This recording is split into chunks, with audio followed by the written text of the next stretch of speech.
Okay, I should be alive now. Alright, let's get on everything. Let me just go claim Mia's kitchen here. Mia is currently executing food preparation sequence. Alright, that might be a bit loud. How about the other one? Alright, I gotta get everything done.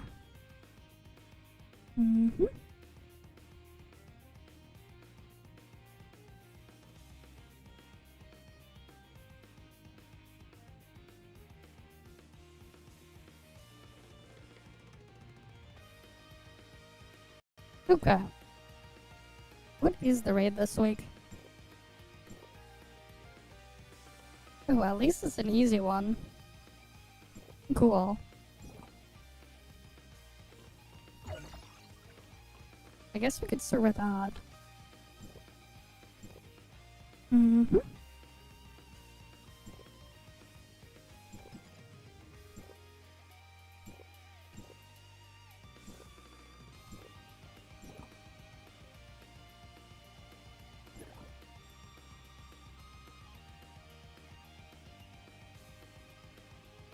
But yeah, it looks like it's an easy raid this week. Yep, we already got half the slots filled in. Let's see, what are my dailies? Okay.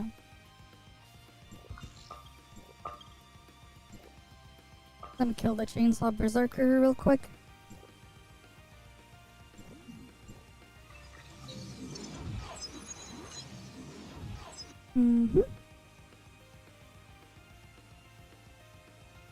Yeah, I'll just try to get some of them done while everything loads. Because we can.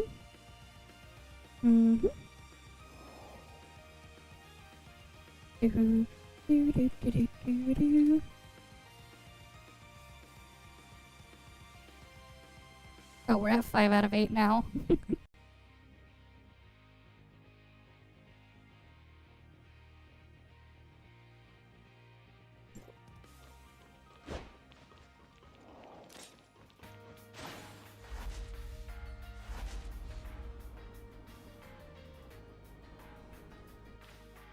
Oh nice, we're at... Okay, cool. Now we're at 7 out of 8.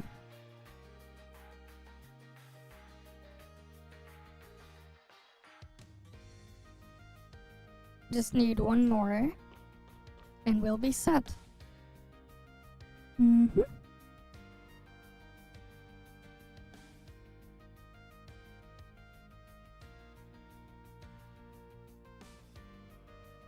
Perfect.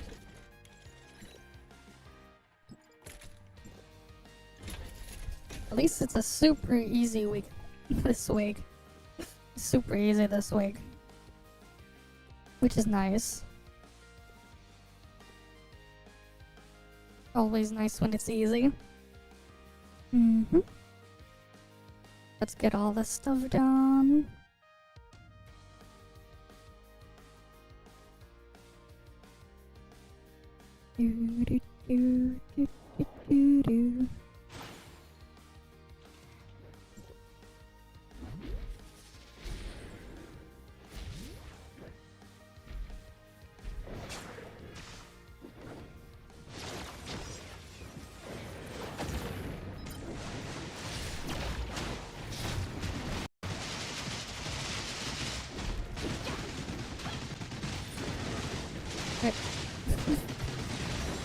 This shit just melts.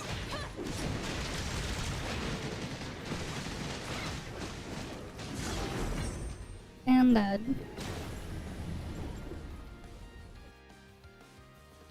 Because it's still the old values. They never buffed them. So for these older raid bosses. So they just melt really, really quickly and easily.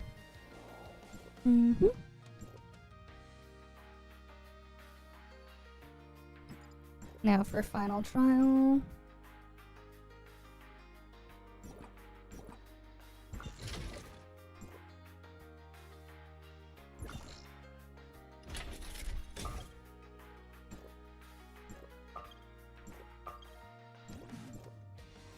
Alright, let me just teleport to the spot first.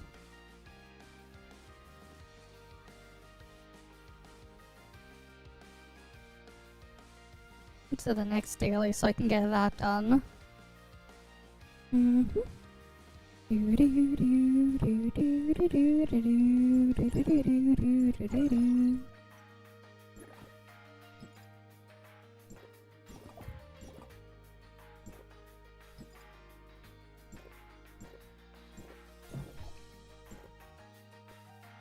Another easy one. Let's get this done. And then we can go on to the next thing after.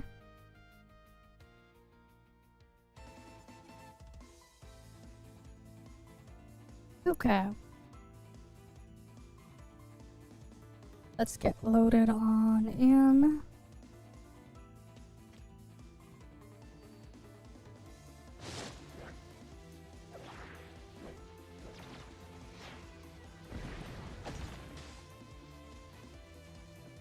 The consequences of my anger can be quite severe.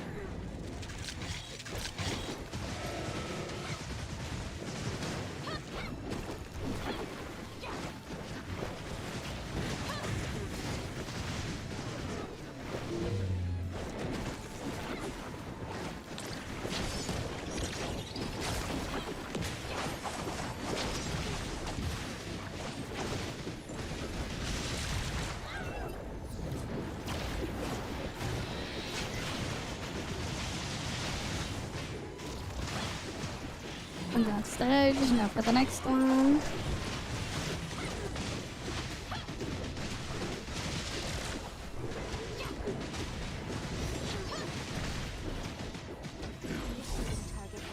Easy.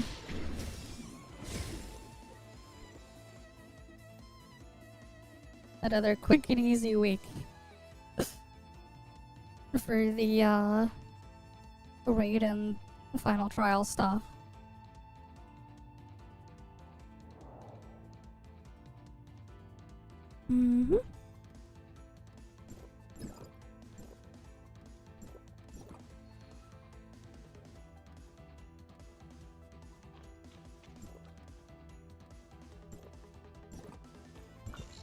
Okay, I need to go kill the stuff there.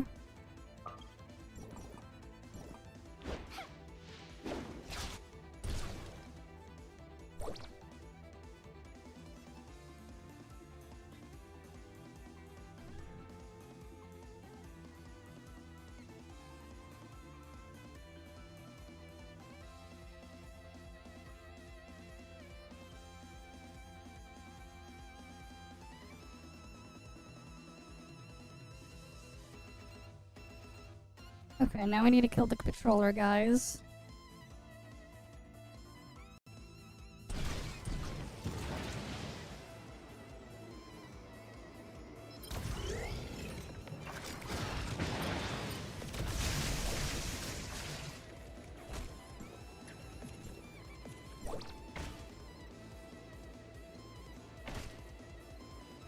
Cool, I got my daily bounties done already.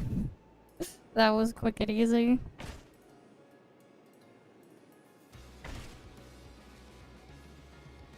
I guess I'll just go park the accounts in the AFK spot again.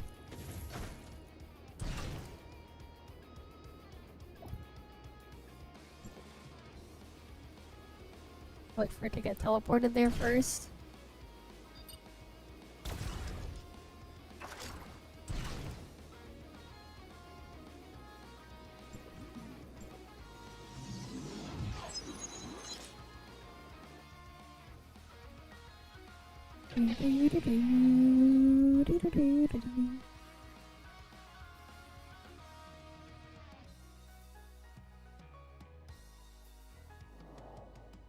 Alright. Wait. Gotta claim all of that stuff. Alright, what's the join up this week?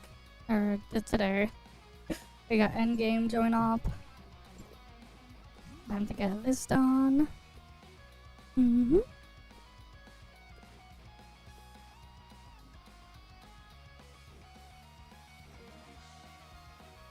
Okay.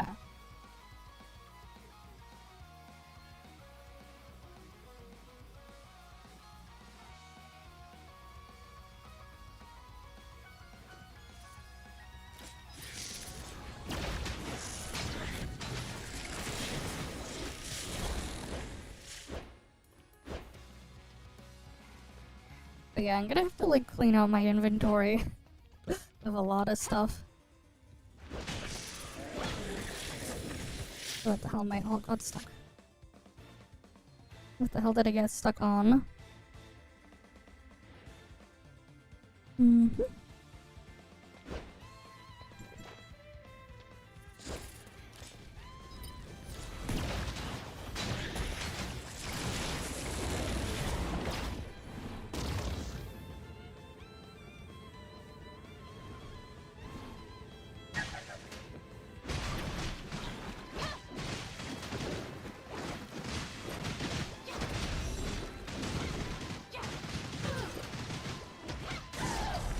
And it's dead. Right, and then I gotta do one more. Or actually... Honestly, I should probably just like dump them into the other thing. At this point.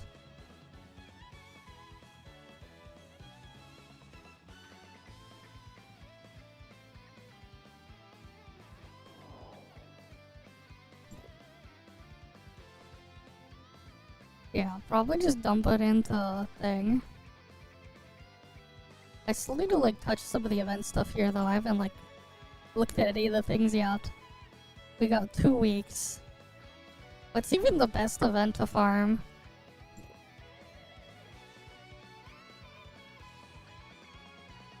I'm gonna guess Lucky Star combo.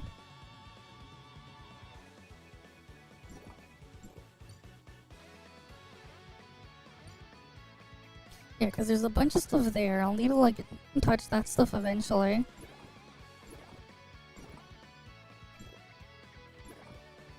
Eventually need to get that stuff done. That means soon we should also have the Eglia test server or whatever for ToF. I don't know when. But I'm assuming that's gonna be sometime later this week. That we should have that.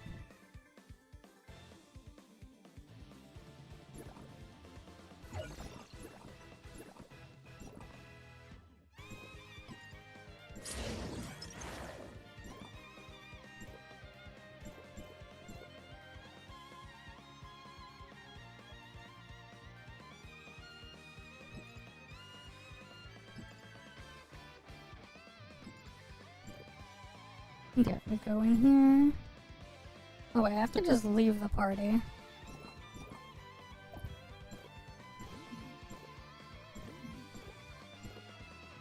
To do that.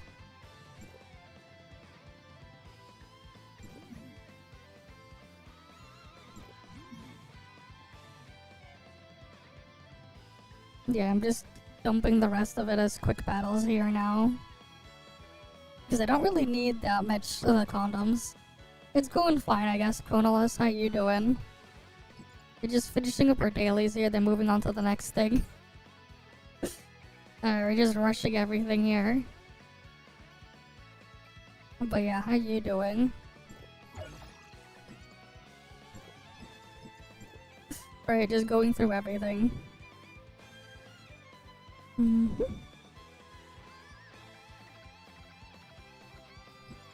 Yeah, the month is almost over. And I'm like waiting for a response for the thing I asked the Perfect World employee about something. So I can then go and finish the NTE video I was working on and get that put out. Because there was some stuff I wanted to pump out. But like, I'm waiting for certain information first, like a response on something, before I add that thing into it. And like record my voiceovers. But yeah.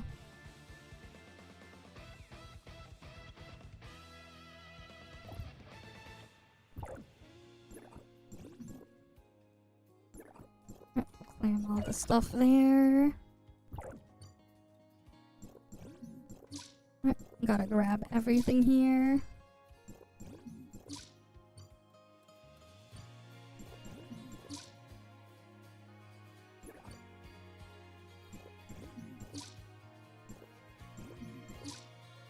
Yeah, I don't even know why I even bothered to go after all these Titan mats. But I got like no need for them. Every single time. I'm just stockpiling more and more of them. Hi Flagger. Welcome, welcome. Or that every week our stats go up ever so slightly. Alright, we're just getting more and more stats. Slowly.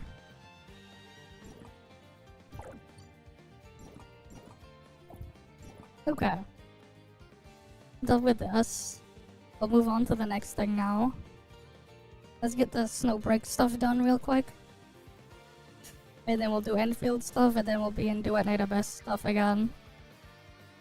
I think I'm almost done farming every weapon blueprint in Night Abyss. I'll have to like recheck the count on everything so I can like eventually get everything to smelt 5. But yeah, it's just nice being able to just AFK farm exploration. Who knows? I'm just stockpiling a ton of them. But yeah, AFK exploration farming though is nice for secret letters. It's made them a lot less awful to do. Because I could just set it and then just forget it for like 2 hours. And then tell it to do something else. And then leave it again. Which is nice. But yeah.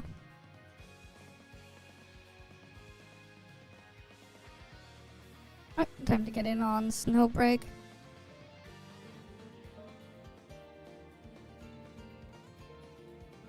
When is the banner for Yvonne anyways?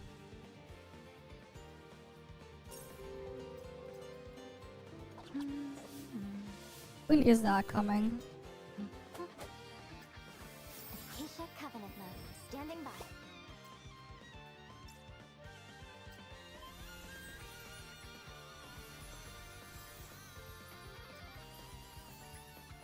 What do you mean too small? But yeah. I'm like waiting for Perfect World though to like respond though to like my question though on like the whole Linux thing. Because I want to like include any information on that if I can. It'll be like when I make my video. When I eventually make the video anyways, because then it'll be like exclusive news that I would be breaking, I guess. In a sense. Oh, we got another one of these modes? Okay. We have 2 weeks of that. Sure.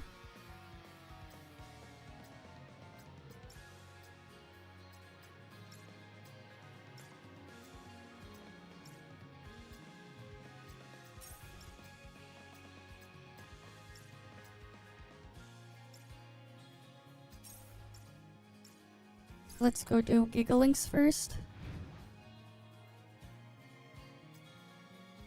I don't get what the point is of doing it on the challenge mode. It seems kind of dumb to do it on challenge because like it's just faster to do it on the easier mode if you get the same amount of points. It's weird. I'm pretty sure.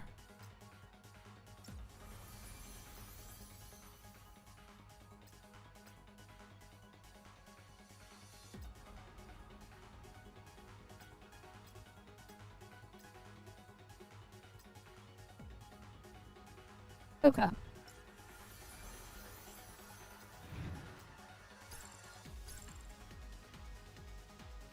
Alright, I gotta do 2 rounds of this. And then I gotta get some other stuff done. But yeah. What do you mean, too small for you? Who was too small for you? Was it with Yvonne when I was talking about her earlier, or we talking about Acacia who's on the screen right now? Because don't worry, she'll grow up in combat, don't worry. She'll get bigger. Surely Snowbreak is not that big.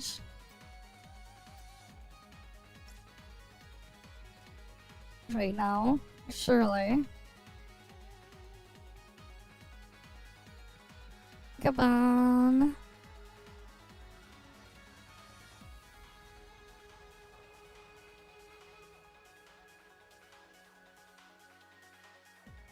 Is Snowbreak like super dead right now? That'd be super unfortunate if it was. Doo doo doo doo.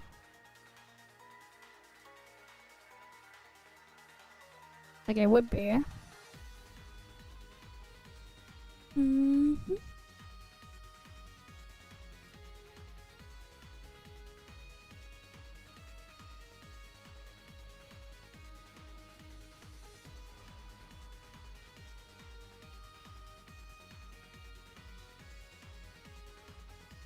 Yeah, I don't think we're getting anyone for Gigalink.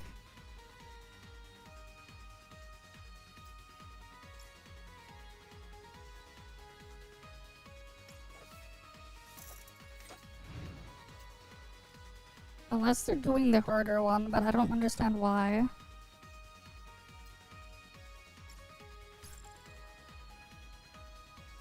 Okay, there's just a reason someone's doing the harder one. Don't get why though.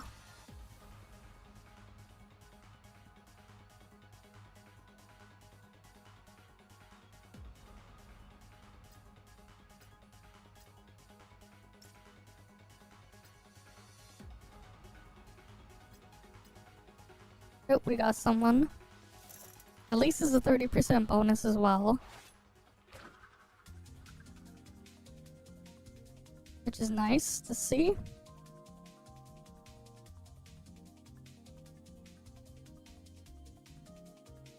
Lab stable. Begin operation. Purge all hydrogen contamination. Clearing the mass outbreaks. Transphase force. Full moon. There we go. Now she's bigger.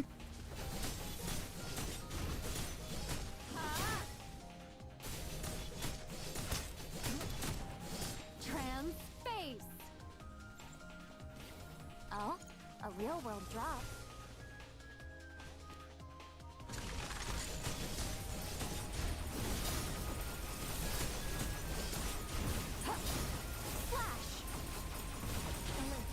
Contamination has reached warning levels.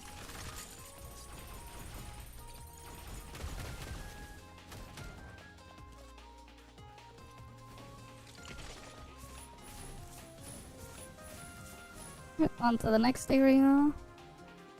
HP full. This is a purification device. It can effectively reduce contamination. Have operatives enter it to alert. Contamination has risen to critical range. Contain it quickly.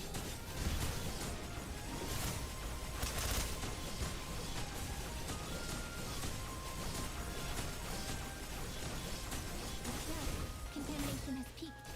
Hydrogen activation detected. Stay alert for an anomaly. An extreme anomaly has occurred. The hydrogen crystal structure known as the freeze is forming. Purge the contamination without delay.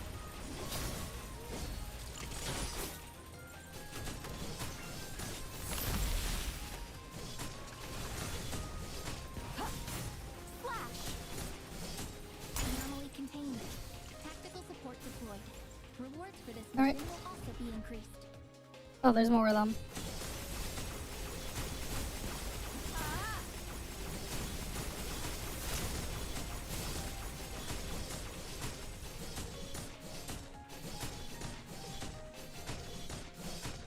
What do you mean, how do you have this now?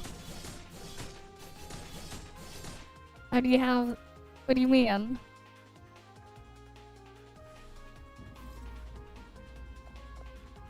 But yeah, this one specific character can get bigger. Oh, this specific version of this one character Hearing mass outbreaks. can for some reason grow bigger.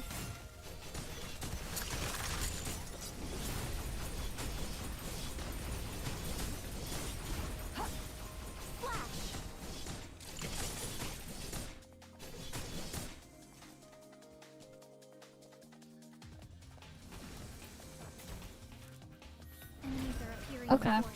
Take them all down. You're not telling. Of course you're not telling, you're Kazuki. Reaching your era. It's mostly AFK farming and the other stuff, but yeah. At least I don't have to do secret letters anymore. Thank God, I don't have to touch secret letters anymore. Flash. Secret letters are like a done for good. Because I could just click exploration Let's send them all to build it. and then set it to 99 waves. Flash.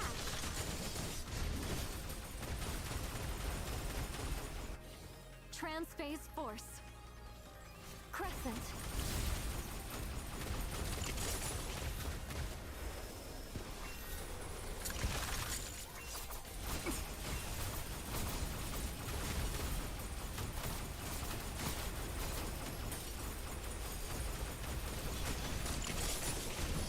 Yeah.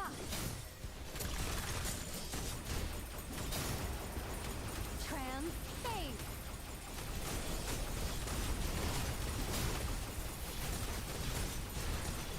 Transphase.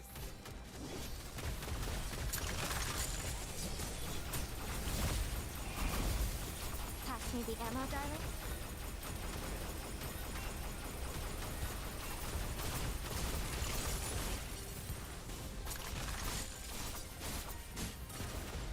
Look at that, now she's bigger.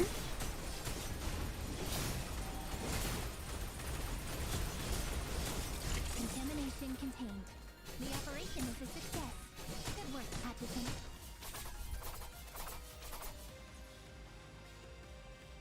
I'll always return to the era where you are, darling. Oh, that gave 390, okay.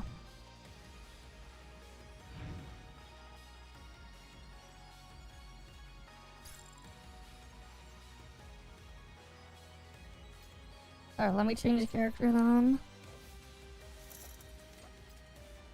Does she have a bonus? No, I'll just use her. I'll use this character this time.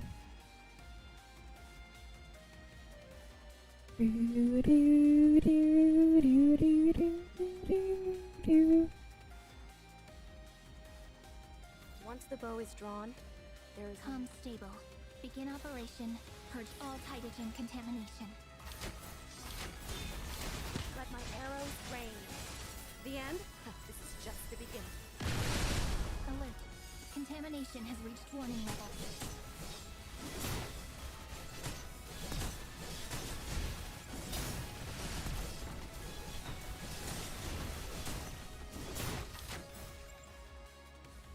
This is a purification device. It can effectively reduce contamination. Have operatives enter it. Contamination has risen to critical range. Contain it quickly. Arrows, find your target. Hardly worth our concern. Watch out. No, that person's using the free Masha that we had last patch. An extreme anomaly has occurred. An unusual Tidogen source was discovered. Containing Like upgrade when? I need to get a new mixer first, and that's the very costly part. Because unfortunately, finding finding a replacement, like finding a mixer that does everything my current thing does, without it being scuffed right now, and we're looking at like spending over 1,000 Canadian on that. It's more expensive than the fucking graphics card after the current price increases. It's just to get the freaking mixer.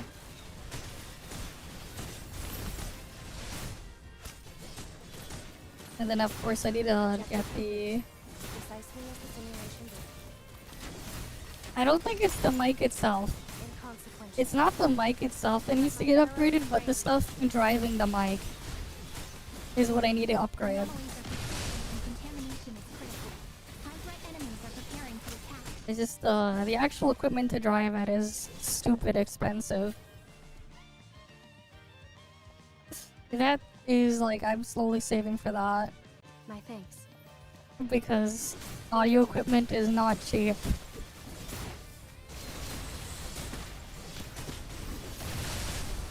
Arrows, find your target. Because like, it'd be nice to have that thing resolved. Like, I'm already using an XLR microphone. Great addition. And it's not a cheap one either.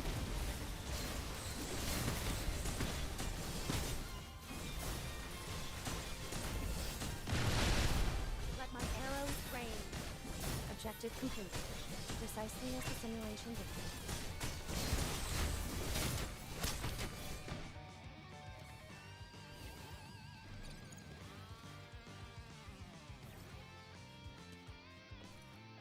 Like the microphone itself that I'm using is good. It's just the other stuff around it in my audio setup is kind of holding it back. Stay vigilant. That needs to get improved.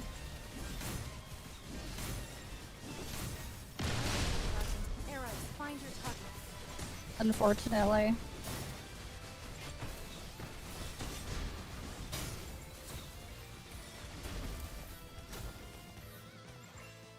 One of these days I should fix that redeem. Or rather finish that animation for redeem. Enemies are appearing in force. Take them all down. Stay vigilant. Work our concern. Let my arrows rain.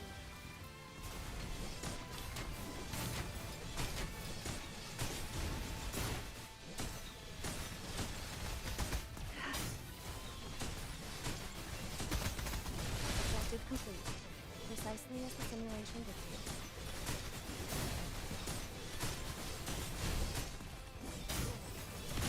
Work our concern.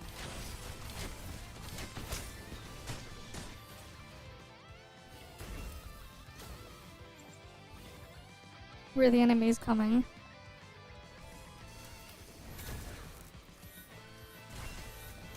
Arrows, find your target. Oh, it's boss time.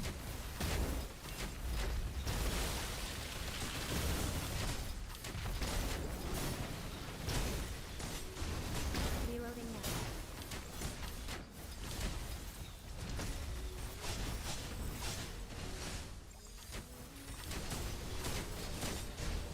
Contamination contained.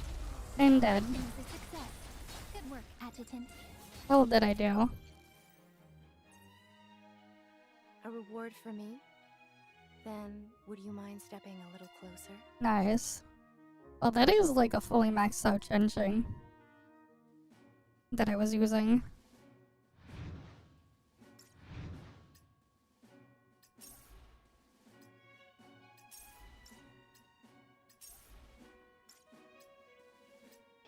No, we almost got this maxed out at 15. Cool. Oh, I got more slots. Neat.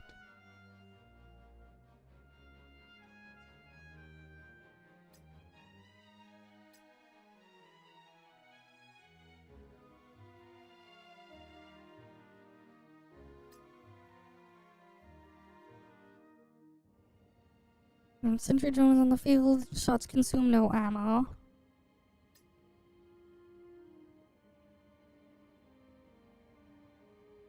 Okay. I can put that on there.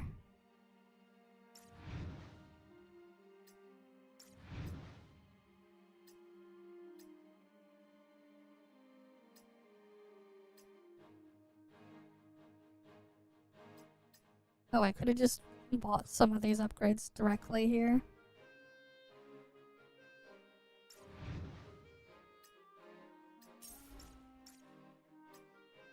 Or we can Gamba. Nice pick, darling.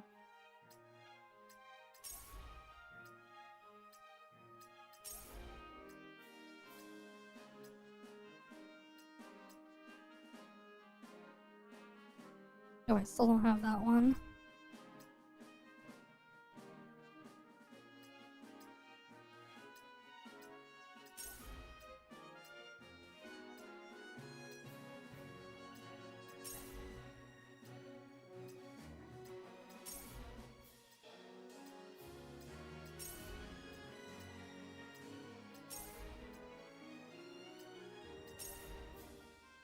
And now it's broke. Now we're broke there. Eventually we'll get all that, all the chips cleared out there. Eventually.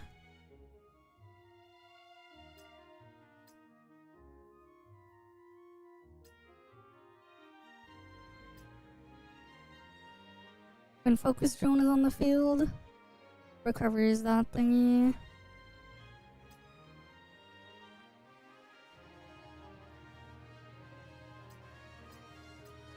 Oh, that goes in like the middle slot. I see. Cool. Good to know.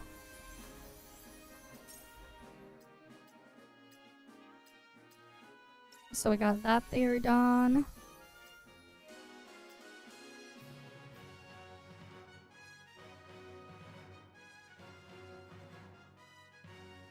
Oh, I never unlocked the thing there. Hi, Uxum. Welcome, welcome.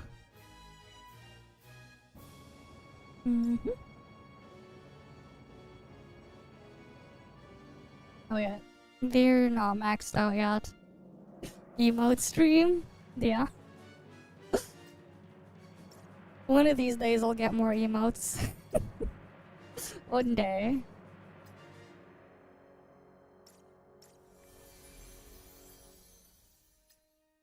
Oh yeah, we gotta do our daily suicide mission in this thing. And then I'll get on to Enfield after.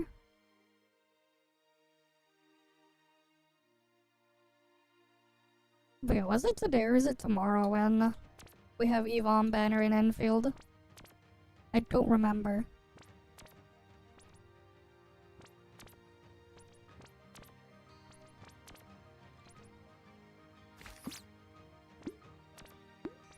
If I get sponsored by them, I'll look into it. There's too many things on my plate, man. It's hard to keep putting in more. It's too much.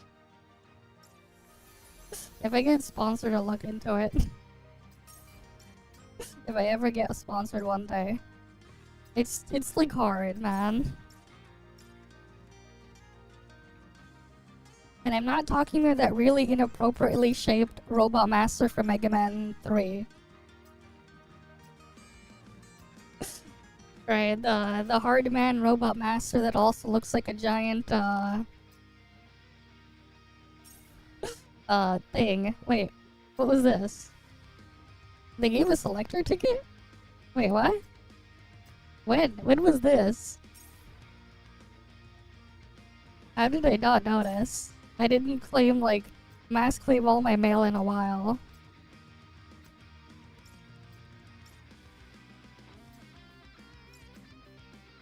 Cool.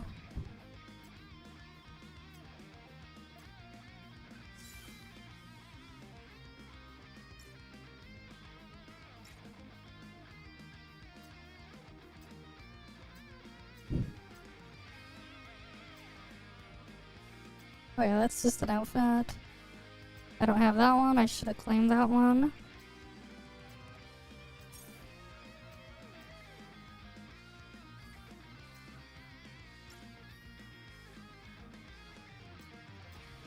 Unfortunately, it's not a weapon selector.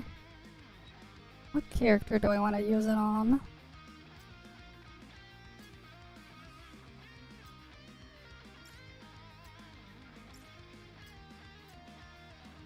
It goes up the Jade Arc and Nightglow? Interesting. Who do I want to use it on?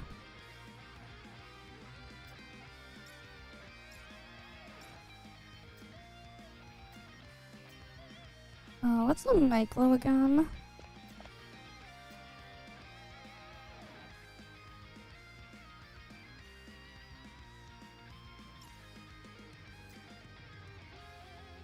Oh, that increases like her buffing and everything there.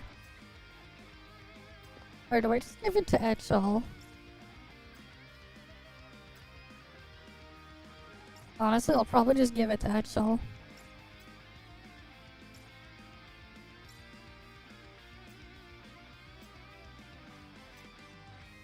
Etchel is just way too useful.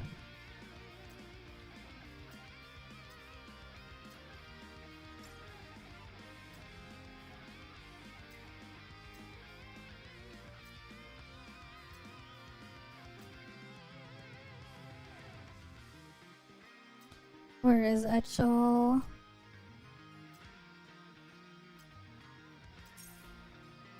After all this time, we still don't have like a replacement or alternative to Etchel and Snowbreak. Like, goddamn. She's just way too useful. Eventually, I'll get her to M5 for free. Eventually, when they keep giving these things out. It's just too good to pass up. Ding dong. Your spicy hot pot is not ready yet. Okay, my spicy hot pot is not ready. Sure. Nice pick, darling.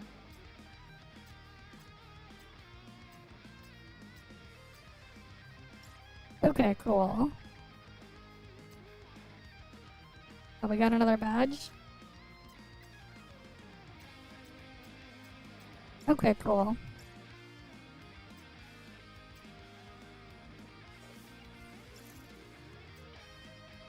Oh, there's another click for Cornet.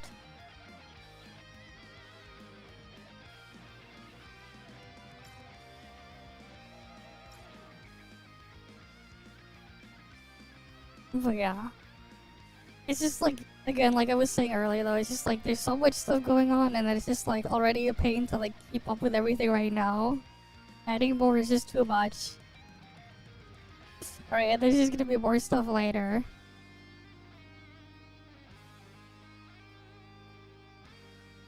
Alright, let me get the Enfield open now.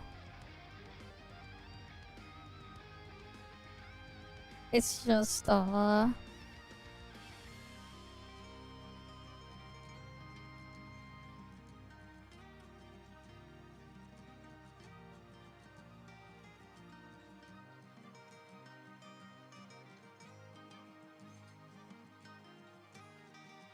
wait, what's the good?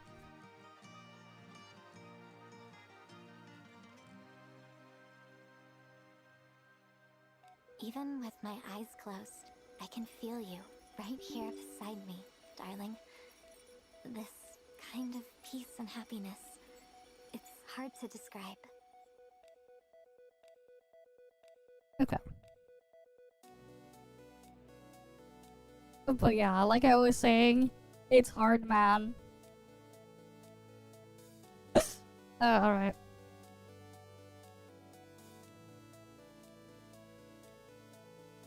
But yeah, imagine you're designing some sort of enemy in a game and you're like, okay, we'll call it hard man, and you design him to look like this. Like what?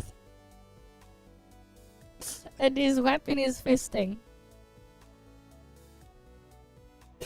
Because reasons. He's good at fisting.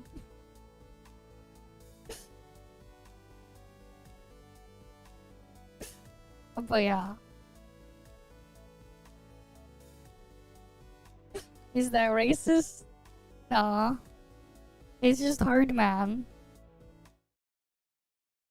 But yeah, it's one of the robot masters in Mega Man 3, one of the bosses you fight. Hard man.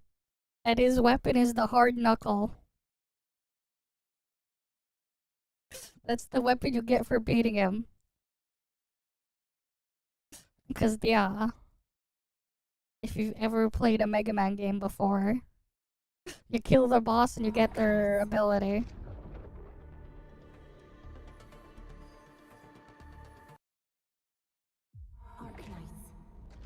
Why is Arknights being weird? And why is it compiling shaders again? Does it like really, does it really need to compile the shaders again? It's not like I change anything on this machine.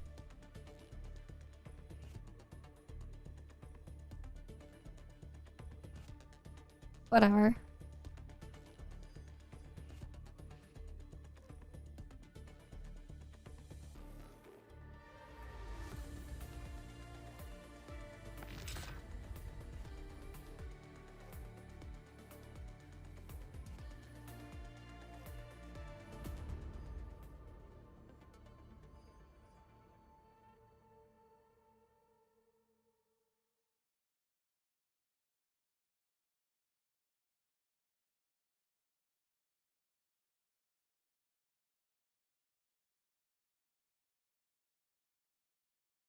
Okay.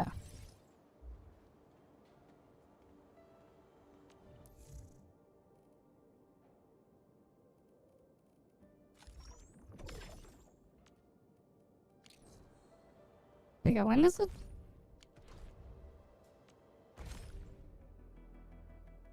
Oh, it's in 11 hours. Never mind, that's tomorrow.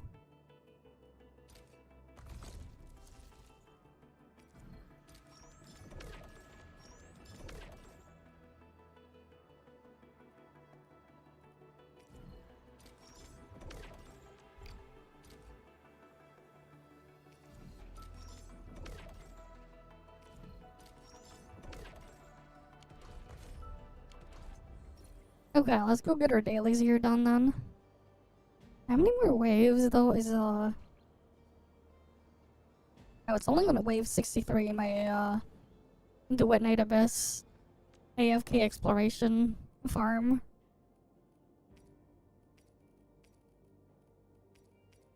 So let's just get what we need here done.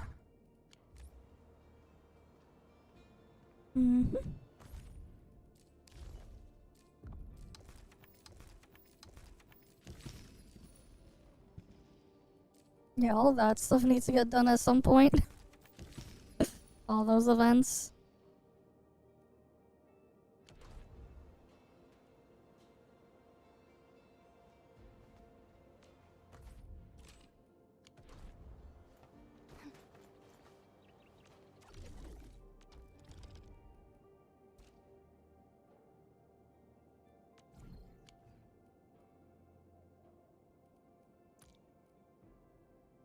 Can we get any ruling delivery jobs?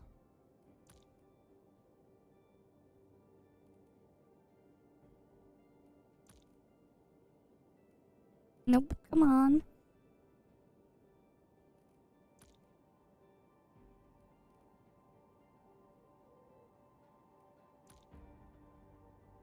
Oh, here we go.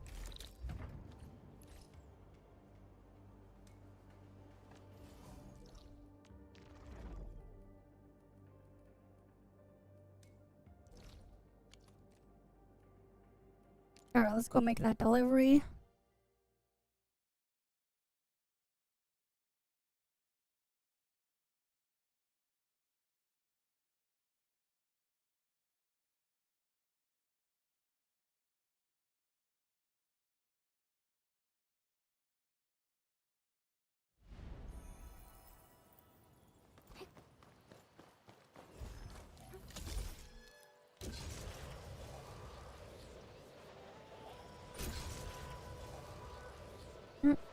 Let's go grab a thing here.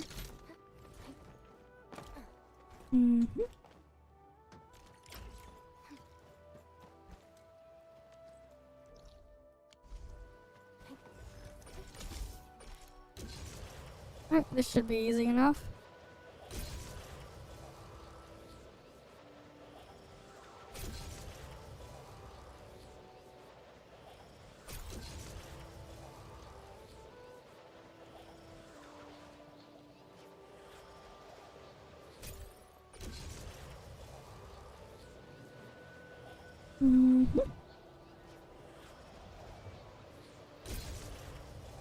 And then we gotta go up.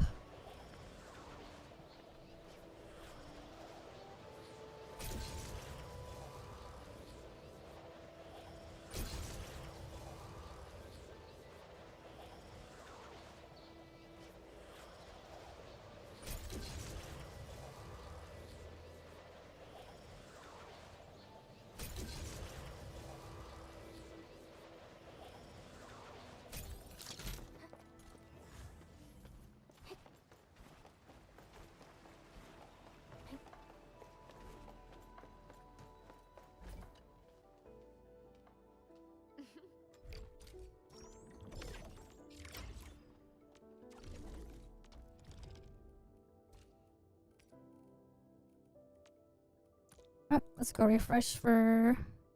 Oh wait, we got more.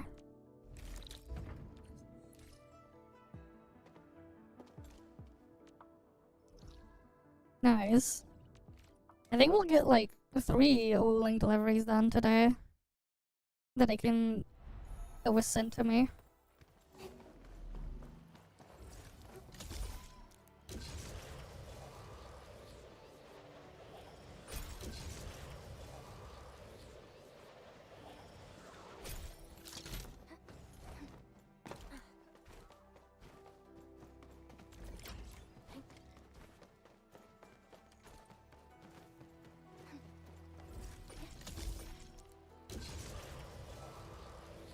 Alright, let's get it done.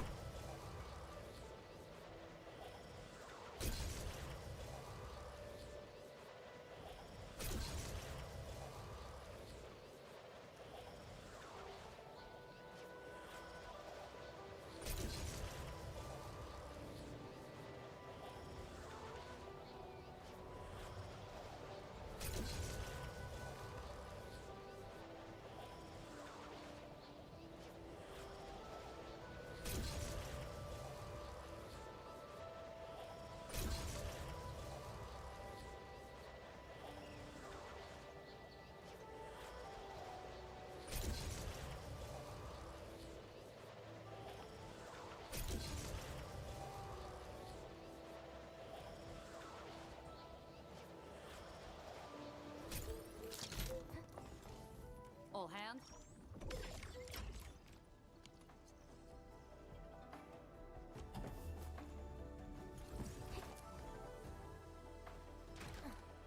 Damn, I couldn't grab the thing on the ledge that was lower.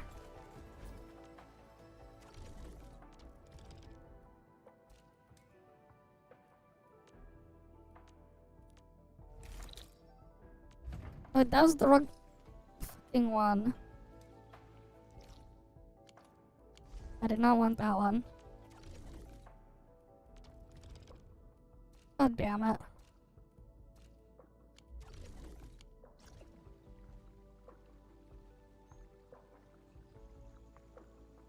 The freaking thing lagged. I can't even transfer, I have to do this stupid one.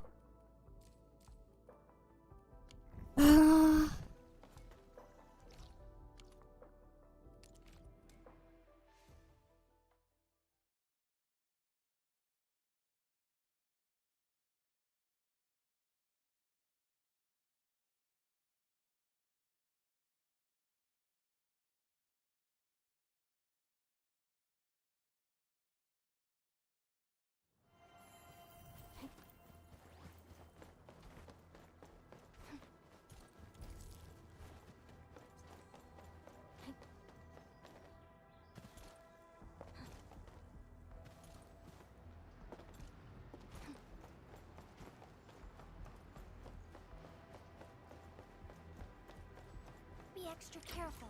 That enemy looks really dangerous. Alright, let's just go dump it.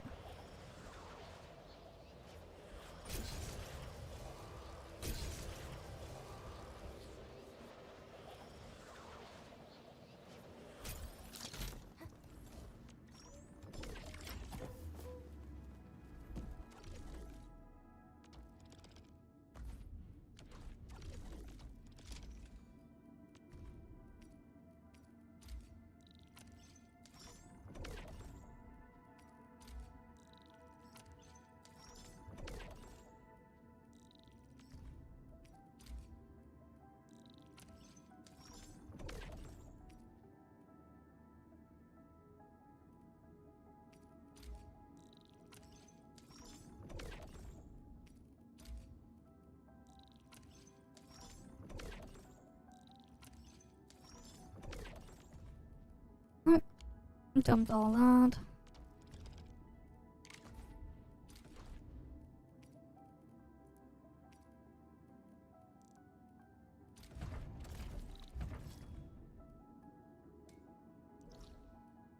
What do you mean?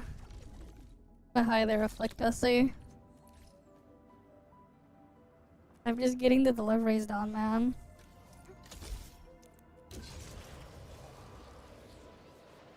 I haven't even touched it. I don't really want to do it. It's not worth doing, man.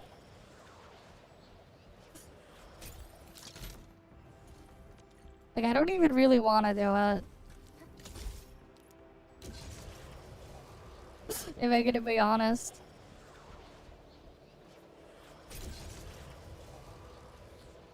Like, what are the rewards again? It's like, so garbage.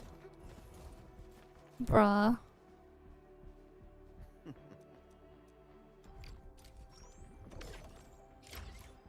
Maybe we'll do it tomorrow, I don't know. I'm so tired of stupid circles with a timer. I'm just so fucking tired of them. I've had enough of stupid circles with a timer.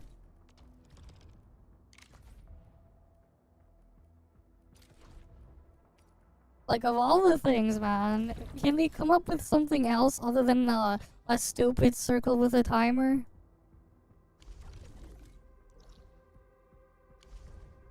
Imagine you go make an open world game and you're just like, okay, so we're just gonna make you fight the same HP sponges again in a stupid circle with a timer. Surely that's fun.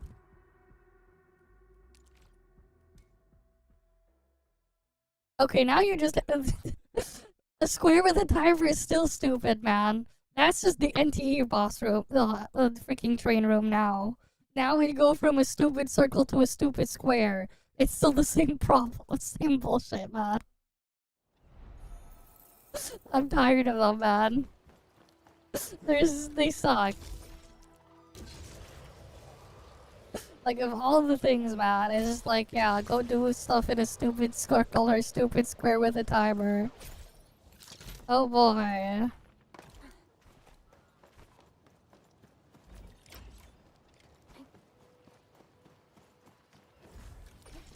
It's like, really, it's like, is that the best they can come up with? They just copy each other's like a dog shit endgame mode? Like, come on. And, like, the freaking rewards are so shit even, it's like not really worth doing. And if you're gonna pull to go and clear it, you're just wasting your time and your resources because it's stupid. Maybe if they 100x the rewards.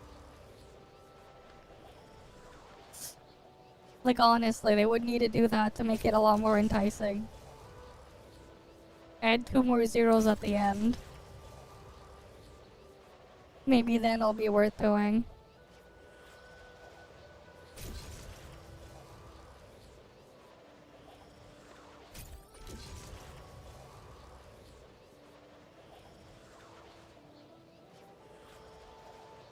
But yeah, aren't you tired of it too?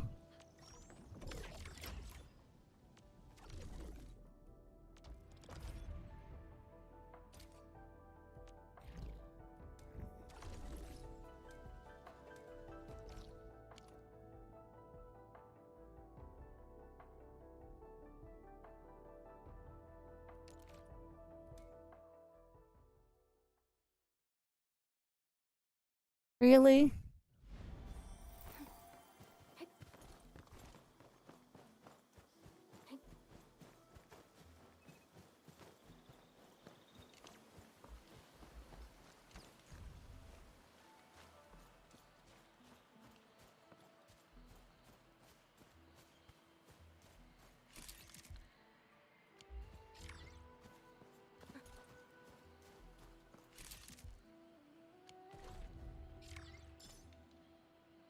Well, at least that one was done.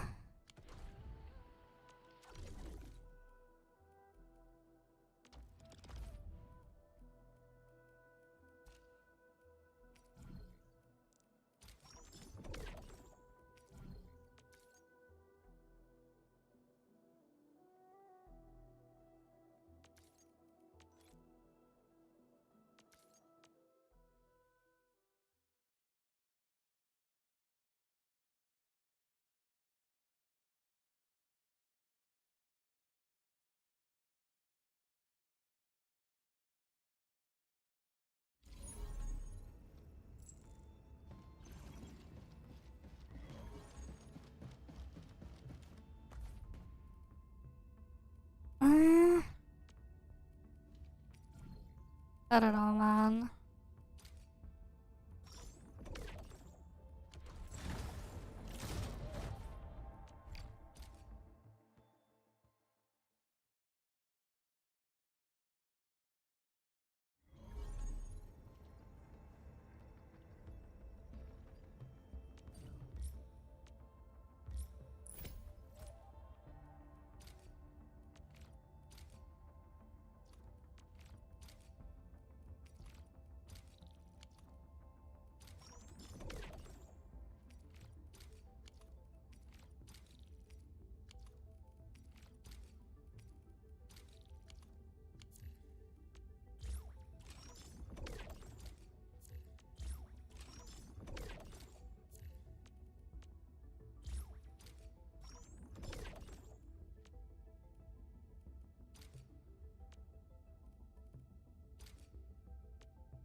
I'm just like putting whatever in here.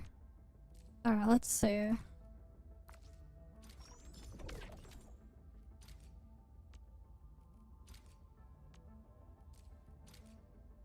We'll let that grow.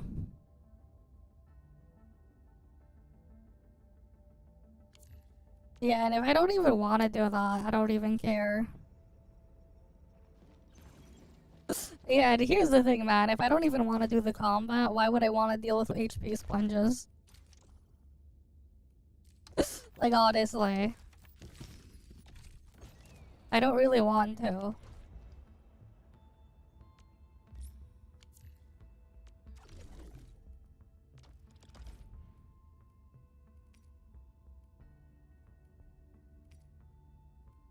Eh.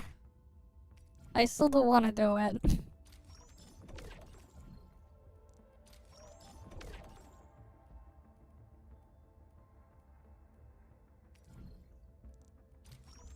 And the keyword there is yet. But... you know, we're also saying yet. So...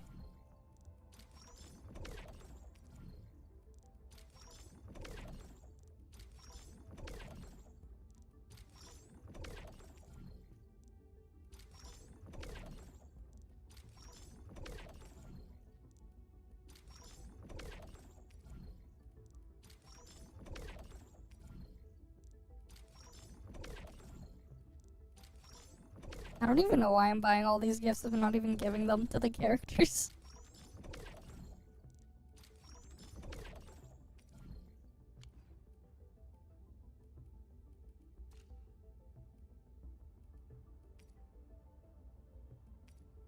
Oh shit. Oh, whatever, I can do the deliveries.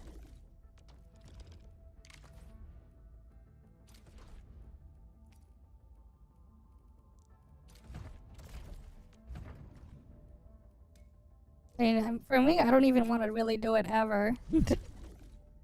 Like, I just straight up don't want to do them.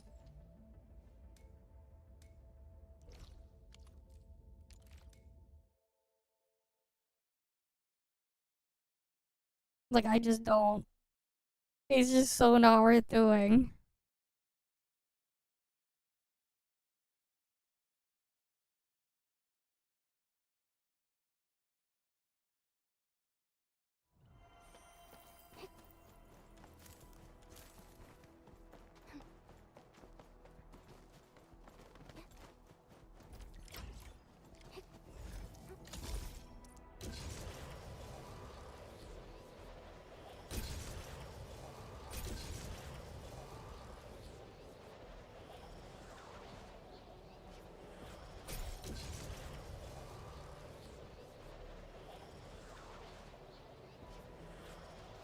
The hell is this taking me?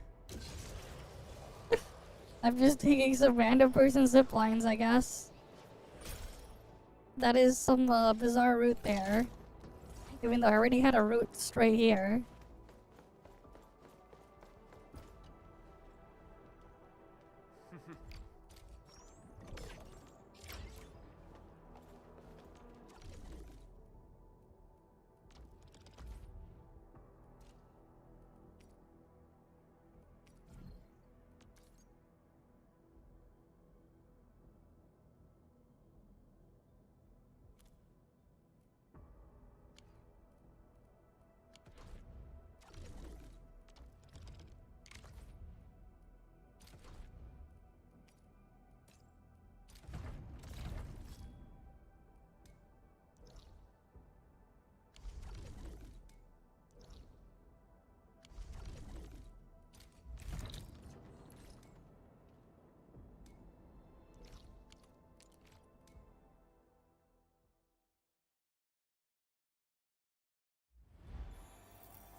Oh, it's only at 8 wave 90, not 93, 83.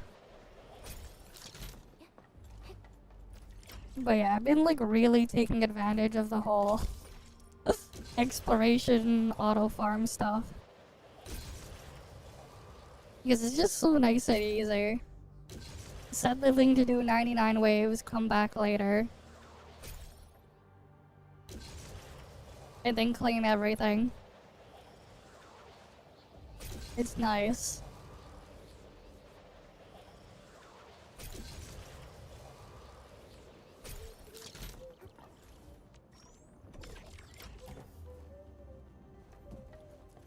Yeah. I'm doing secret ladder exploration, getting like everything done.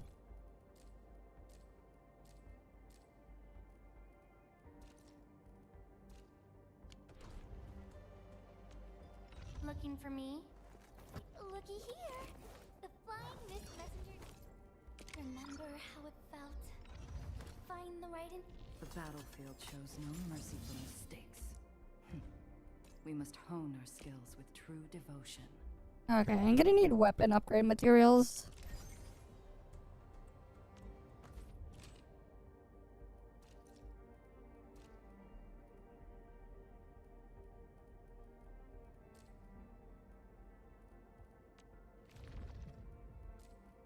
Alright, I feel Whatever like comes next better be memorable.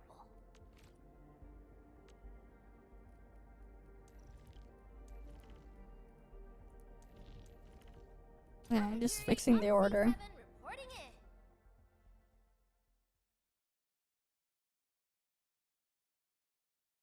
in. But yeah, I'm just like farming whatever. What do you mean, whatever level? It's the secret ladder stuff, so they start at level 40. Bring it on! You're fighting me! Let's go. I have total I'm doing secret ladder exploration AFKs.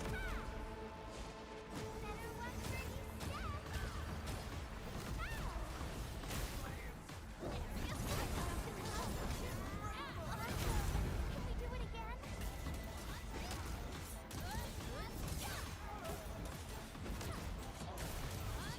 Okay, we'll look at it later. Victory goes without saying.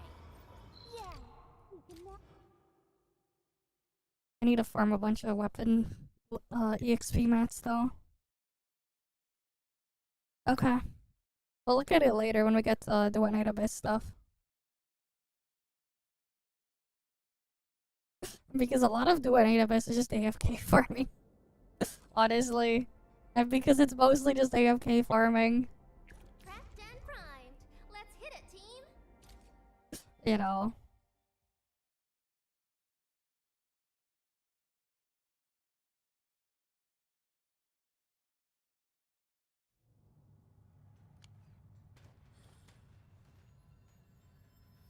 We're going head to head. Execute plan A. Let's flip the world.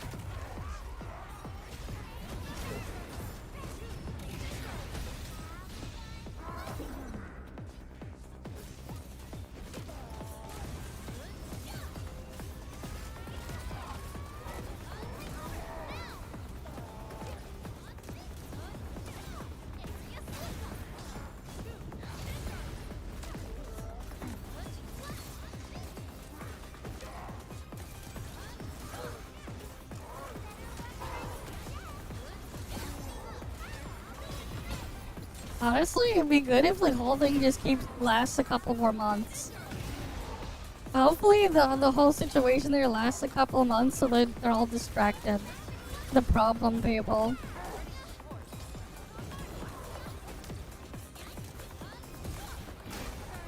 Like, honestly, I actually hope it gets dragged on for longer. Their whole disaster. Don't you agree, guys?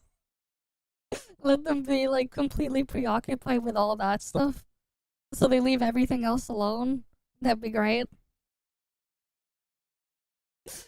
It'd be great for them to just be distracted by their BS. Ideally forever. But boredom's That would be ideal. Right. Just keep them out of everything forever. Wouldn't you agree? Bring it on! You're fighting me! Let's go. Let's flip the world!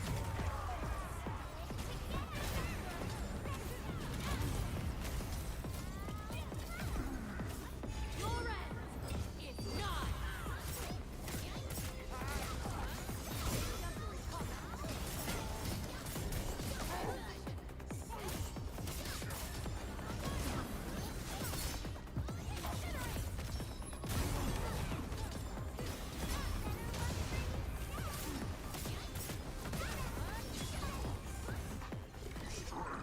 Next up is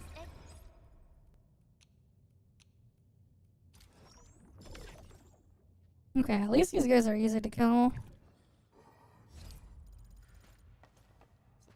Nah, they should keep it going forever. That's lame. They should keep it going forever. The longer it goes on for, the better. As much as I don't care, the longer it goes on for, the better.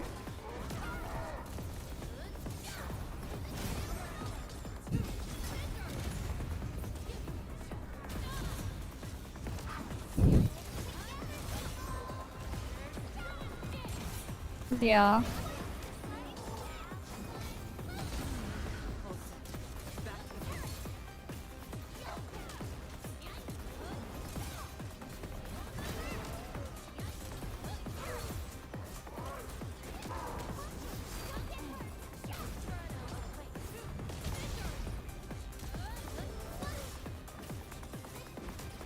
That would be ideal.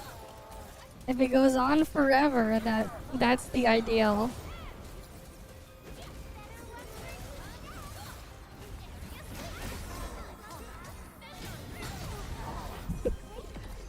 As crazy as it sounds. It's ideal for everyone if it goes on forever. Bring it on! You're fighting me!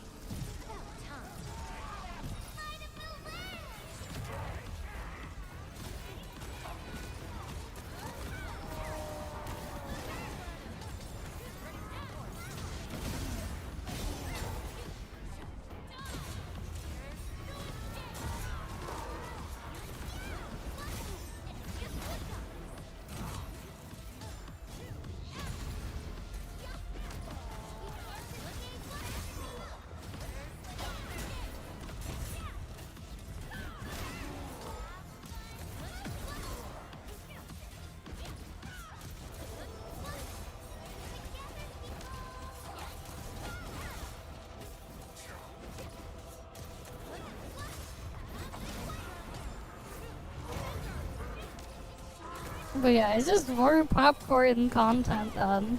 The more they keep going.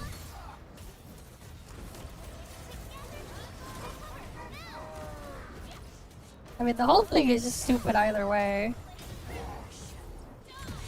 But it's great when they're like distracted by all that.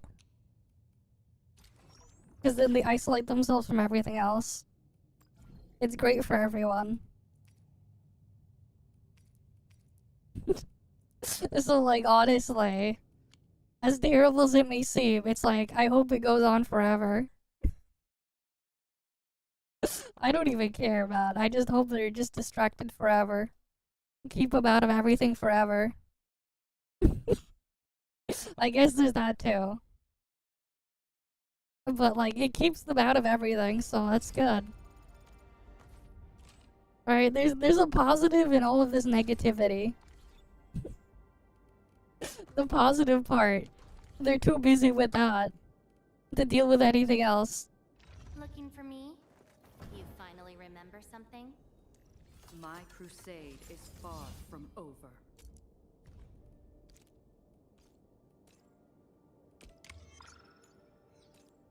Damn, I did all that, I don't even have enough to get plus 10 weapon EXP. God damn it. Okay.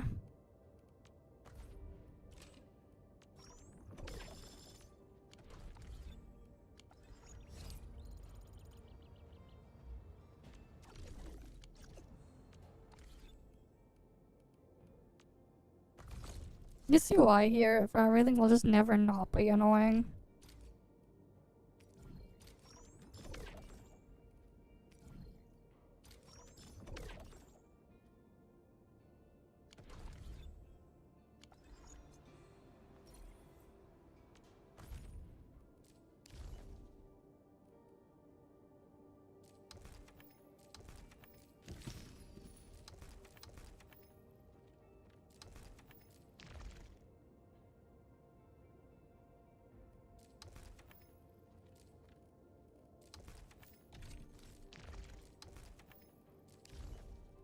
Alright, where's this stupid Umbral Monument thing again?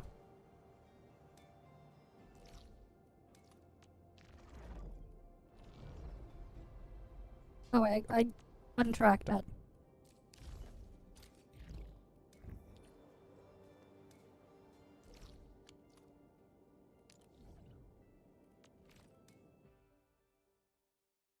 I'll just go there to get like the fast travel to it.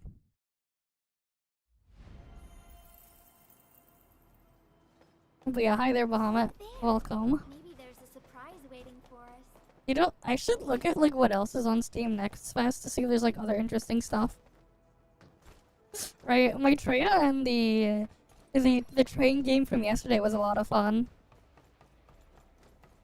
Maybe there's like other cool shit to look at. We should look at it later. Because like sometimes in things like Steam Next Fest you find some cool stuff. Alright, it's like who knows what you'll find. That stuff is like a lot more interesting than looking at like other stuff. Especially because like with Steam Next Fest a lot of the time you get demos and stuff to try too.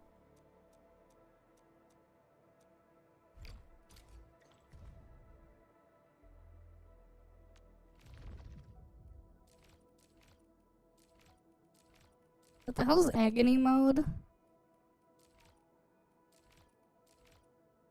I just killed this shit in here and then it's whatever.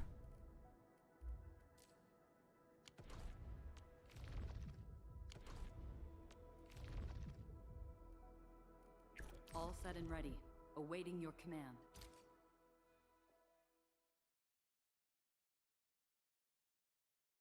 I say.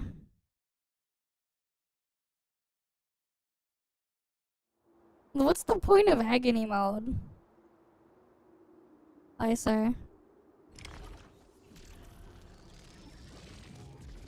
Well, I don't even get to start with full thing? That is so annoying.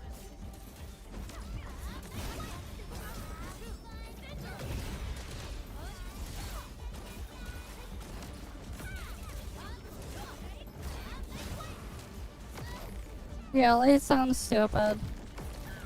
And not worth it.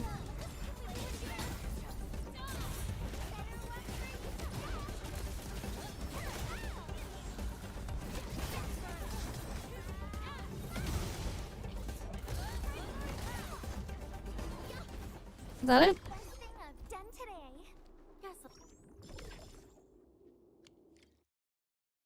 So I just do that for all of it? Yeah, at least it's easy. I don't even care, man. I don't even really care about the stuff in there.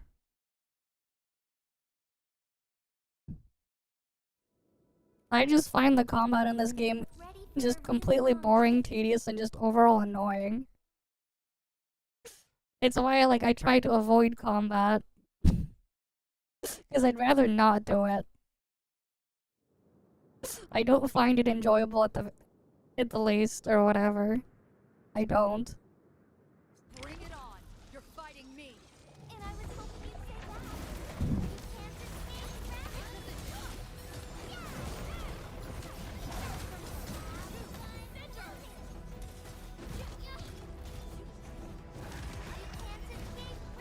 gravity. Oh, this thing is annoying.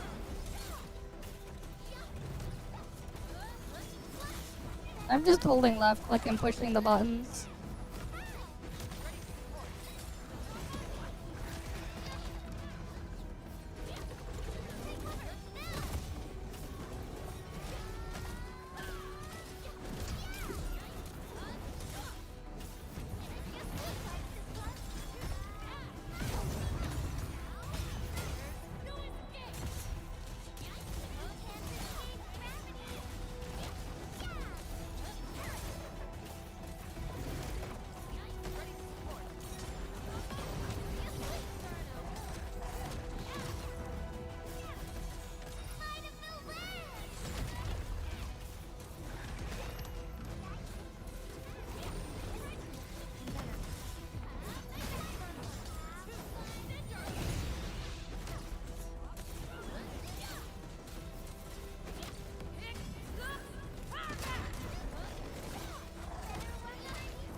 How could I? I should just stay in this corner here.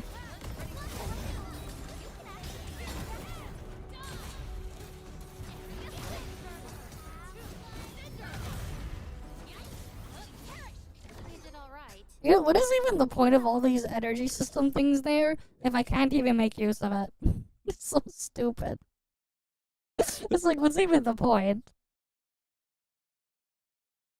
But I can't even make use of it.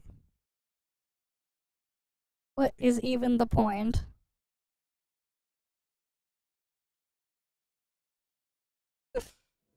To use the ultimate abilities on the characters, I can't even make use of them, man. All set and ready. Really great, isn't it? It's so great I can't use it. Right? Really, really great design there, don't you think? Amazing design. They did a great job in designing it in a way that it'd just be impossible to make use of. Engaging the enemy.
A well-deserved victory. Wow, guys. Very engaging combat here.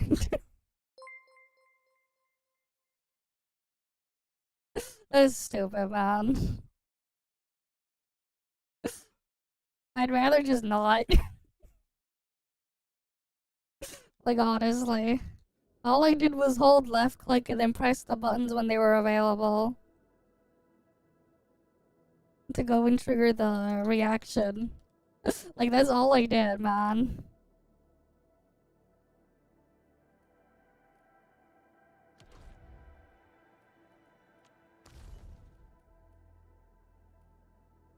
Wait, what? Oh, because you have to do all of them, I guess? On the other side or something?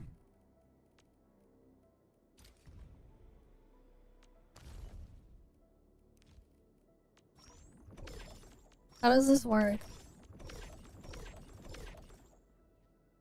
Oh. I see.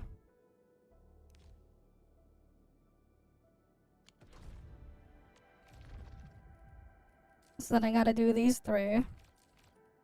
This is our chance to learn and grow.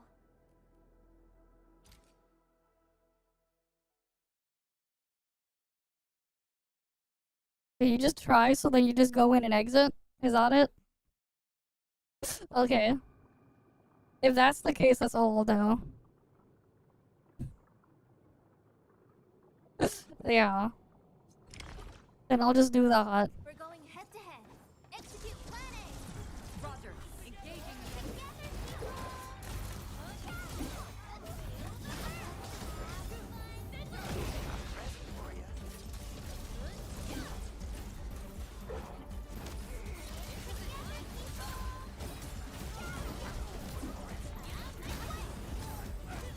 I can only imagine how much more miserable this shit would be without Gilberta.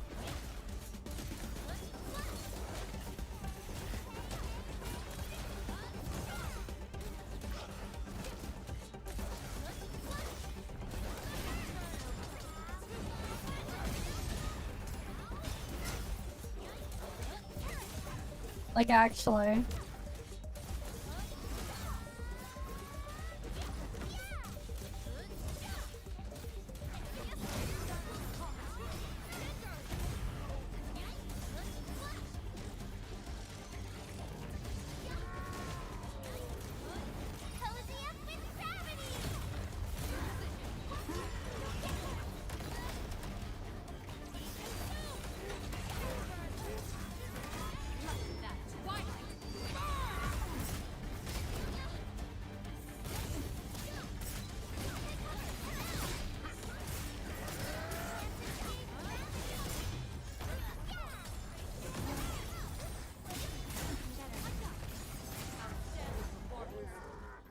Victory goes without saying.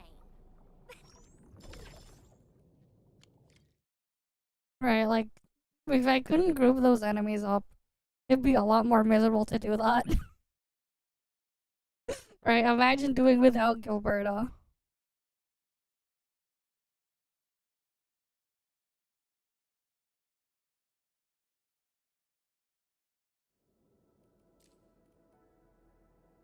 This is our chance to learn and grow.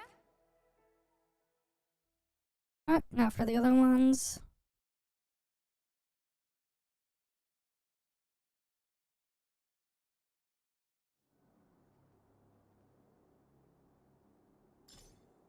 Bring it on. You're Okay, I got something for that.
Yeah, I'm just gonna face tank everything, cause whatever.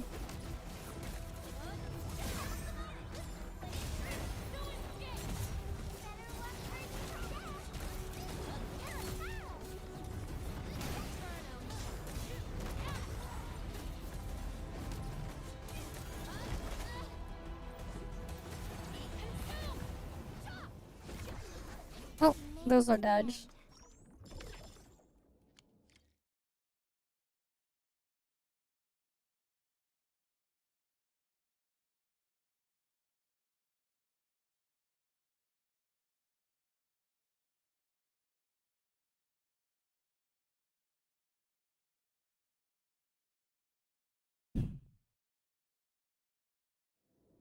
Alright, Ballista and Axe. Hi, Endman. Okay.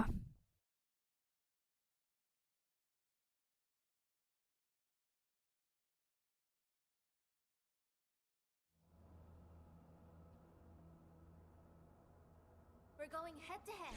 Execute Plan A. Roger. Engaging the enemy. Alright, can I get over here, please?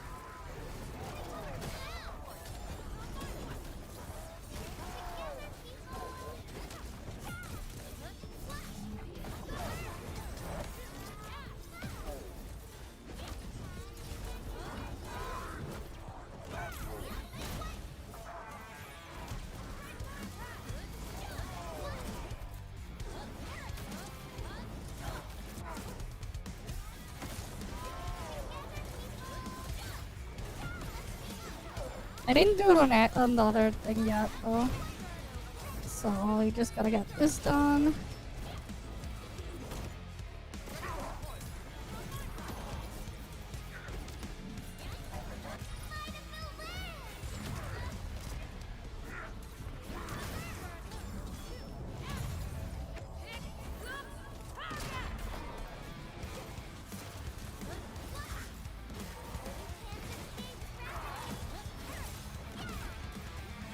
Nah, I don't even want to do it, man. I just want to get this done and move on.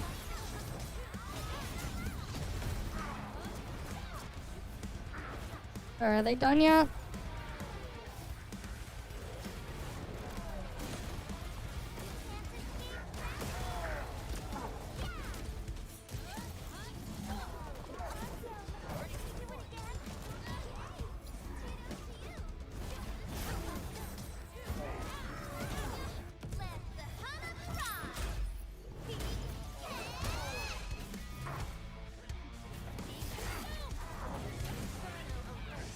They're dead. You did all right. Just leave the.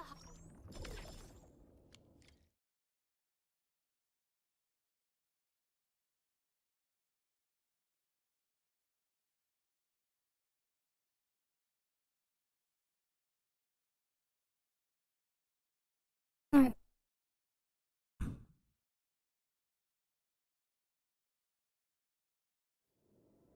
Alright, cool. I got out of that one.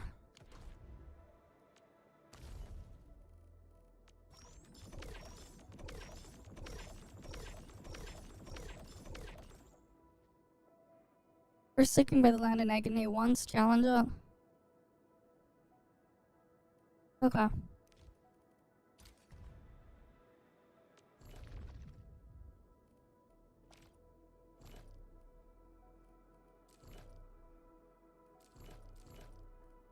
Craft and pride. I just need a challenger, right?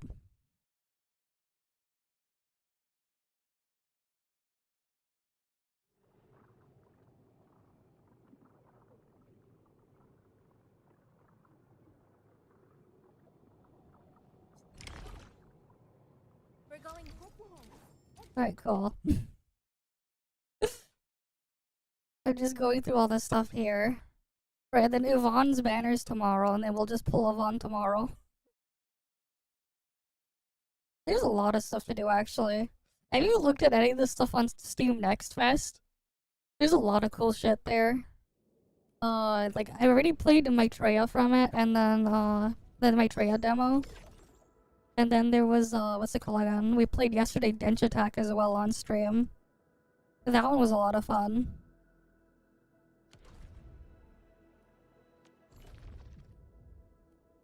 Wait, is it a specific one I need to do here?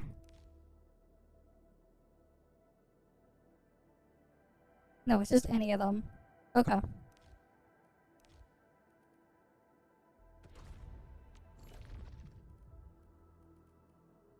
Craft and pride. But yeah, there's like a lot of cool stuff on Steam Next Fest. And then you guys sent me more reacts again for thing. Okay. Even with the assistance of ChatGPT Ultimate Tactics and builds, devs were not happy. Guess they weren't.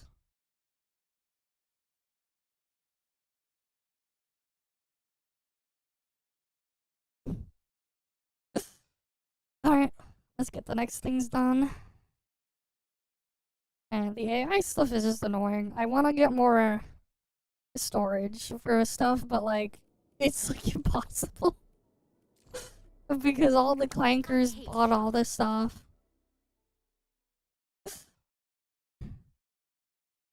When will the bubble pop, man? I need the bubble to pop as soon as possible.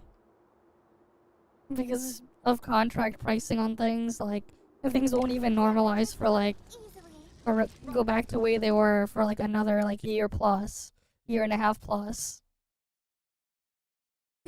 After it pops. But we need it to pop soon.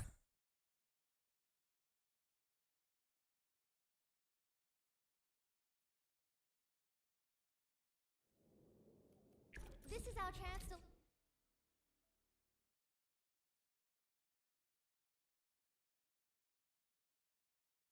Alright.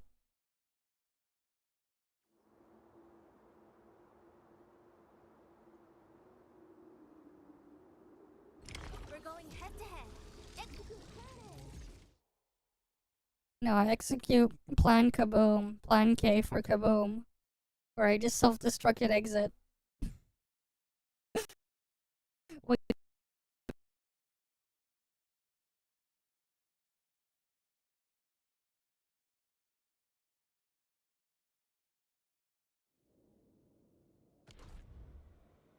I guess.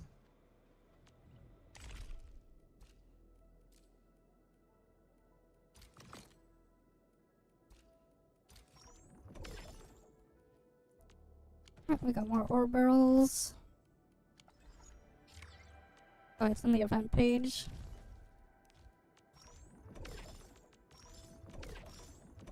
Okay, cool. We're done with Umbral Monument now.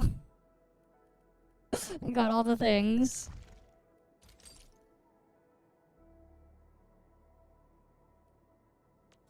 I say. Yeah, Gilberta is just so convenient to have just because you can just group everything. It makes it less annoying to deal with stuff. Oh yeah, that's all that's left here now. To do all the authority level stuff there.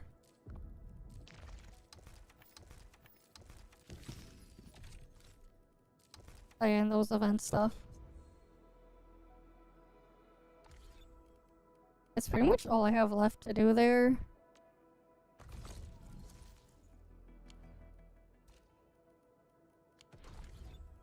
And then how many pulls do we have for Yvonne?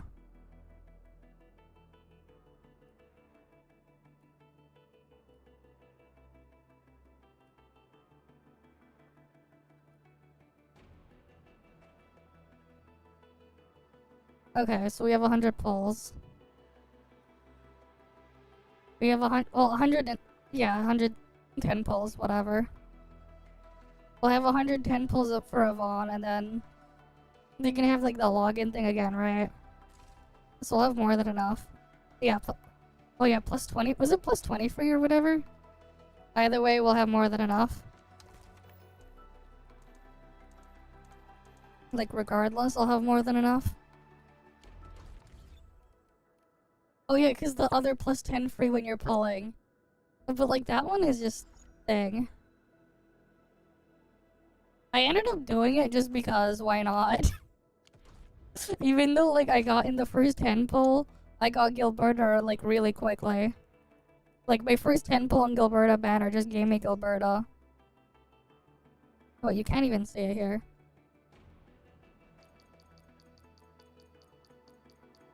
Yeah. Yeah, it doesn't count.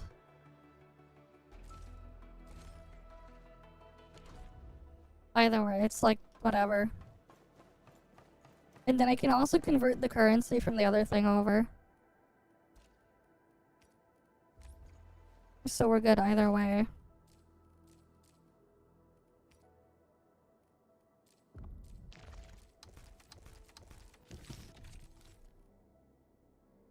Right.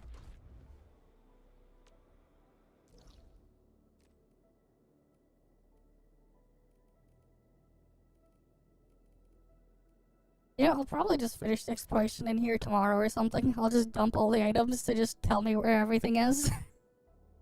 I can just dump all those items to just show me everything. Probably. Because I haven't finished the stuff here. Because, like, we might as well have more stuff to do tomorrow when we pull Gilberta as well. You can just buy more. It resets every week. I've just been buying and stockpiling them. These things. You just buy more. They disappear when you use them. But you can always just buy more. It's not like, you know, eventually you just clean up the shop of everything anyways. It's like, what else are you gonna use it on? And you're like, you make more than enough to get all this stuff here anyways. So it's just like, why not? For Valley 4. Then I'll like slowly do it for Willing as well. I might as well just have it tell me where everything is.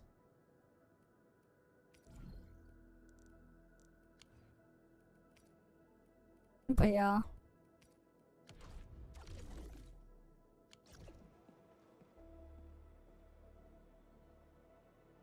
I mean, I found some today. I refreshed a couple and I got some.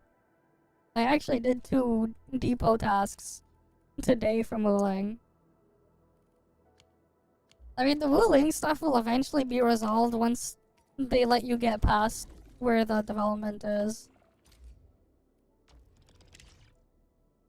You know, once we get past this, it'll be a non-issue. One day. It'll be a non-issue. But yeah, it's... of course, these help a bit. These give 210 every 2 days. 210k. Right, you just do these and it's just like whatever. Easy.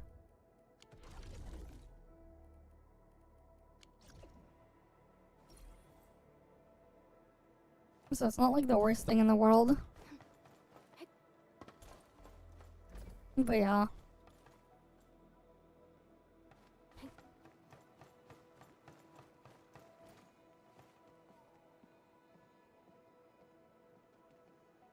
Yeah, give me a sec. I wanted to see something.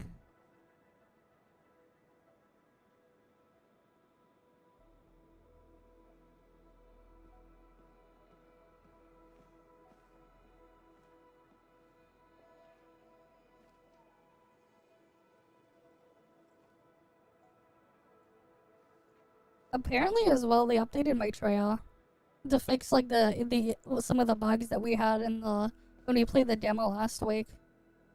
And they made Maitreya faster. But yeah, like, is there like other cool stuff in here? Yeah, Maitreya's there. I guess you can try this at some point. This thing, whatever. Because there's a demo out. What else is there? We played Dench Attack yesterday. Oh, there's a sequel to Ash of the Singularity? Did anyone ever actually play this game? I swear, like, the only reason why people, like, talked about this shit back in the day was people would just get the game and use it as a benchmark. A benchmarking tool.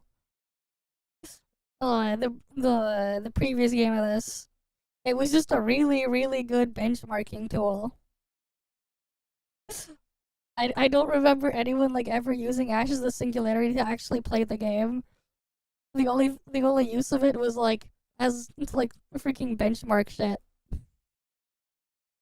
I swear. Freaking Ashes there.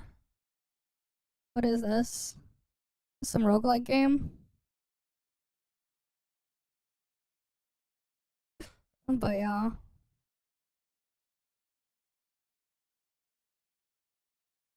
I think I saw something about like some weird racing game before. I forgot what it's called. Was it called Skyrim? I think it was. I think I saw it here somewhere before when I was like scrolling through this page. Because sometimes it's just interesting whenever like they do these to just see what's coming up or what they have. Let me see if I can find it. Yeah, they have a demo. I grabbed the demo. Yeah, it's this thing. Some sort of like a racing parkour MMO, I think. It is. We got a trailer here. It could be interesting to try.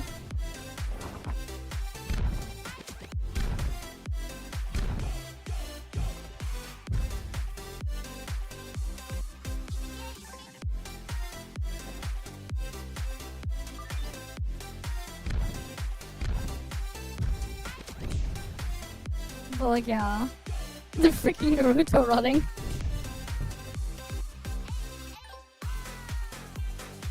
Okay, rail grinding.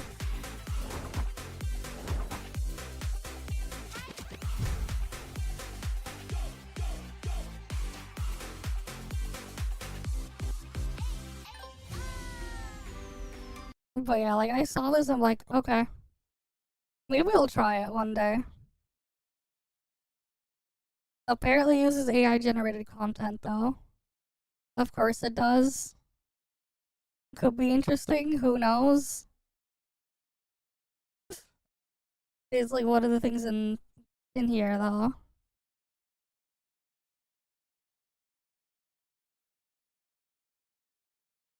But yeah, like this is just some stuff that they're showing here. Some sort of survival crafting with zombies, and you have trains here. Okay.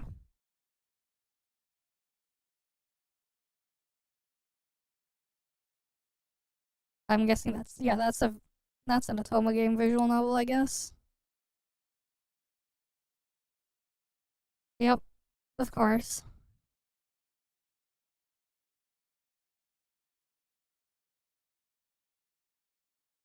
Huh? Sonic game? Wait, what? There's just all sorts of stuff that shows up here, but occasionally you do find something like really interesting. Occasionally Pachinko is some sort of pachinko machine game. Okay.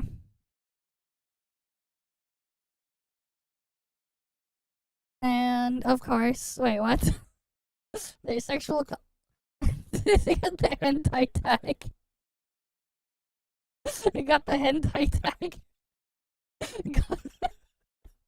This train game got the hentai tag. It's a roguelike NSFW hentai anime game. The things you see, man. The things you see. Here you go. Here's your gotcha simulator. The gotcha pub machine simulator. And you get these figures in there. Cool.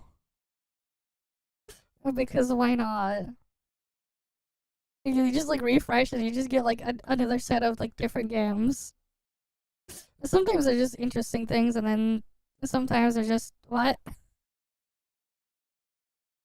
But yeah. Who knows what you'll find? What is this one? Is this another factory game? Looks like another factory game. They have a demo and everything.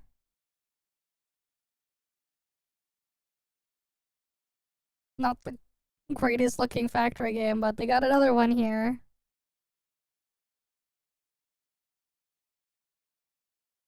And they got multiplayer stuff there too. Okay.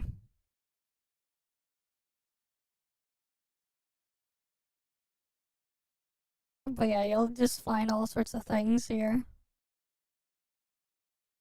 Right, sometimes it's just interesting to say.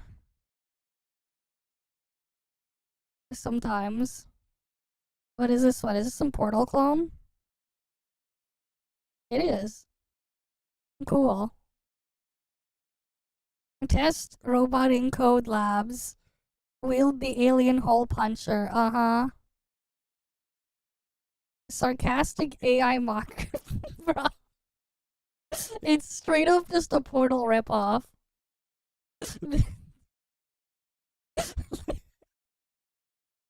This is just straight up Portal ripoff right there.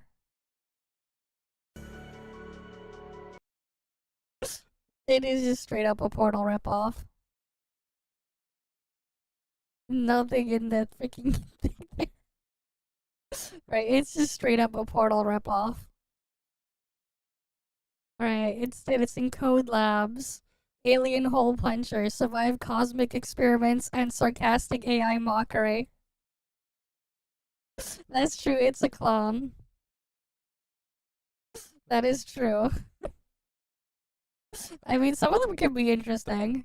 I remember like a long time ago I played this this weird one where it's like they combined Super Mario Bros with the portal and they gave Mario a portal gun. And it was like an interesting thing to play. I think it was called Amari. I played this like it was like more than 10 years ago. This thing, it's just Super Mario Bros, but Mario has a portal gun.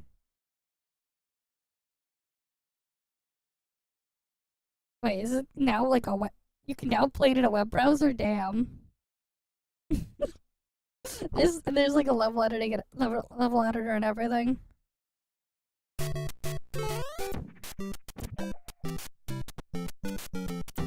Why? Because why not?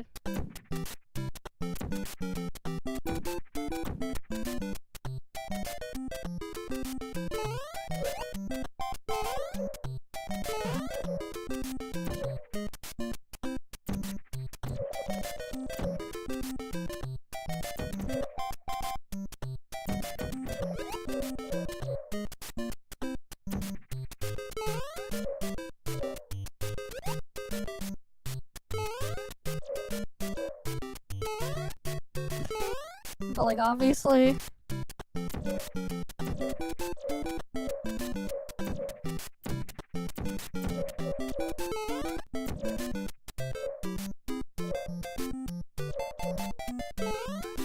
you could mess around with us.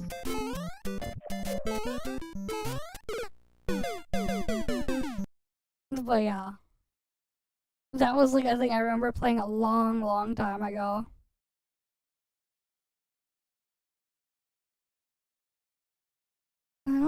I don't know if there's like anything else that's like super interesting this time around outside of like the two main things I said before.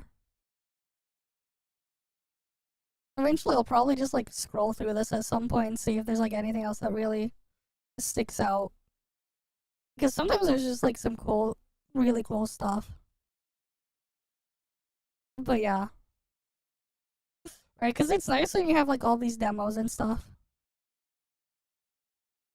And then you guys sent me a bunch more reacts of everything here.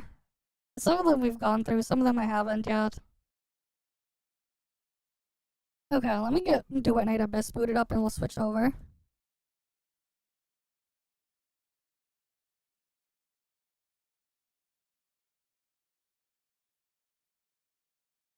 Alright, let's open it.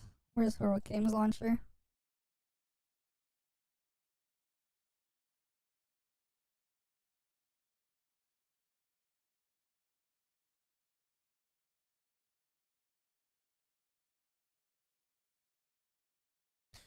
But yeah, doing Night Abyss is really something when the best way to AFK farm stuff is to play it on an Android emulator. Because it makes mob spawning so much better on an emulator.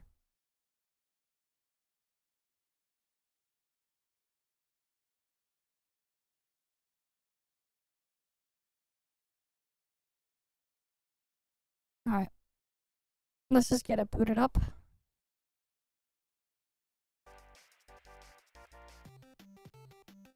Here, I'll just get her playlist continue. Yeah, it's available to pre-register. It's releasing in what, May 15th? Yeah, it's on multiple places.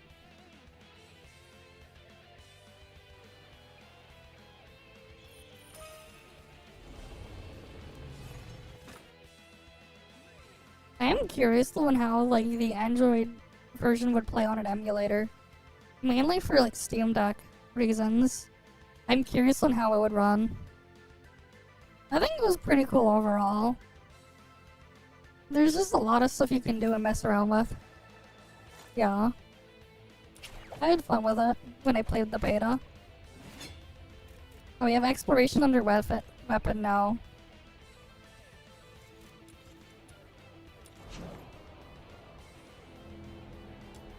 But yeah, like I'm just slowly like just getting all these weapon blueprints in here. Getting multiple of everything. Yeah. So they didn't add any new story to the beta we just had. Compared to the previous betas. There was like no new story. for some reason. I guess they're just saving a lot of it for just release.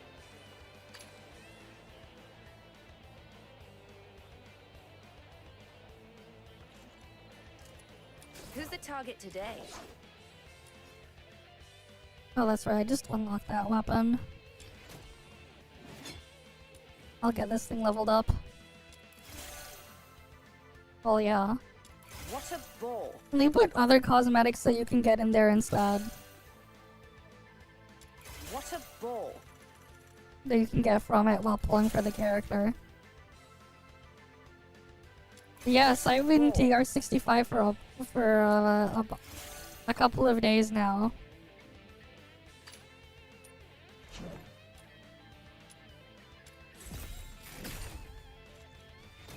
What a ball!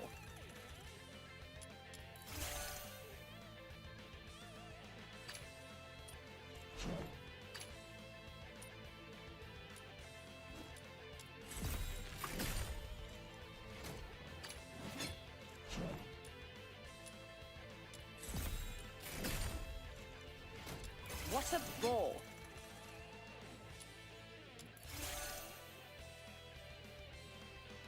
What a ball! There we go.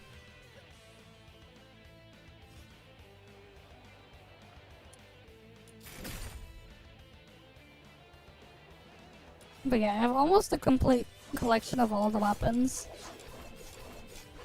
Slowly just getting everything. I assume so, but like...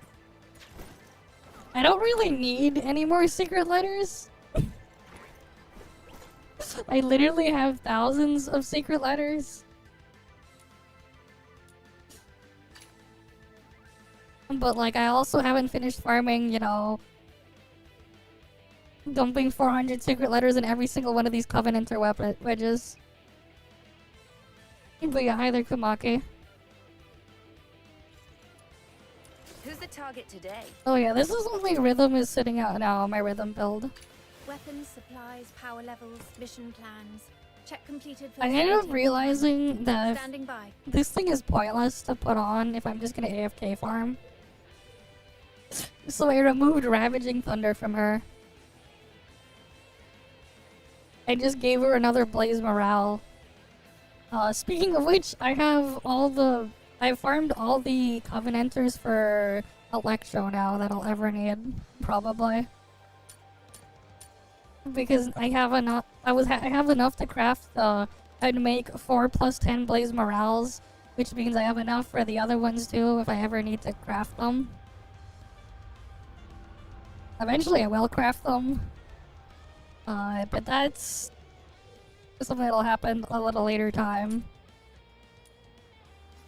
That said, I still need 2 more Prime Morales for this to be +10. Of course. Eventually that stuff will get sorted out, though. I shall offer what humble aid I can. It should be as what's the next summit thing anyways? Medicine for the... Do we even know? Who's the target? I need my assistance. I'd be pleased to lend a hand. Of course, I'm gonna get this thing maxed out as well. For the Dreamwheeler's feather, I'm gonna get this maxed out for Fina. Should be Electro? Okay. Who's the target today? Yeah, cause like I'm pretty sure I have. Let me provide Yeah, my min-maxed Fushu is here, right? I have a completely min-maxed Fushu. Frosty Torrent +10. Right, that's +10. Prime Serenity.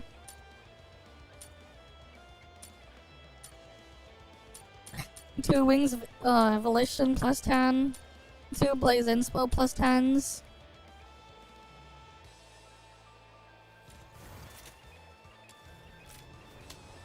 All her skills at maxed.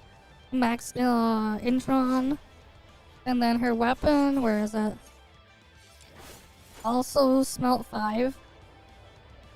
Right, that gives 40 skill intensity to her. And then when a Hydro character deals crit damage with this weapon, increases skill damage by allies and stuff. I mean, she's gonna trigger crit damage anyway. That's 90% basically. So, like, I don't need to worry about that.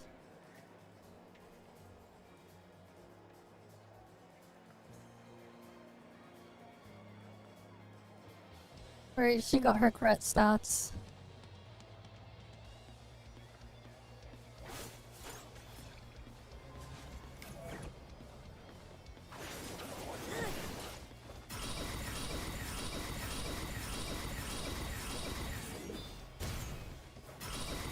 Wait. I never actually checked. I got this weapon to smelt 5. Who's the If target charge today? attack speed actually does anything on this. I mean if regular attack speed does anything. Let's check.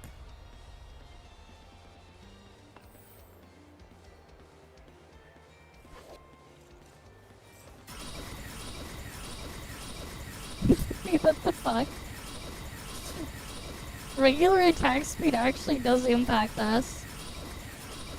But just for this weapon. How long? That was from the previous event. I was just not paying it. I just was being lazy though. The previous one. I have no idea. I just did it the lazy way. I didn't really bother to try to get triple S score. I probably could have. It's just that I was just too lazy to optimize for it. For the previous event thing. I'll probably get like the triple S thing in the next one anyways. Who's the target today?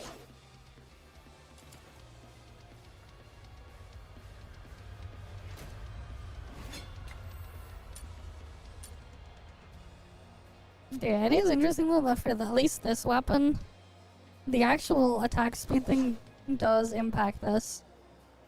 The halberd one for piercing ascent.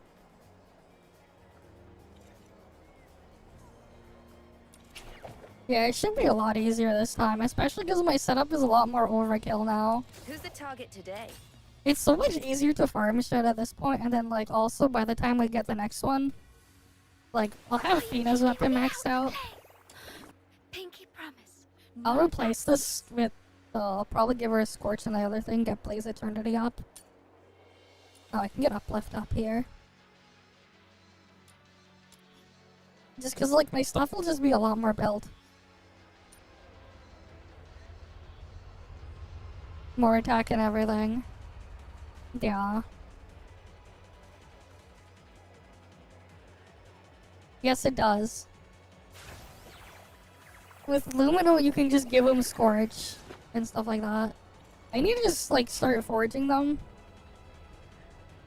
There's a lot of stuff I just need to, like, start foraging. And then I gotta deal with this stuff, too.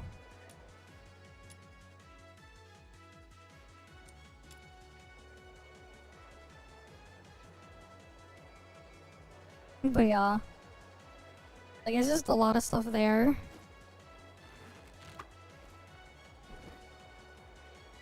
But, like, the changes to, like, the farming stuff and, like, how much easier it is to just AFK farm everything is just really nice. Oh, I didn't even see what's the things here. Okay. Obtain 5 purple tier demon wedges. Donations.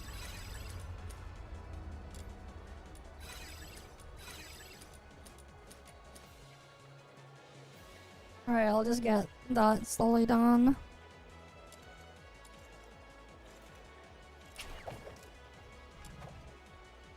Like, the thing I'm, like, slowly working on now as well is just getting all of the Covenanter wedges farmed out that I'll need. I think I'm probably just gonna, like, try to finish out all the Pyro ones, and then eventually work on the Umbro ones. These things are easy to have, but it's just that's not the bottleneck, it's these ones, the Covenanter ones.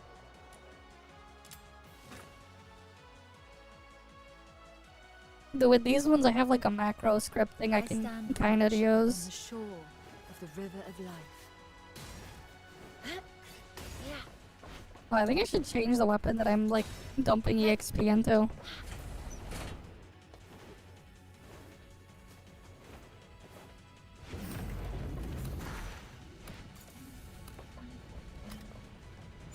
Because I chose to live on. Like the moon dancing to the full. What do you mean you finally reached the end of smelting? Did you max smelt every weapon now? The enemies have stopped attacking for now.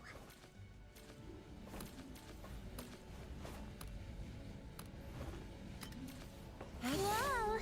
Tons of enemies suddenly rushed out. I can't delay my research, so I'll just leave them to you. Phew! Finally! Oh, you mean you There's just a forged little everything? gift from me. Yeah, I'm gonna get everything to like smelt 5.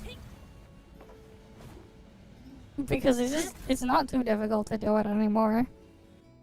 Mainly because like you could just go into exploration and just set it to like auto repeat. Embrace, born upon the rains of renewal, to merge with the next endless. I stand. Oh, I'm gonna watch change the upon weapon. the shore Wait. of the river of Oh, never life. mind. I did change the weapons already. But yeah, like I have like a freaking macro set up on my emulator to just have the thing walk straight to the node here. But yeah, like I'm gonna just like farm every Covenant or Wedge like the +10 4 times. Mission wrapping up. So I can like just have any Wedge I need for anything.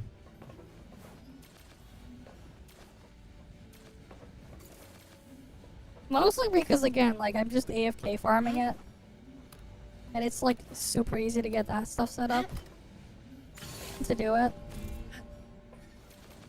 Let the healing flow.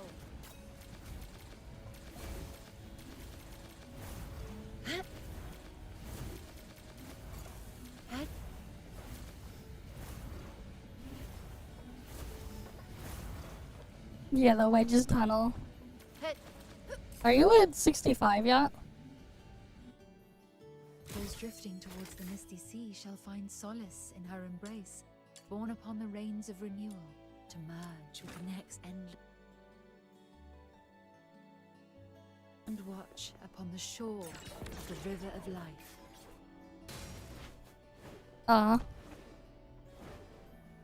Wait, how did you get to 65 if you didn't do all the wedges yet?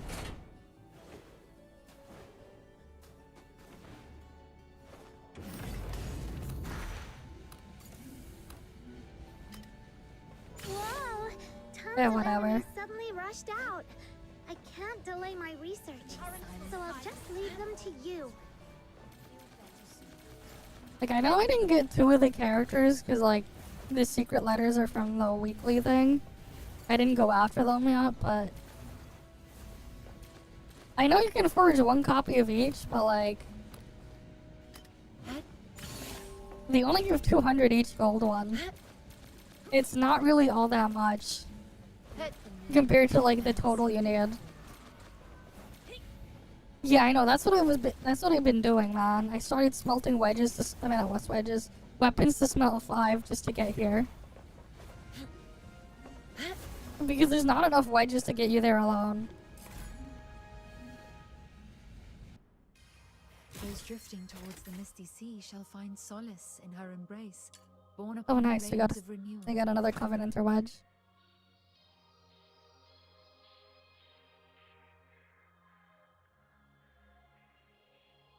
But yeah, I'm just gonna get like every weapon to smell 5. But yeah, sure, here, I'll get you your cat ears.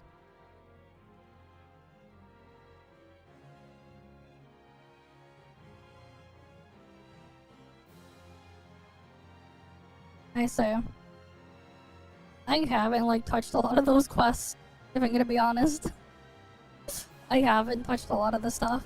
I've mostly just been focused on like forging everything.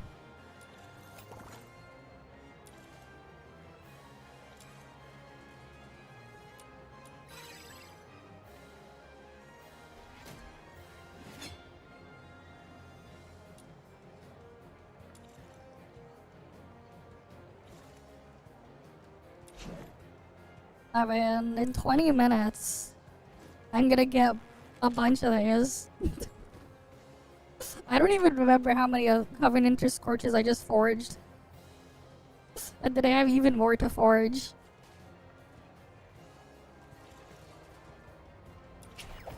What are covert commissions right now? Ooh, we have more exploration here. But yeah, I've just been like mostly just like going in here, selecting things to get it to farm, and then just going, having it just dump through them.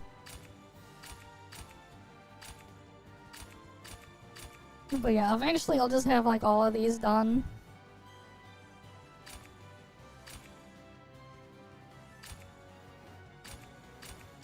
You know you're done when you have like everything fully maxed out and you don't need to craft anymore.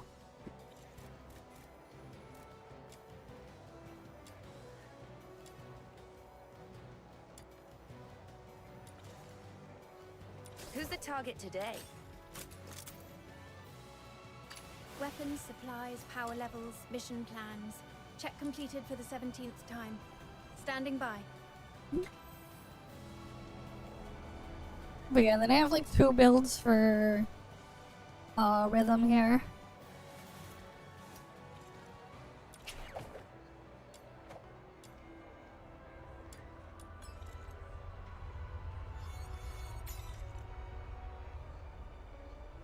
I see.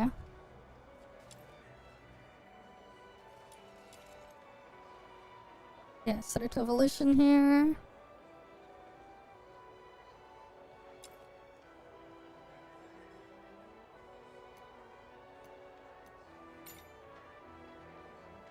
Okay, but the special wages need some time. Covenanter wages will take a long ass time. Yeah. It's a pain. It needs a lot of stuff. Rhythm Fisher reporting in. Standing by for your orders. But yeah, here's how cracked my rhythm is. I chose to live on!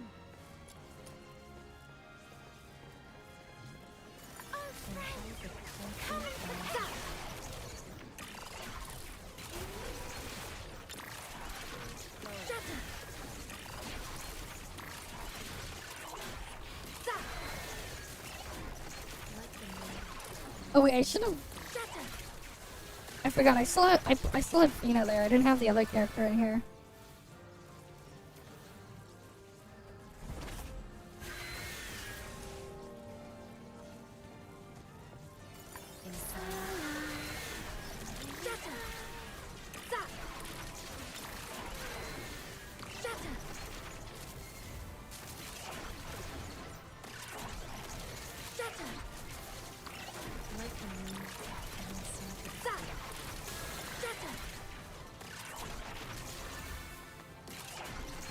Alright, he's just wrecking everything.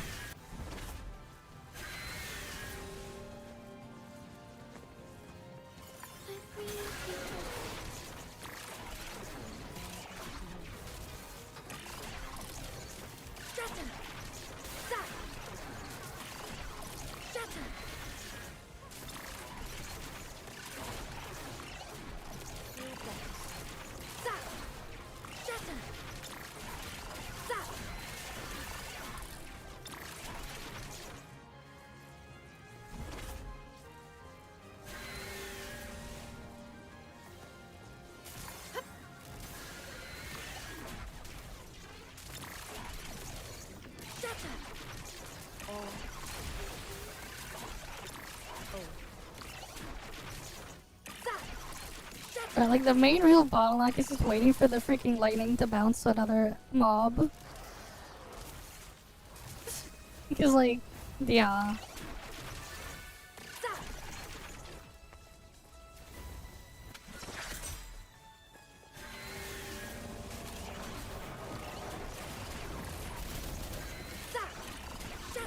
Wait, which one was Fafnir's curse again?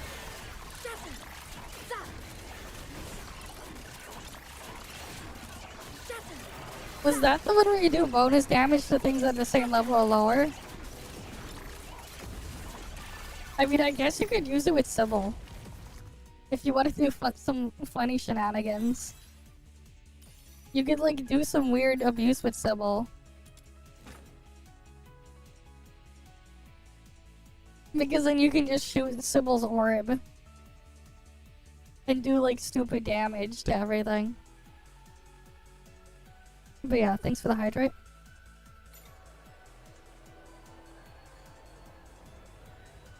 Ugh.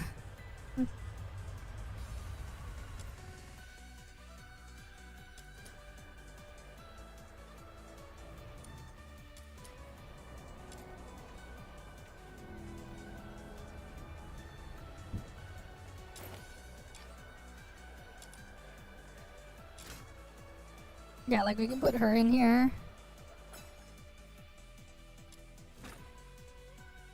I mean, the secret ladder thing is the big one. Reporting in. Standing by for your Not having to, just being able to just go into exploration. I just set it to like 99 waves and come back after 2 hours. Like the moon, advancing to Yeah. Don't forget, man, secret ladders were a lot more annoying before. Up until they changed the thing and just let us auto-continue. God, it was so painfully annoying to do secret letters before. And I would know, because I literally did thousands of them. I still... Like... I still don't like doing them, but like, at least now I can just auto it. The fact that we can fully auto it now is nice. They need to add it though for Noctoyager Manual. Noctoyager Manual needs auto continue, like what the fuck? Let me like let us like auto continue freaking not that. They still need it for Noctoyager Manual because Covenanter wedges are a pain. Bro, it spawned my teammates out of bounds. What is this game?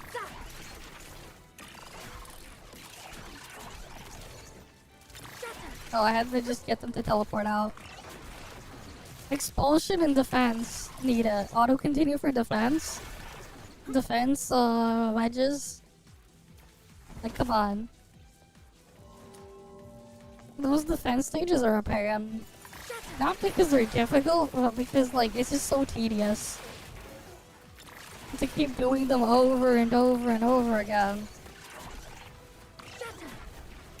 For the Covenanter wedges.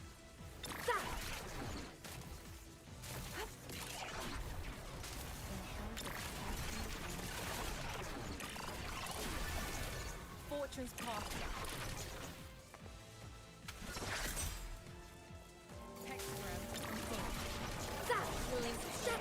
Just let it auto continue in just more waves.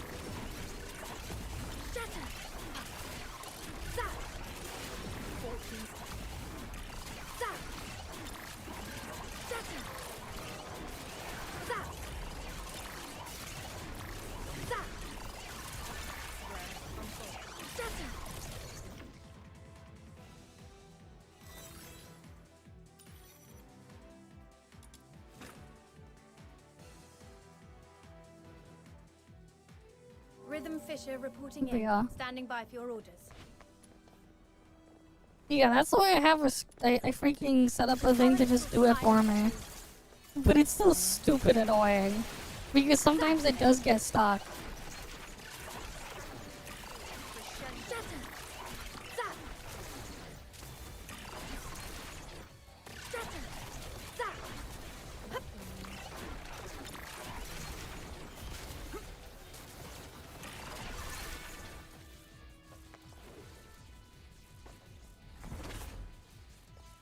Yeah, like they just straight up refuse. It's so annoying.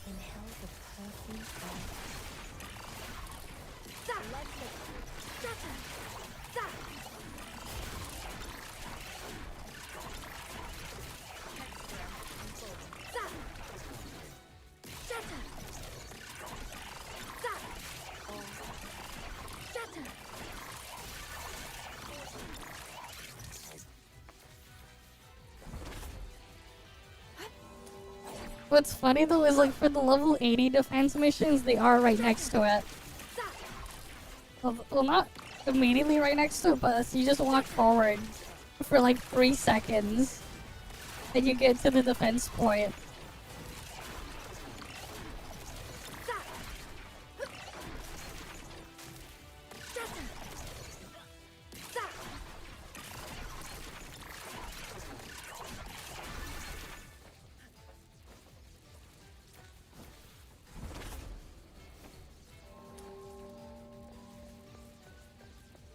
Feel better, Sophie. Slow.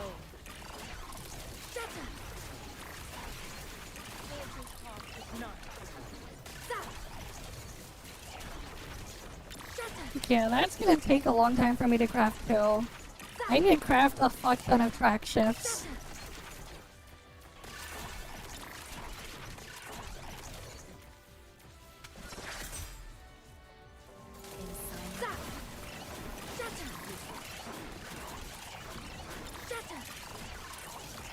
I'm gonna be honest, Fina's a better sport than using whatever her face is. Zulu or whatever.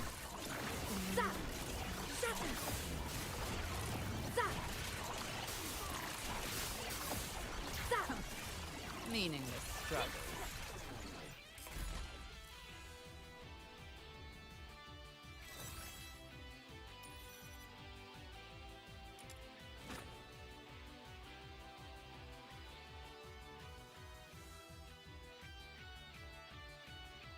It's just pain, man.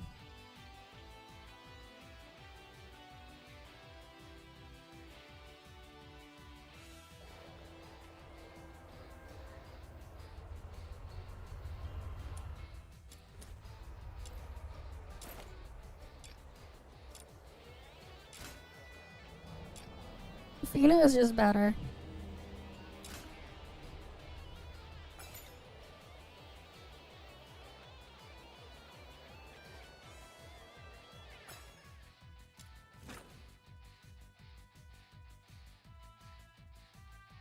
Rhythm Fisher. Oh wait, I forgot to switch rhythms set. You have to wait. I know, right? You gotta wait an eternity to just craft all the things too. I forgot to set the thing.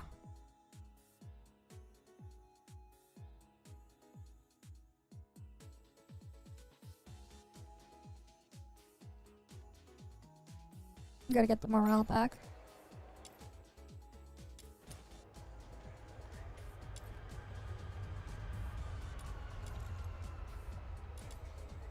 Morale inspo here. Do I want to put Ravaging Thunder back or do I want to keep the other morale?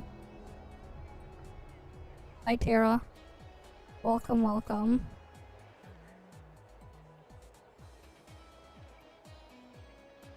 I could put Ravaging Thunder back.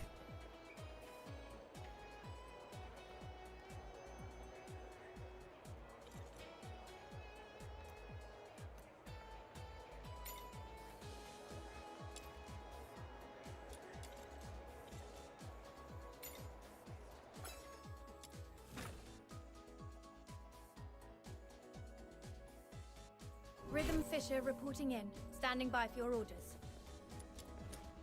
Because I chose to live on! Be careful, Shatter! Shatter! Zap! Shatter! Zap! Yeah, this is like all you do when you play Rhythm, right? Zap! Shatter! Zap!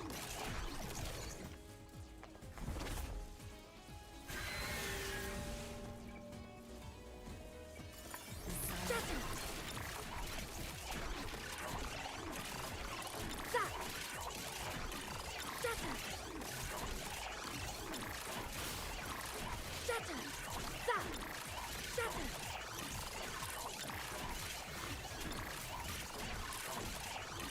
Zap! Shatter!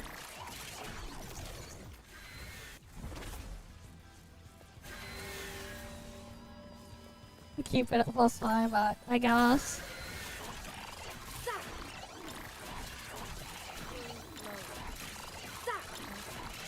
You know, for the past like 5 months, this is basically what I was doing on what's her face again? Psyche. But now I'm just doing it as rhythm. I'm literally just doing what I did with Psyche, but now as rhythm. Pop ult and just spam skill. Except I'm not shooting.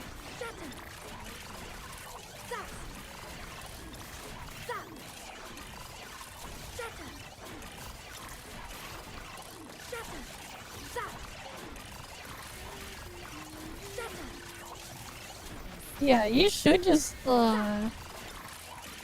track shift the middle wedge. Honestly.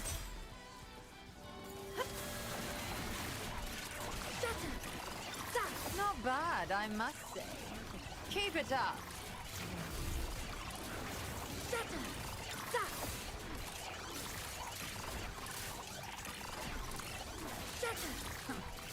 Meaningless struggles.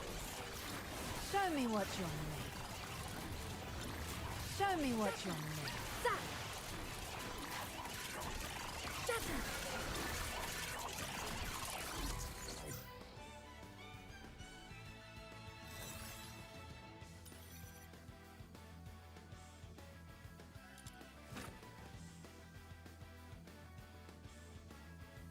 Rhythm Fisher reporting in. Standing by for your orders.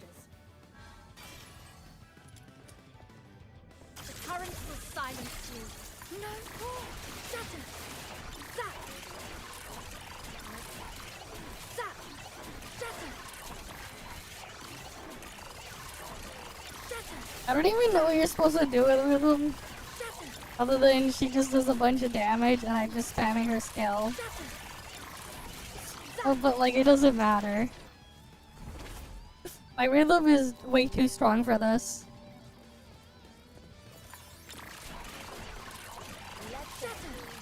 But like, she's just fully maxed out with wedges.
Yeah, I gotta. That's like the other thing. Just crafting more of those is just still a big bottleneck.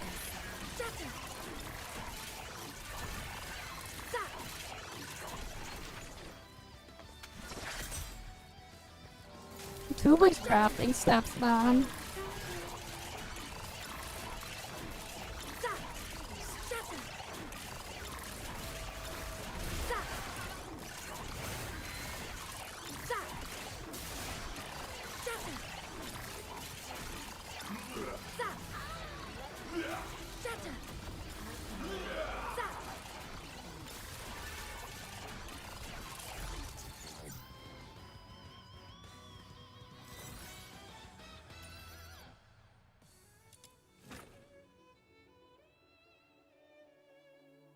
Rhythm Fisher reporting in. Standing by for your orders. Mission wrapping up. Oh yeah, for sure. And like the thing is already on like a pretty big decline.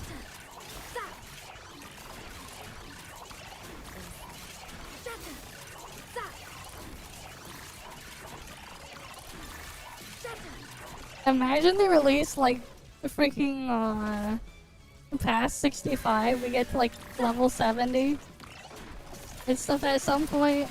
That'll be interesting to see what will happen.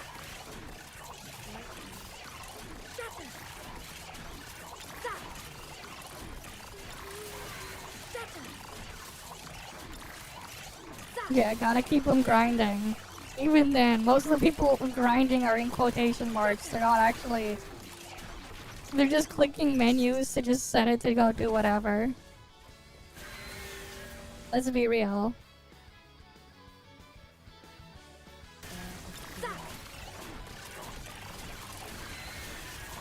Yeah.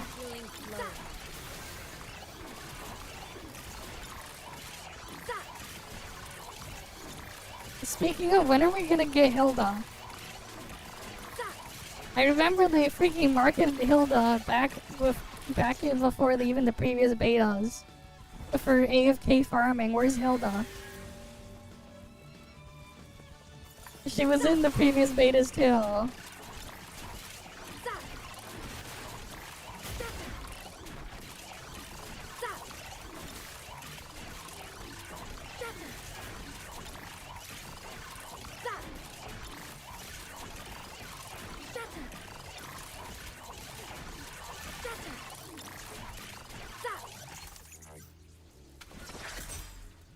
I see.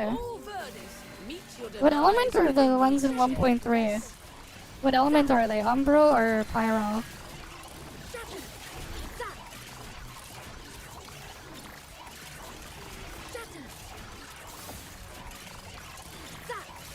Because like they haven't done stuff for Umbro and Pyro yet.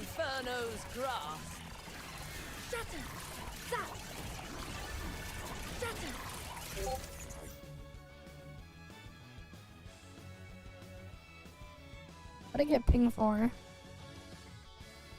Oh, what the hell's in NT main cord now? Oh, they just tweeted something about merch. Oh, it might be Umbro, so should I just go AFK farm Umbro Covenanter wedges then? Just to prep? Rhythm Fisher reporting in. Standing by for your orders. Then emo. The current will silence you. Maybe I should just work on Umbro wedges then. Before Pyro.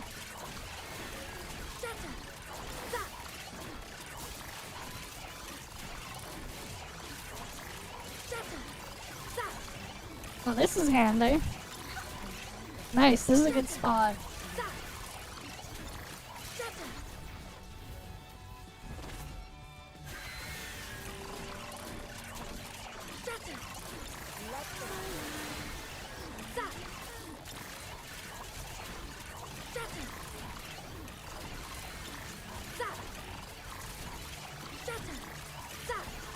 Guys, this is peak gameplay right here. Peak gameplay right here. Yeah, it takes forever, man.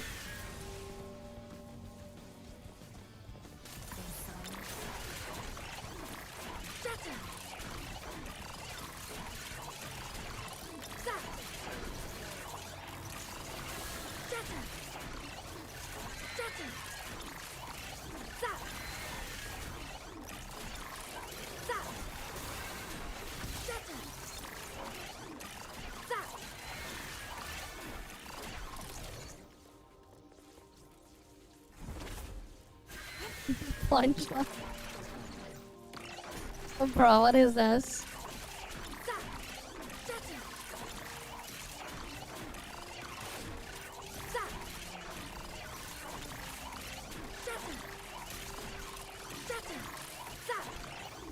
What's next? They're gonna make a character where we're just drawing circles like we're playing Pokemon Ranger? Where you just draw circles around everything and then they die? You guys ever play Pokemon Ranger on the DS?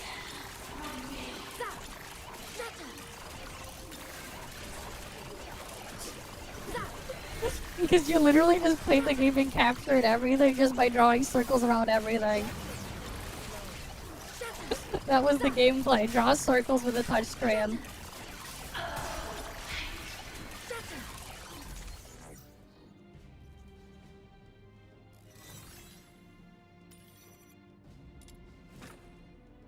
But yeah, like this shit is just so brain dead. Rhythm Fisher reporting in. Standing by for your orders. And because of like just how easy it is to just AFK farm everything, you just overbuild everything and just do this. Because why make it harder on yourself when you can make it easier?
Yeah. It is weird, man. Just power creeper with the next dude. Rip Zulu.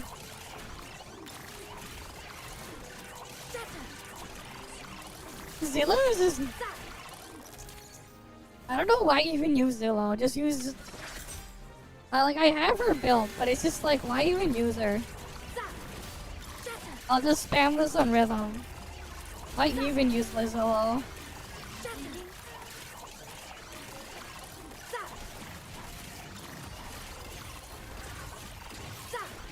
Like, as a support, Fina is just out DPS here.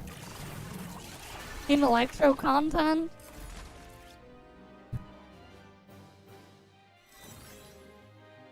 No, cause like, here's the thing, right? My Fina is out damaging Zelo as a support DPS. On something favoring Electro damage, cause I set it to Electro. Not Lumino. So it's just like... Standing by for your orders. Why even? And then the thing is too, Fina provides a bunch of buffs. At the same time while actually doing damage. Mission wrapping up.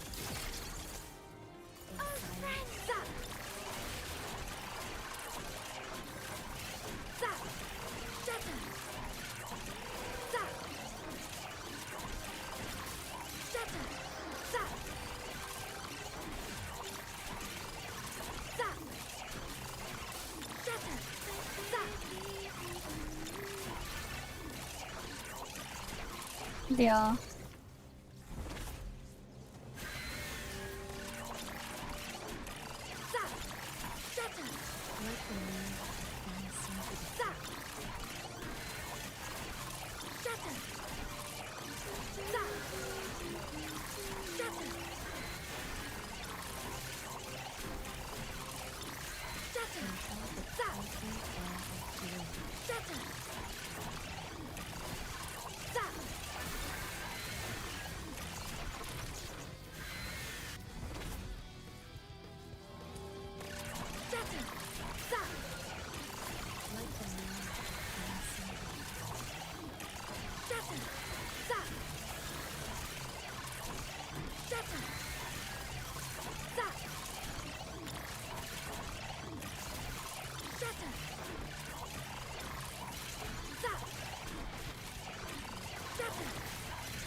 But yeah, this is just silly.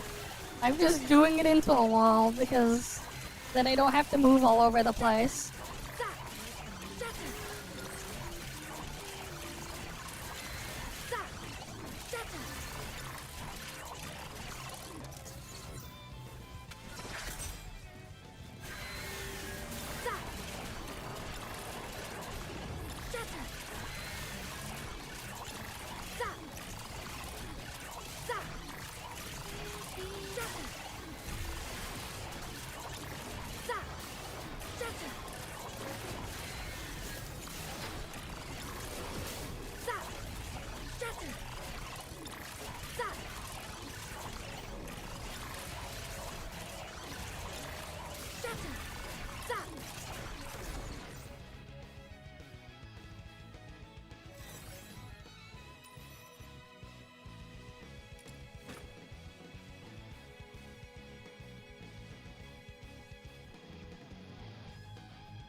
But yeah, I guess the only good thing about Zulu is her weapon.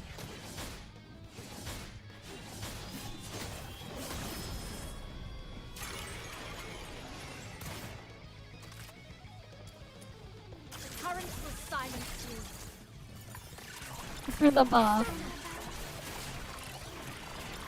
Zap! Shatter! Shatter!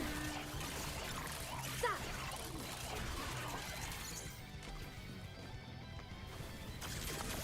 Shatter! Zap!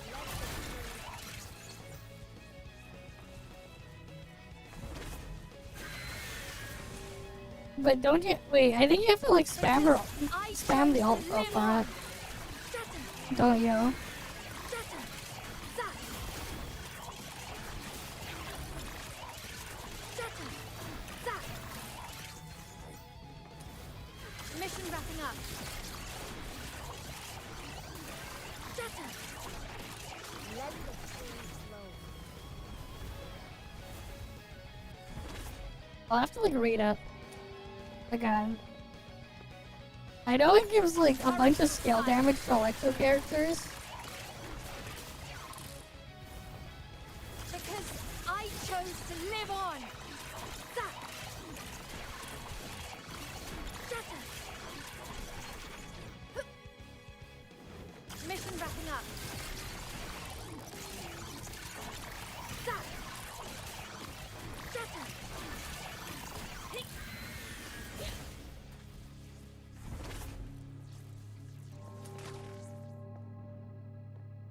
The currents will silence you. Zap! Well, that's true. I could just... I should change some stuff and just AFK this. Shatter! Zap! Shatter! Shatter! Zap! Shatter!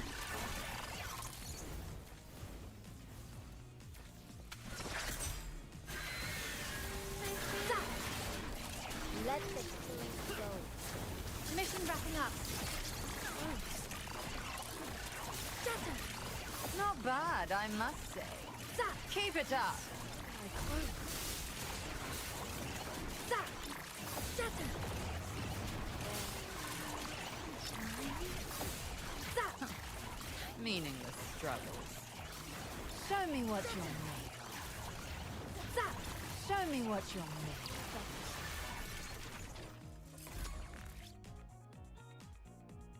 But yeah, this thing is just silly.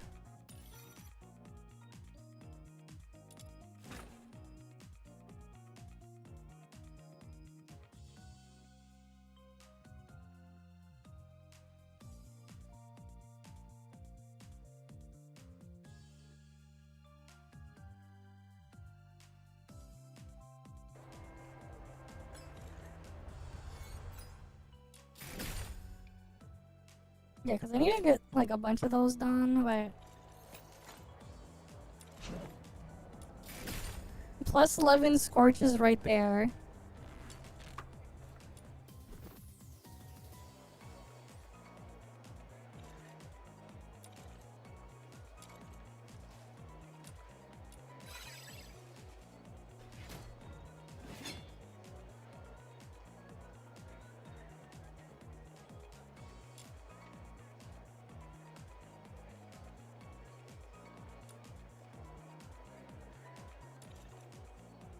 Who knows when she's coming?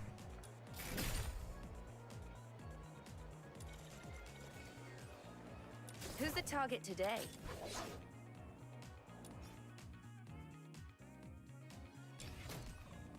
Yeah, when an Electro character uses their ultimate skill, it's only for 12 seconds, so I have to like spam it.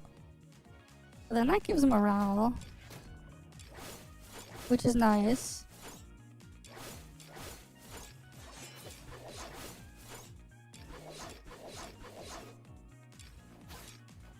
It'd be nice if we got like another weapon that just gave a bunch of morale for nothing.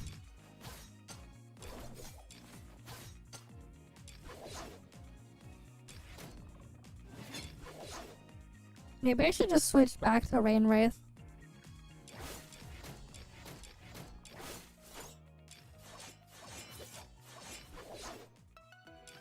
Oh yeah, I do have the skill range katana. Just because. At Smelt 5.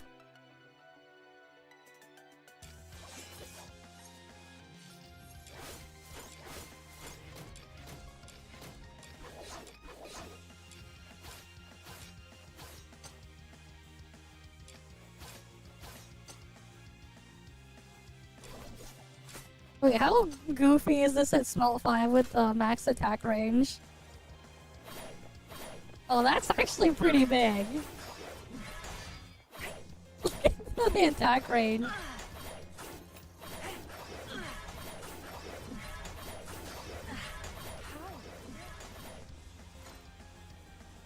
Who's the target today?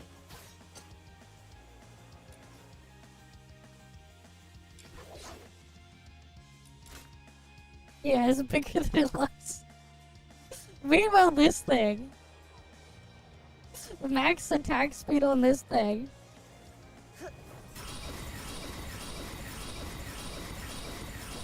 Piercing Ascent Airlines.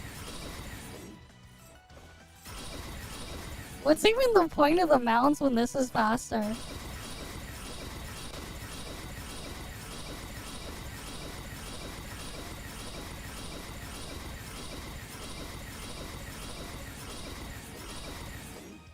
Yeah, I think it's just visually there's a cap on the range, but then it goes even further than that. Who's the target today?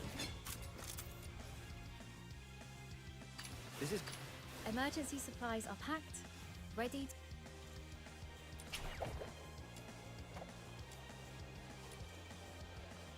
Who's the target today?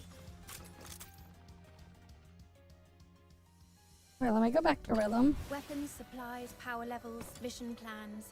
Check completed for the 17th time. Yeah, I'll just Standing put by. Blaze morale back.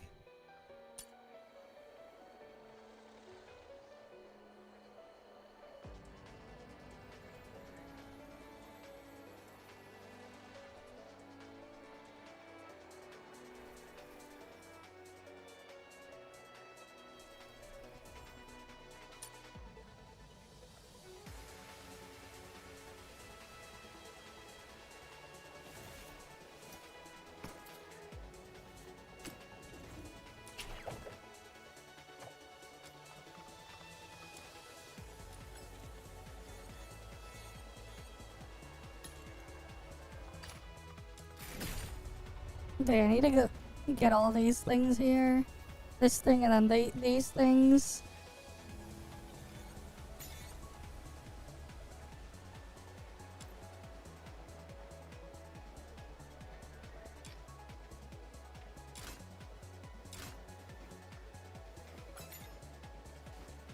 Yeah, you know what? Can I just AFK this? Can I actually? Graham Fisher reporting in. Standing by for your orders. Because I chose to live on.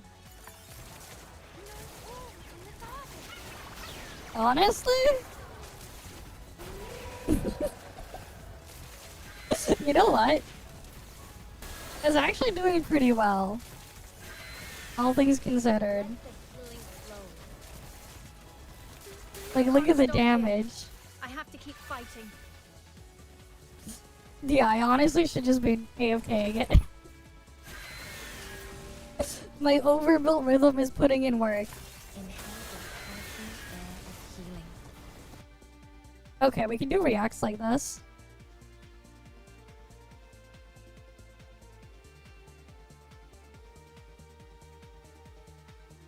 Right. We can do reacts this way. Like, actually.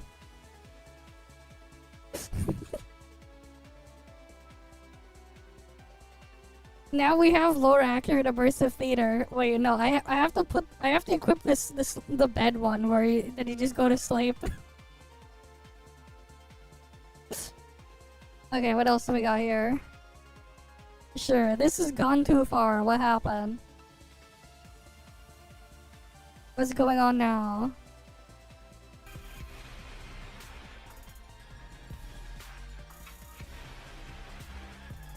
You know what? You know what? You're right. If St. Tontas would have just fucking then he would have been safe. Okay. Why didn't Saint just that way he can just avoid the death threats? Holy shit. I think that's enough, ladies and gentlemen. Right? I think at this point, it's become abundantly clear that she is not even thinking like a normal human being anymore. And she's at the point where she's just going to openly lie, openly rewrite history, and just ban anyone in your chat. She's actively creating one of the most toxic echo chambers on the platform. Oh boy. Look at the boss bot HP bar. Look at And I do look at it just drain the itself. misinformation, the rage baiting, and the targeting of me, and the fact that her chatters are now sending me death threats. I think it's enough to go to the authorities. I have no idea, but I know UK laws are a lot stricter than those in the US, and I do believe that some, or at least a lot he's of them, actually are clearing being a burst of actively feeder. broken here. Obviously, I don't know how to get this done. I don't know how to get this process moving forward, but maybe somebody on the other side of the world might be able to help out with that.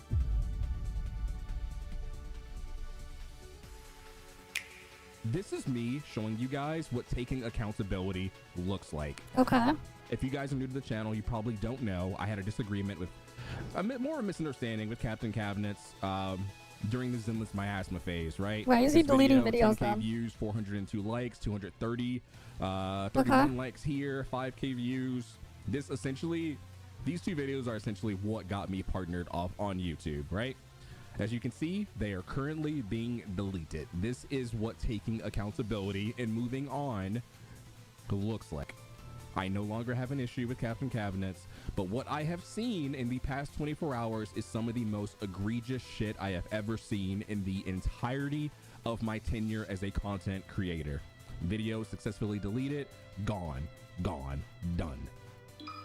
All right. Okay. We need to talk about this entire situation because this is spiraling further than it's ever needed to.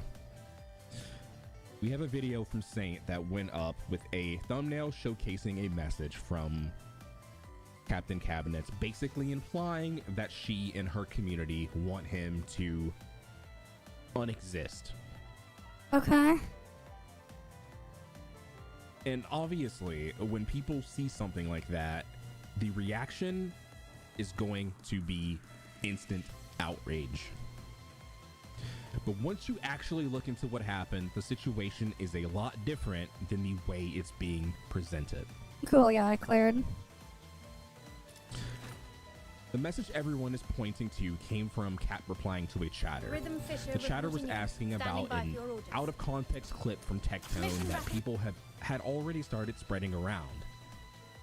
Yeah, clown goes out to PvP clowns, pretty much. That was a reply. That was a reply, right? Wait, what happened in Tech's stream? Also, these are... So if you don't know, YouTube has this A/B system where you can put multiple thumbnails. I believe it's 3 and then 3 different titles. And it's basically going to go with the one that gets the most traction, right? But this is more than 3.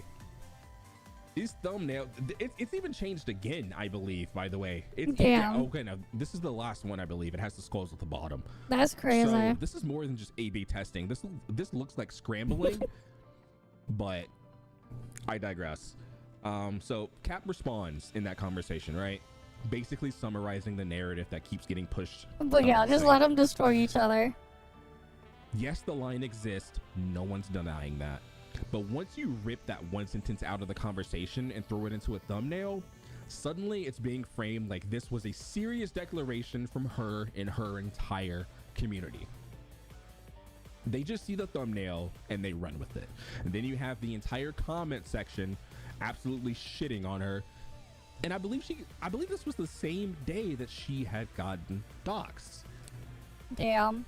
And I wasn't there, but I did hear that she also was like crying on stream as well. And it's just like, this has just gone too far at this point. This thumbnail isn't presenting the situation. It's presenting the most extreme interpretation possible. So now thousands of people see it and immediately think Cap and her community are telling someone to unalive. Oof. That is a massive accusation. And when you push something like that out to a huge audience, you know exactly what kind of reaction you're going to get. And what makes the whole thing even more questionable is what happened after the video went live. First, it was she belongs in jail. Then it became call the police. And now I believe it's she is evil. There's only so much A/B testing you can do on YouTube. It is what it is. So here's the thing. If this entire situation is really as clear cut as it's being presented, I saw the Adam Morph's picture. Shifting? Why are we that was on scrambling Cake to Discord? constantly change thumbnails to add more context? When in reality, like what are we doing here? Come on, man. This has gone too far. The internet has already seen the original version. Yeah, they haven't had enough. Your comment section has already seen the original version. And here's the thing.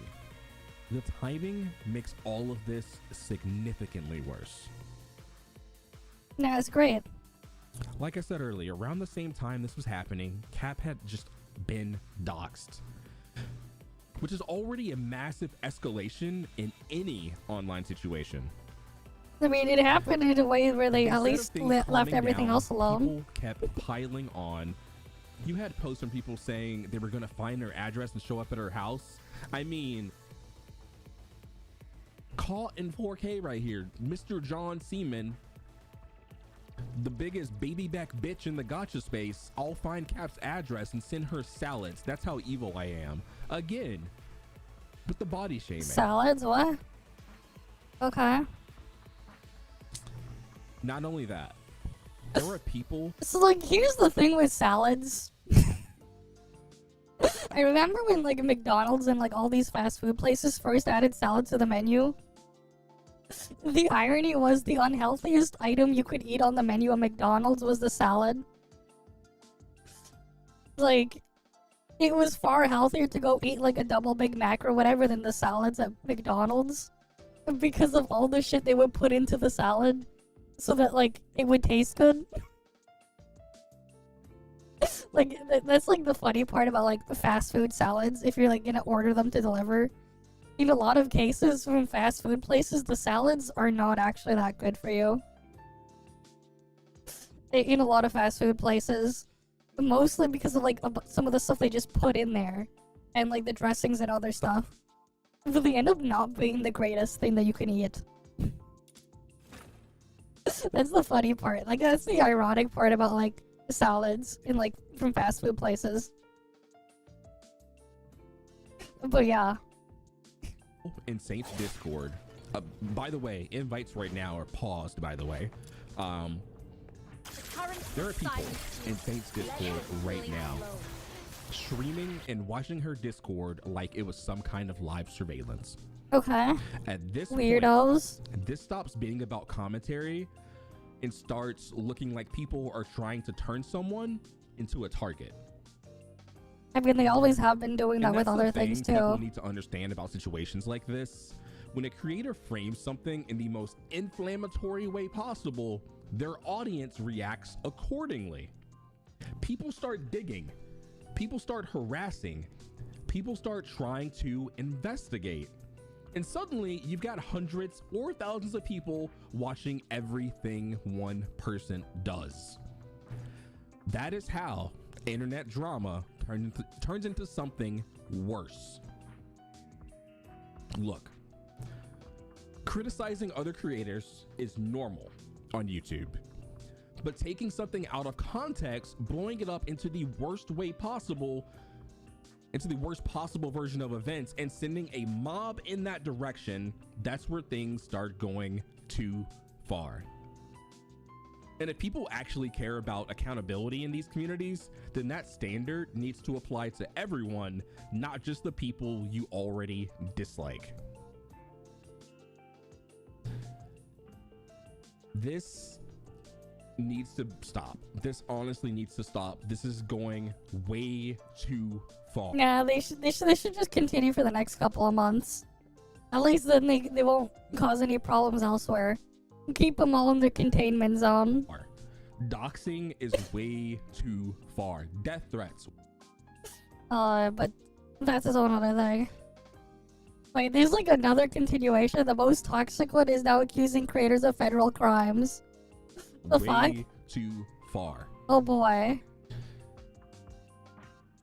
Do better. So let me know your thoughts down below. And I'll see you guys on the next one. Let's see. This has reached a point where we are now accusing other content creators of federal crimes. Oh boy. Gene, get this man. Okay.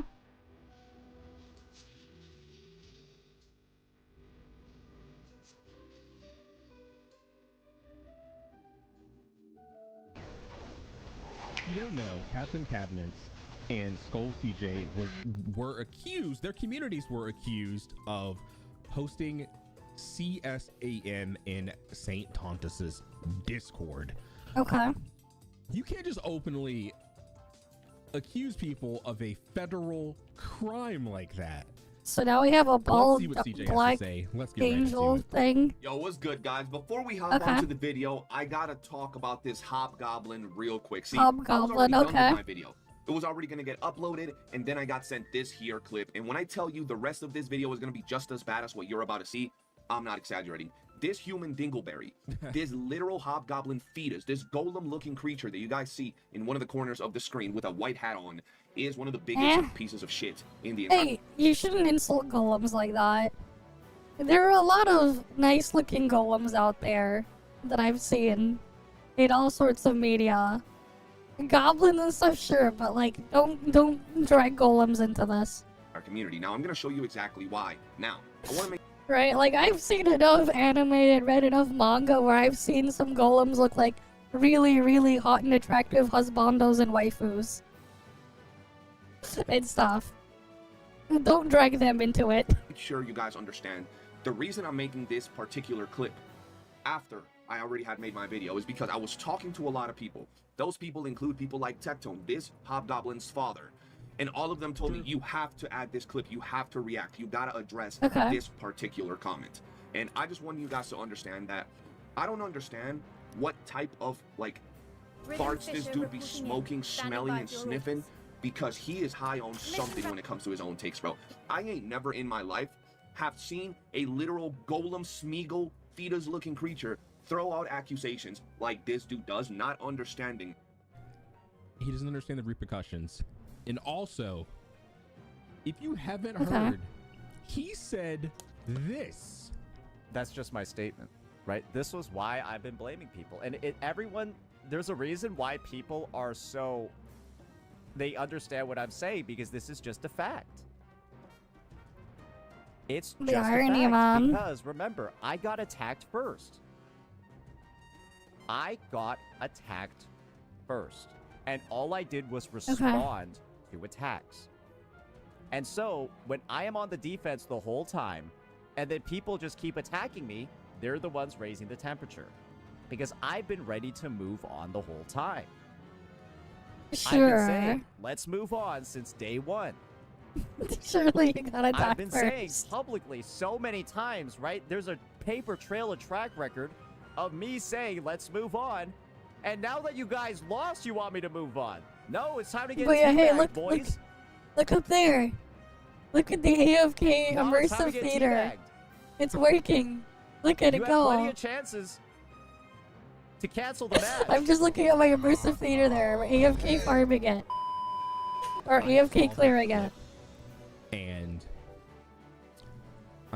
I'll be honest with you. My super jacked rhythm is putting in work. 99% of me considers this man a lost cause, and 1% there is redemption, right? 1% of me believes he could be redeemed. Alright, look at my rhythm Now go. it's 0% after that clip, because you were so blind to the fact that you started everything.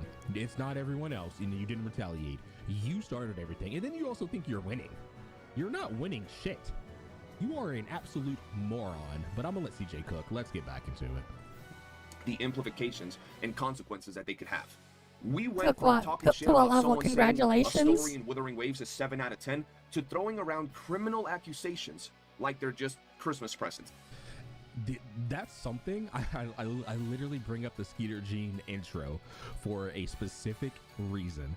This is something that people do serious time. Yeah, well, and if he does a 360 like the people had their time. heart changed up Persona 5. And you're just Okay, randomly then. running around saying, I still need to play "This person Persona did 5. it, It's just this been sitting in my person did Steam it, library. I'm a victim." Only Joker You can stop that. cannot do shit like that.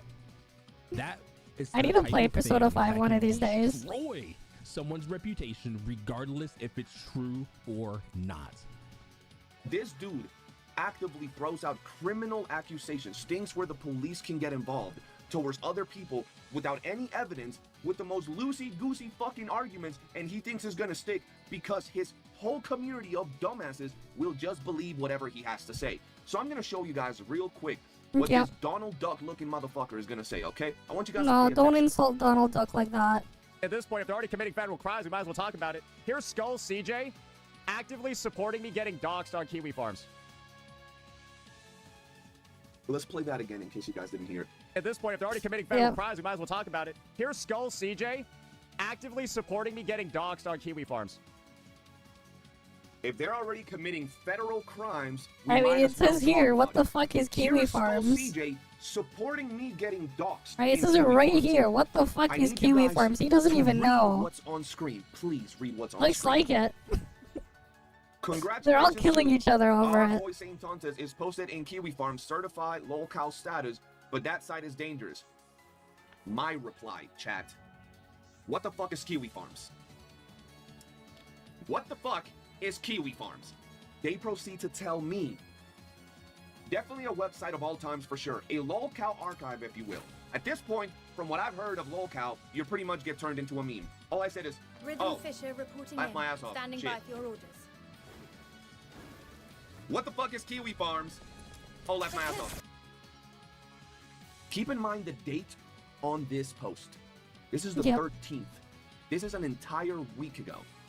A week ago. Okay. If you go About a week ago. Sorry.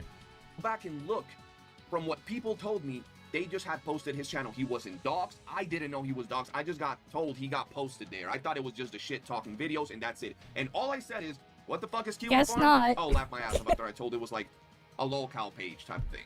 Like a meme page. And he proceeds. He won't stop say attacking this. Poke until Poke Play one more leaves. At this And point, that's if they're not gonna already committing federal happen. crimes, we might as well talk about it. Here's Skull CJ actively supporting me getting doxxed on Kiwi Farms. I want you to hear it again. Actively supporting me getting doxxed on Kiwi Farms. Actively supporting me getting doxxed on Kiwi Farms. First off, ladies and What? Actively supporting? That is 100%. Hold on. That is 100%. First the Paimon drama, now this, That is yeah. 100% just like a blatant lie. Like, And I was just can't read playing that NT well. beta, just being like, whatever. He just said, "What the fuck is Kiwi Farms?" We just keep playing oh, whatever, and then oh, this shit goes well, on. Now, shit. That was all he said. Okay. Okay. gentlemen, where the hell does it say in that post at all that I'm supporting him getting doxxed on Kiwi Reading Farms? And this is the type comprehension of 0. feces that he feeds to his community. If you're a Saint Tontas fan, this is the type of shit that you end up believing. Yeah, because they have Now, no reading if you comprehension, think I guess. This was bad, stupid, and pathetic from the little hobgoblin. Exactly, himself, this is why they alongside, just because the rest laugh. of the video is just as bad. It would Well, appear because that this the is how they biggest are. Trash, the biggest scumbag, the biggest hobgoblin ninja turtle, Master Splinter looking motherfucker in the entire gacha space has decided to once again up the ante, and now he is accusing me of committing federal crimes. Yes, we're talking about none other than Saint Tontas. He has officially decided to accuse me of federal crimes that were committed on his Discord with zero evidence. And well, we all know the type of shit that Saint Tontas. I mean, if we're gonna do that, right? Yeah. I really want it in the intro to edit his face over all of the over all of the The what? Wanted posters there? cupcakes that's Skeeter Gene caught. Let's just say that. Okay. To be safe. I wanted to do that so bad, but I was told to not do that because it can have legal implications. But I mean, now you see why people are fighting fire with fire. Now you understand. This is why accusing people of federal crimes is literally a new low. That is. Whew, okay. Yeah, we need to get this man out of here. Likes to do, where he builds these fairy tales because he lives in a little shoebox. If you can see his streams, he lives in a closet, and well, he likes to build narratives. He actually believes he's the main character in an RPG, and everybody else is just NPCs. So with that logic, he likes to build stories where every day he's the main character. Now, I'm gonna show you plenty of loot today. So when he like this starts, he's always gonna go to Tecto for help. Yeah. Victim, right? This is the only thing But that I'll then say he was a victim Tecto of. was busy with his court case that he lost. CSAM attack on his Discord. I want to let y'all know that I was gonna say, what if it's a crazy conspiracy, bro? What if he had someone do this to his own server so he could play the victim? That would be something. Else. He called him a 48-year-old Cocoa Pebble Golem Swamp Dog creature. Tecto is a bad. Elite, bro. Oh my god. A baddie MC Beardy Beard. And I don't think that shit should even be brought up in this particular conversation in where we are today. Now, with that said, I thought he was Eggman, Baldy McNose hair. When is he gonna piss on the moon? This was the first post I make. I'm not gonna read all that. There's a right. When is Tectone gonna become his inner Eggman, the Baldy McNose hair, and piss on the moon? Yeah, the Baldy Beardy Beard. Nah, Baldy McNose hair. And Eggman's supposed to piss on the moon. When is he pissing on the moon? Obama needs to know. Right? Obama needs to know because he'll like it. Right? Right?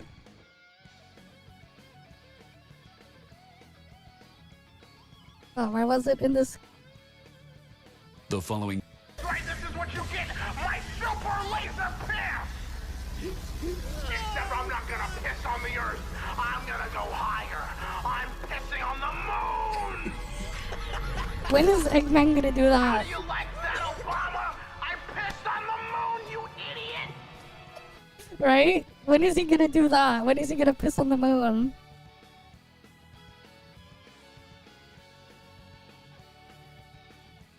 Right, then there's like the clip, Baldy McNose hair. Anyway, it seems an evil man, and you might know him, who they call Baldy Nosehair. Baldy Nosehair? That's the best thing I've heard all day. I forget which one they called him Baldy McNose hair. The like really, really bad joke. But yeah. Wait, what? Baldy McNose hair looks dead sexy in a miniskirt. Curse you, Sonic! The following. But yeah. A whole lot of crap in here, but I'm gonna read you guys this post and I'm gonna play both videos and then we're gonna go ahead and talk about some of the things that Master Splinter has to say. So, I wouldn't be surprised. Hell nah, you subhuman, hobgoblin, Alvin and the Chipmunks, hey you guys, Ninja Turtle, Master Splinter, Bobby Lee, Makuhita, 3'5", 48-year-old Cocoa Pebble, Golem, Swamp. Makuhita? What the hell does Makuhita have to do with this? For the shit that happened in your Discord. What the fuck is wrong with you, dude? I wasn't even home when that shit happened and I come home to find out that bullshit, and you want to flat out mention my name and brand and link it to CSAM? Guys, don't look that shit up, it's fucking disgusting. Are you dense in your head? You fucking Frodo, my precious, DJ Academics, Donatello, Ratata, Stuart Little, Golem, Bobbity Melody from Hunter x Hunter looking ass creature. What? This shit is getting added to the list for defamation with zero evidence. I expect a whole ass apology directly with my motherfucking name on it, just how you have no problem saying my name when linking me and my brand. But wait, why Makuhita? Raid on your server. Okay. Now, what everyone needs to do, right? This goes for cabinets. Out of all the Pokemon, they pick a Makuhita? Anyone comes in your chat and out of the 1,025 Pokemon, they call him Makuhita. Screenshot all of it. It's gonna help your defamation case if you want to go that route. You need to have a shit ton of evidence. Okay. Sucks to be him. Now, listen to what he says right here. But before You I play this one, probably. let me play this one so you guys have some context. Now, this is my YouTube channel right here. Okay. This is my motherfucking YouTube channel. I want you guys to listen to what he says. Total dickhead. It's been escalating the entire fucking time because you retards won't learn when to fucking quit. Act like her friend. And so you lose every time. You just lose and lose and lose and lose. I don't know how you live. Like I don't know how you're able to like fucking reconcile with yourself being this big of a fucking failure. You make hundreds of videos about me. This creates. Yo, when a gremlin starts getting heated like that, it's the funniest thing ever. Because you know, realistically, in real life, they wouldn't do shit. So much misinformation out of and you still just lose. And so now you're committing federal crimes on my fucking Discord. Literally. I want you to understand, right? First off, he's crashing out. Or it's an act and he did it to his own Discord. Hey, I'm not saying he did, but maybe there's a lot of conspiracies. The moment his game is filled with hackers, maybe. This is another one of them. Makuhita over here is crashing out, bro. It is whatever, Is man. crashing out on me. This Imagine Gopher going motherfucker crazy is over a crashing single out. player game. He has my channel up during this whole crash out. Right. During this whole crash out, he has my channel up for 1/3 of this goddamn clip. 1/3 of this clip while he's crashing out, he has me and my channel on his screen, and then he proceeds to say, still just lose. And so now you're committing federal crimes on my fucking Discord. He proceeds to say that we're committing federal crimes on his Discord while he has me up there, right? That's the first clip. The second clip that he has. And this is the thing. I don't blame specific creators specifically as like drivers of this happening outside of Captain Cabinets and Skull CJ. Okay. He doesn't blame creators as the drivers of this happening outside of Captain Cabinets and yours truly. So right here, once again, he decides to directly link me as someone responsible for what's happening to him with zero evidence. And this is not no gotcha take. This ain't no, oh, he called me ugly. Oh, he said I'm a cum dumpster. This is a federal crime that he's Yes, saying he that I'm is. directly or indirectly responsible for. I forgot where it This ain't was. no Wait. joke. This ain't not me talking shit about Let me him. see if This I can is find it on literally Cake Discord. a crime that he's accusing me of being somehow, some way responsible for, okay? I want you guys to pay attention to that, and that is why I said he got to give an apology to me for linking me to that nasty-ass shit. I will never link St. Tontus to some nasty-ass shit like that. I'll tell you I hate his ass. I'll tell you he looks like fucking Frodo, Golem, Babidi, Melody from Hunter x Hunter. Look that up and tell me that there's no resemblance. He looks like a fucking Cocoa Pebble. I'll tell you all that shit. I will not link this motherfucker. Okay, you know what I did one time as a joke? Actually, so we're gonna go on Mr. Cake's Discord. So like, we got a picture of here, and I'm like, how short is he again as a joke? And he's like, okay, he sent this picture. He's like, okay, you estimate. Okay. So I went in, like, with that size and weight, whatever, we're like guessing his height. So like, I was like, okay, math-wise, what can we do to guess his height? We have this part of a barbell over here. So I was like looking at the sizes, the average diameter of a barbell, and I just did some math here to guess. We ended up with this height. He's short as hell. He's less than 4 feet tall, if that's the case. Of course, it's not exactly the best way to, you know, guess the height, but we were like going by this. And I used this right here as like a way to scale him.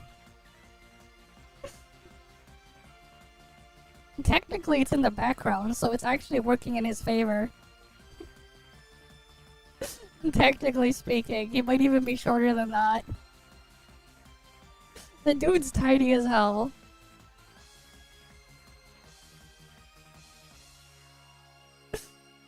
I guess.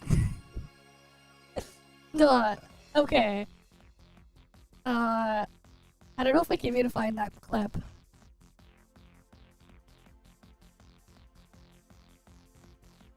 I wonder, did someone even clip that from that thing?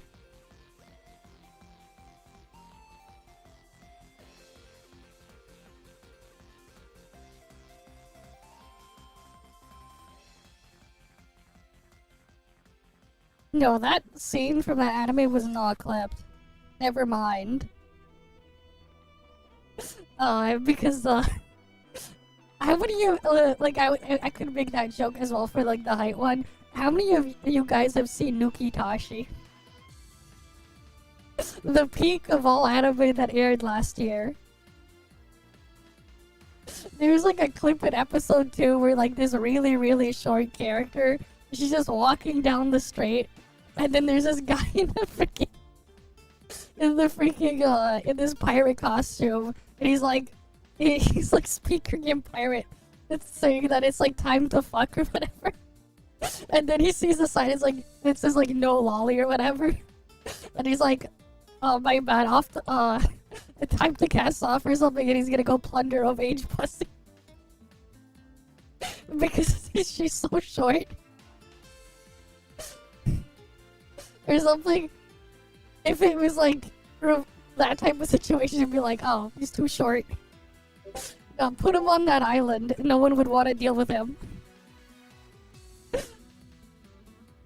If you've ever seen that anime. Elf, alien life form, is approximately 3 feet, 33 to 36 inches. He's a bit taller than that, than Elf. By these estimates. This is 3 feet 9 inches. Is what we got here. But yeah.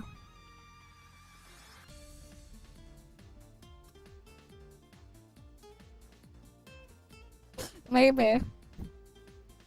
But like, yeah, this is what we use this as an estimating tool. Right, I was just like, okay. Is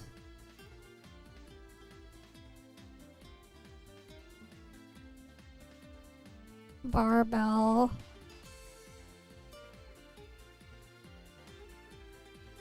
and then I was like, okay, the diameter. We ended up going with this. Oh wait, no, that's the other thing. I was looking at the weight. I forgot where exactly I found the exact size of the thing. But like, either way, he's like super short. You know, I guess you could make the joke as well. With all the dumbbells around there, why aren't they getting any fit? You know, they could start working out pretty easily. They got a lot of dumbbells. To that in any way possible. Even if it was to happen to me, I wouldn't have blamed Saint Tontas. I would have just been some parasocial fans that decided to do that, or just some haters. Yeah. So I found that shit fucking ridiculous, right? But I want to show you guys the type of person that Saint Tontas is when it comes to painting narratives, right? So here he is on stream. I believe this was done today, where he's reading my post. I want you guys to see something. Saint Tontas has gone on record to say that I am a literal convicted criminal, okay? A literal convicted criminal, okay? Now I want you guys to see. Yeah, and he told me I was uneducated, which is slightly racist, but I'll let you have that one. Okay. I'll let it slide. I'll let it slide for now. The next 2 clips. He said he could sue you because you called him a felon. He said he was involved in the court system for getting into fights. Wait, so what? I said he might be a What criminal. did it fail here? He said I was involved in the court system because I got into fights, and he said I might be a criminal. Listen to this one more time. Wait, how did my AFK fail? He said he was involved in the court system for getting into fights, so I said he might be a criminal. Reporting in. Standing by for your orders. Okay, I'm gonna go change one of the he things. literally admitted on stream he's been in the court system before for fighting. And so I said, oh, he might be a criminal then. He says twice, that I might be a criminal. That's what he originally said. Well, let's go ahead and see what Saint Tontas actually said with his words. You know, CJ is a convicted criminal, right? He has admitted it on his stream. He has been convicted. He's a convicted criminal for fighting people. Okay. Yeah, he's convicted. Like, literally, he is. Like, I've got a clip of him admitting it. Where'd that though? You guys think he ever brought up the clip of me saying? No, definitely not. He probably like looked around, changed the subject, and then moved on, right? And then no one in chat questioned it because they're all sheep. I'm a convicted criminal. Rhythm Fisher reporting in. Standing by for your How many orders. times did he say convicted criminal in here? You know, CJ is a convicted criminal, right?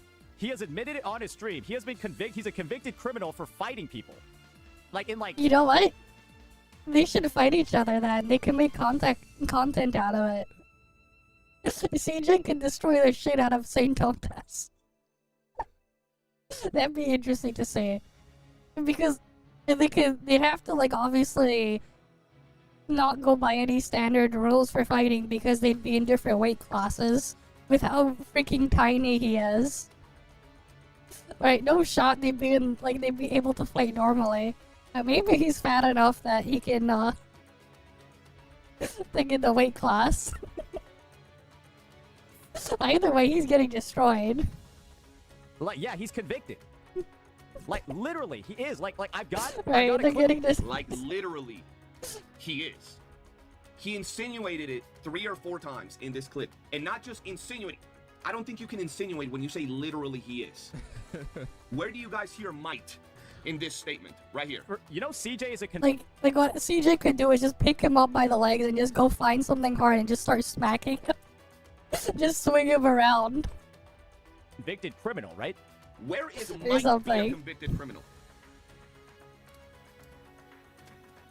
Now, again, if anyone wants to take this defamation shit seriously, if anyone comes in your chat, I would not even leave your chat followers only.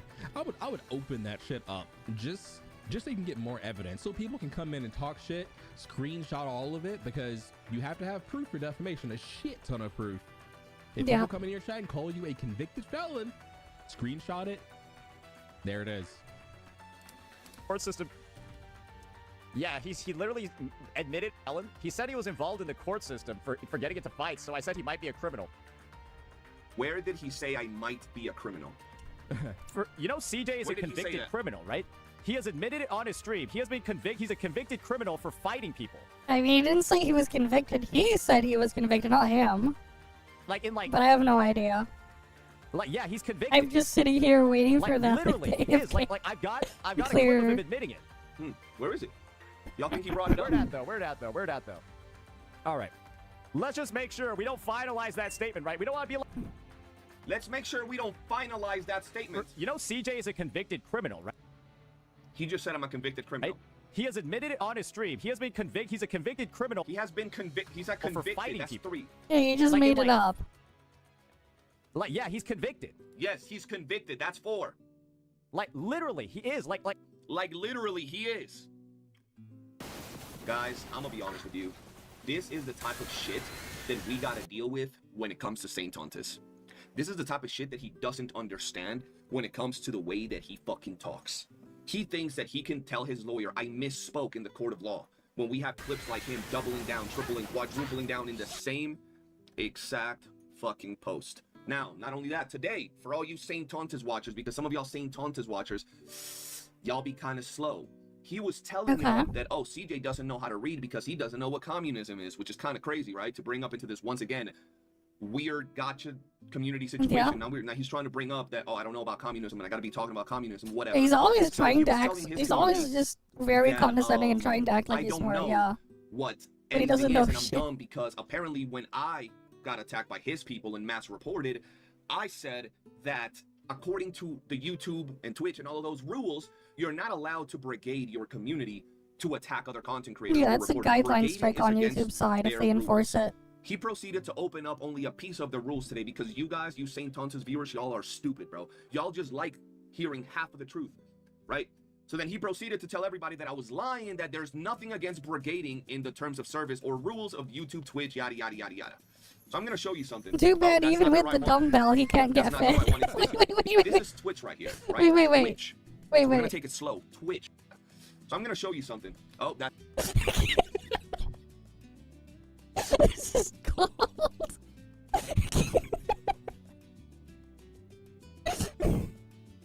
This is gold. This is pure gold. Like, oh damn, man. They gotta go build a dam now? Right? Is he gonna go build a dam? Because, oh damn. They turned him into a beaver. He should go build a dam or something. That's not the right one. That's not the right one. It's this one. This is Twitch right here, right? Twitch. So we're gonna take it slow. Twitch. Harassment. That's true. Malicious brigading. That's true. Beavers can be quite intelligent with what they do with their construction projects and stuff. And their control of waterway with their dams that they build. They've done some pretty crazy stuff in various different ecosystems. Result in enforcement action taken against the relevant accounts. Malicious brigading. Engaging in harassment will result in enforcement action taken against the relevant accounts. Brigading, malicious brigading. But let's just say we're not just gonna talk about YouTube, right, or Twitch. Let's say we're gonna go to YouTube. This is actual YouTube right here. YouTube. Look, there it is. Content that encourages abusive behavior like brigading. Brigading is when an individual encourages the coordinated abuse of an identifiable individual on or off YouTube. Wait, it didn't go clear? Other types of content that violates their policy. Fisher reporting in. Content that encourages abusive behavior like brigading. Oh, I guess she died. Something Brigading is when died. an individual encourages the coordinated abuse of an identifiable individual on or off YouTube. St. Tontus, I know that you were dropped as a baby. I might actually have to do stuff now in there because because I apparently. understand that. I know that you're a 48-year-old man-child that is mentally unstable and. Damn, he's 48. Or maybe all. That's crazy. At the age of 48, if that's true, and he's doing that, that is insane. The way stupid. It's really not that hard to find this information. All you gotta do is literally go to their fucking rules and policies. It's right there. Brigading. It specifically says when an individual encourages the. What's the defense against this? Like, I wonder if he's reacted to this since then, because I would like to see what the defense is against. I mean, this is just a fact. These are just actual rules. Like, yeah.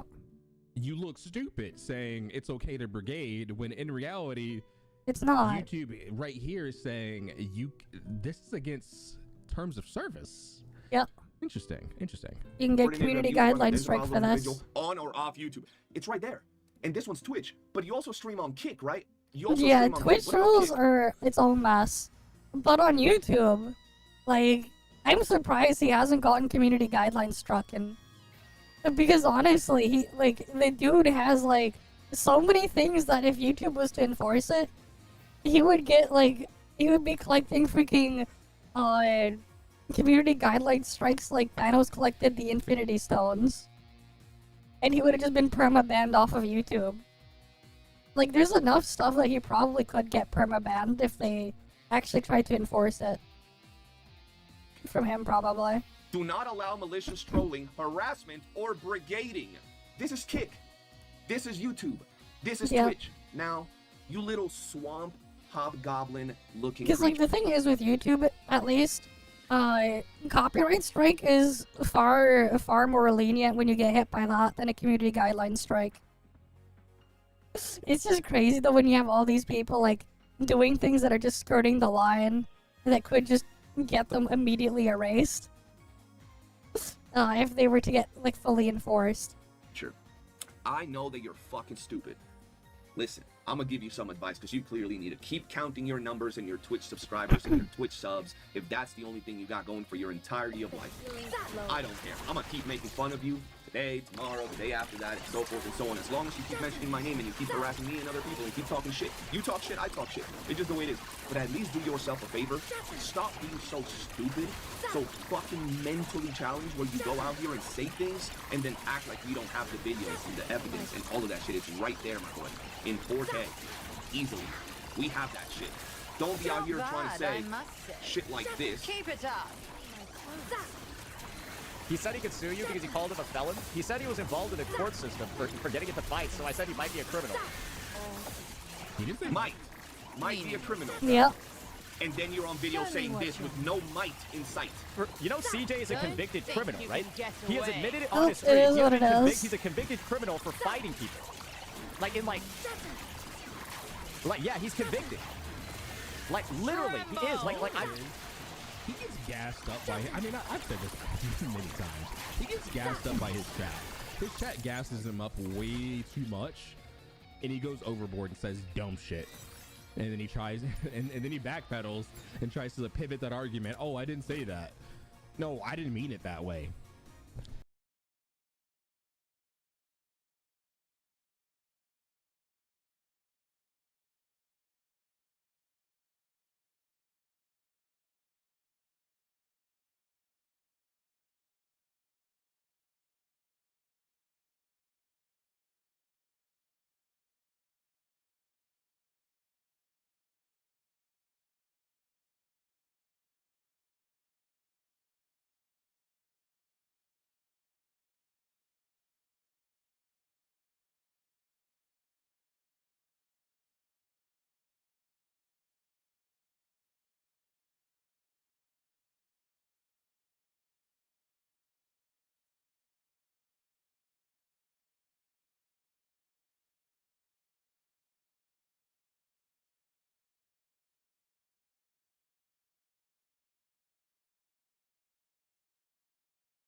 Okay, I'm back.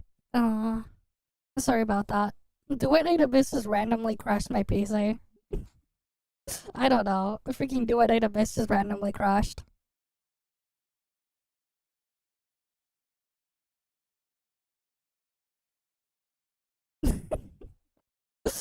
I don't know. It's freaking Unreal Engine problems, man. Unreal Engine problems. We're good. But yeah. Yeah, the performance is all over the all over the place. The freaking loading screen freaking knocked out my whole pay save, so yeah, that's what happened. It is what it is, man. Don't be out here trying to say. But hey, like at least this. we're back. Let me get it open again. He said he could sue you because you called him a felon. He said he was involved in the court system for getting into fights, so I said he might be a criminal. He didn't say might. Well, this Might is be a almost criminal. done, at least. And then you're on video saying this with no might in sight. You know, CJ is a convicted criminal, right? He has admitted it on his stream. He has been He's a convicted criminal for fighting people. Like, yeah, he's convicted. Like, literally, he is. Like, he gets gassed up by. I mean, I've said this many times. He gets gassed up by his chat. His chat gasses him up way too much, and he goes overboard and says dumb shit. And then he tries, and then he backpedals and tries to pivot that argument. Oh, I didn't say that.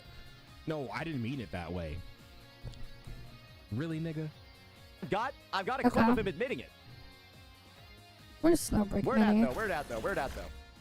And he couldn't find it. And I just want to make sure you guys understand something when we're talking about Saint Tontis, okay? This is a very important thing to end this video because this is a very touchy subject. The fact that he's trying to accuse me or link me to that nasty, disgusting shit Okay. that happened on his Discord, right? This is something that I really want The you guys video to of one pay guy attention talking about to, another right? guy while the other He guy's tries to watching. say that he said this. Yes. It He said he is could sue a you because you video. called him a felon. He said he was involved in the court system for getting into fights, so I said he might be And a the criminal. whole thing is ridiculous and He's silly. saying that he has the right to get out of this, which first off is a lie because he didn't say might, but he's saying he has the right to get out of it because he said, I might be a criminal. You How guys many wanna know might, who though? did use the word might in his video to describe Saint Tontus? This guy right here. Might. Saint Tontus might be in the Epstein files. Might. And you can go back to day one. You can go back to Saint Tontus's own streams, VODs, and videos. Okay, he's in the Epstein files, guys. Might be in. This is might, Saint Tontus. You goofy, beaver-looking motherfucker. That's might. This bullshit right here. This right here. Look at you looking stupid right there. Look at you looking like a gerbil. Look at you. He said he could sue I you feel because he bad called him a for felon. He gerbils. said he was involved in the court system for getting into fights, so I said he might be a criminal. Imagine Yeah, gerbils this are right being here? compared to him. This is not might. It feels You know, bad. CJ is a convicted criminal, right?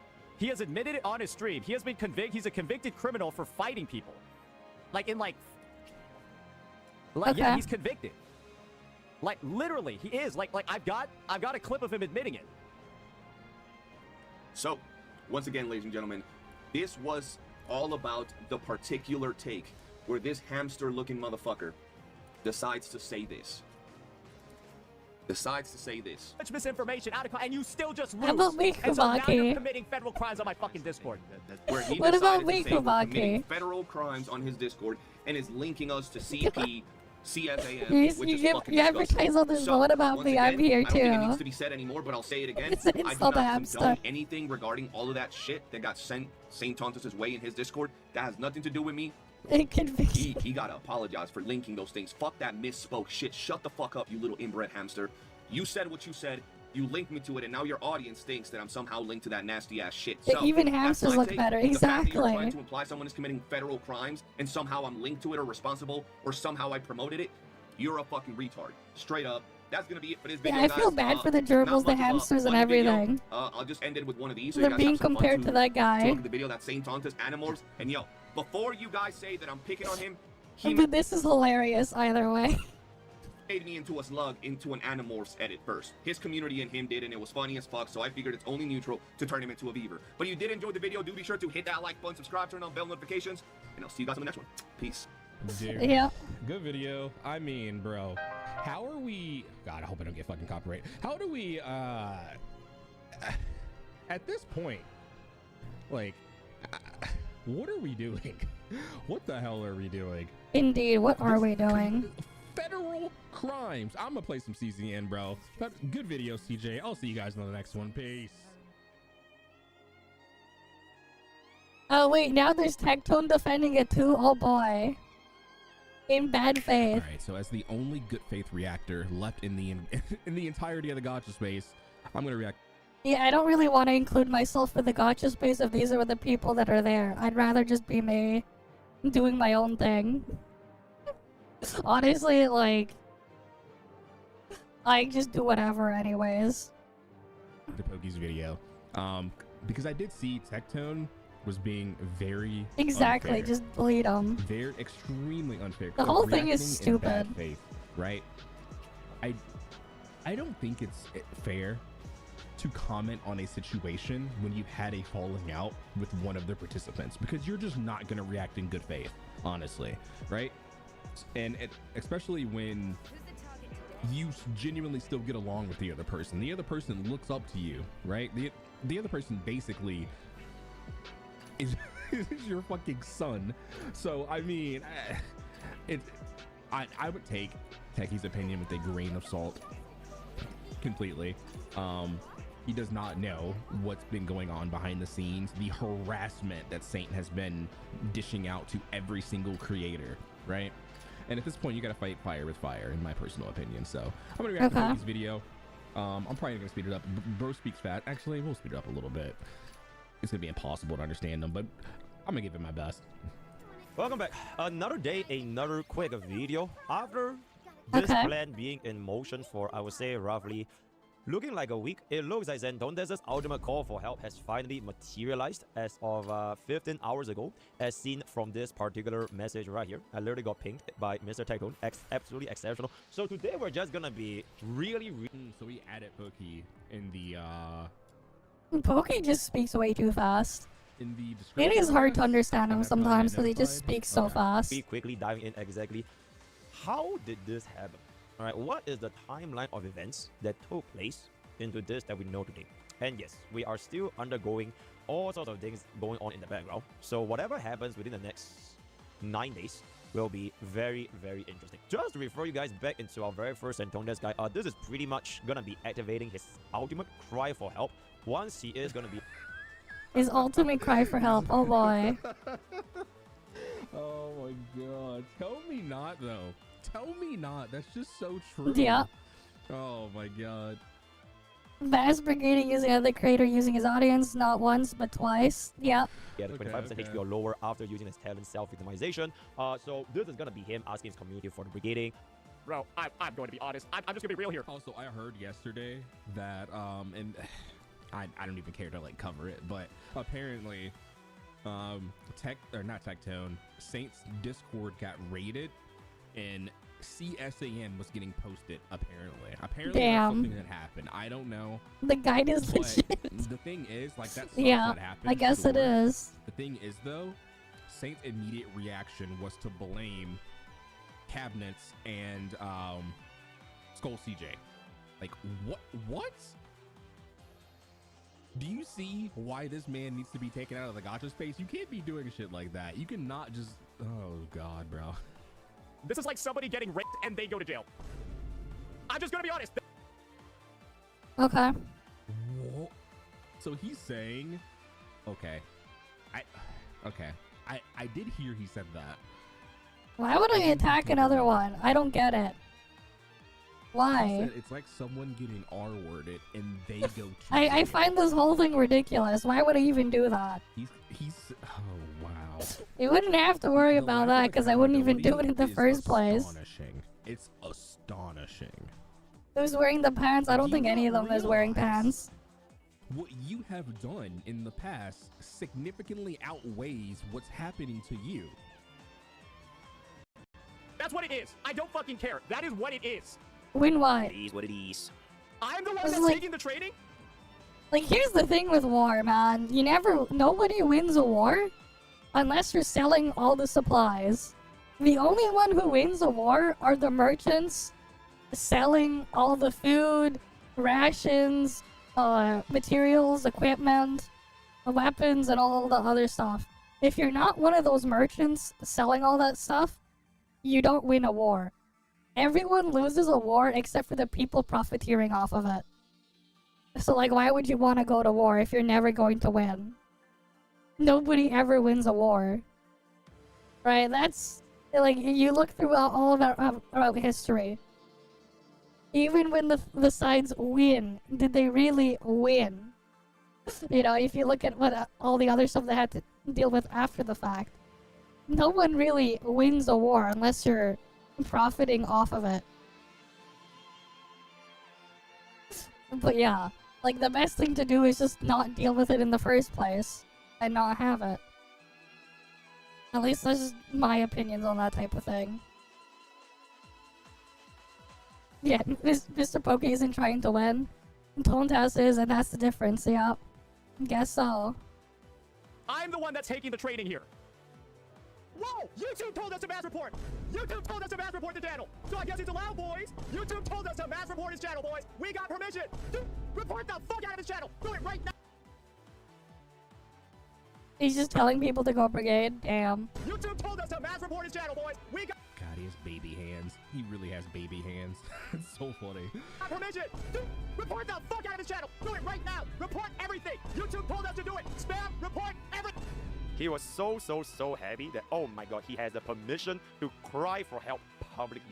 Same thing over here. Whoa, YouTube told us to mass report! I don't want to hear his voice. TLDR basically literally going against YouTube's community OS, so not really too much of a surprise over here. But for today's specifically, it is gonna be a little bit more so of a manifestation of the clip that you guys can see right here. Please! Tectone! I need this! Please, Tectone, I need this. So now it has actually came full circle. So what you Yeah, they're going crazy, man. That was so funny. The way he edited that. That shit was so entertaining. I would not say some shit like that on stream, knowing it can be used against. You know, here's the best and funniest part, though. If you just showed all this stuff to someone else who didn't know who the hell these people are or whatever, they'd be like, so what does this have to do with any of these games or whatever? Right? They'd be like, so okay, so what does that have to do with any of this shit? It's to be like, oh my god, you're so dumb. to be essentially a projection of Santondes projecting his call for, or rather cry for help, on Scout CJ's channel. CJ's channel, it's gonna get Thanos snapped. So, I actually looked a couple of things up.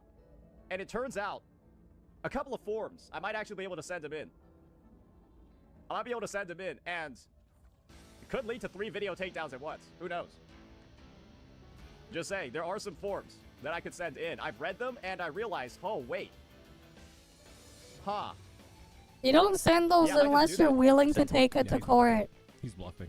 He's lying out of his ass. Yeah. He's lying out of his ass. He is bluffing. Like, that whole thing is like a freaking, like, you're actually gonna, like, take it to court if you're gonna do that shit. Like a If he does it without a lawyer and stuff like that, that's just stupid. His call for, or cry for help on Scout CJ's channel has actually came full circle as Tectone finally has decided to gang Santondes, right? So just to take a little look at like what exactly happened from this particular spot, this is going to be Tectone before he got involved with drama, and frankly speaking, I don't think Tectone gives a flying fuck about drama.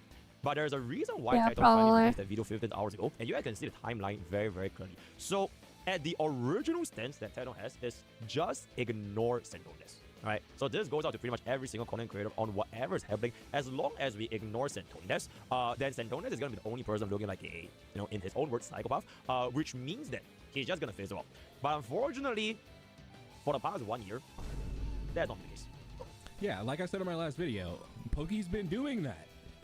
This is where Tectone's not like informed at all. Pokey's been ignoring him for the past 1.5 years. Are we serious? Are we blind? Can we open our eyes here? Jesus Christ. Well, it is what it is. Thing, and again, I am a reactor that will extend a video for double its length. So, you can't put me in that argument. But here's where, okay. So Tectone does this thing, right? Where he says, because this happened to me, you know, people call me whatever, you know, a rapist, whatever, just get over it, right? I don't go around copyright striking people, and others should do the same, right?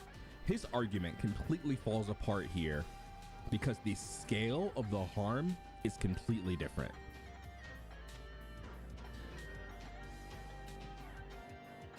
Being called those names can ruin a person's reputation overnight. A look at Tectone, right? Everyone says that, right? So to prevent that type of thing happening to other creators, you have to go to an extreme, right? Just because you didn't go to an extreme doesn't mean everyone has to follow those same standards. Yeah. Saint is spreading dangerous lies. And this whole thing is about protecting people from real world damage. So the argument that Tectone does is not a fair standard. He's taking a position, he's in a position of privilege, and the stakes for him are not the same as they are for others. So it's not about being a better person. It's about being responsible for the consequences of your platform. I'd like some steak. Can I get some A5 Wagyu, please? It doesn't bother you when people are constant. Actually, oh wait, no, that's steak. It does bother you. That's actually hypocritical of you because it does bother you. That's the reason you're not friends with Pokey anymore, is because people in his chat are calling you a rapist. And mods weren't banning them. Pokey wasn't banning them. Whatever. That's at least the extent to my knowledge, right? So if you were living by those standards, you would have just ignored his chat and remained friends with them and kept him in your life.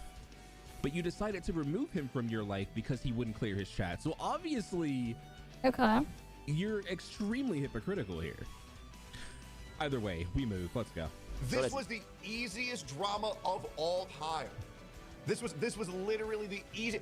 Just ignore, dude. If nobody said anything, Saint ToFLive would have looked like a fucking psychopath, right? But the moment they thought Saint would lose, everybody said shit. I was shocked. You know, Yep, so basically the play was every single gacha CC they practice the pokey approach, right? The old pokey approach of not reacting. And clearly, right, after Mr. Pokey practiced this approach for almost 1 entire year and 25 videos later, clearly that approach turned out exceptionally well. Not just for myself, not just for Janazet, for Ryuku, for Kitbot.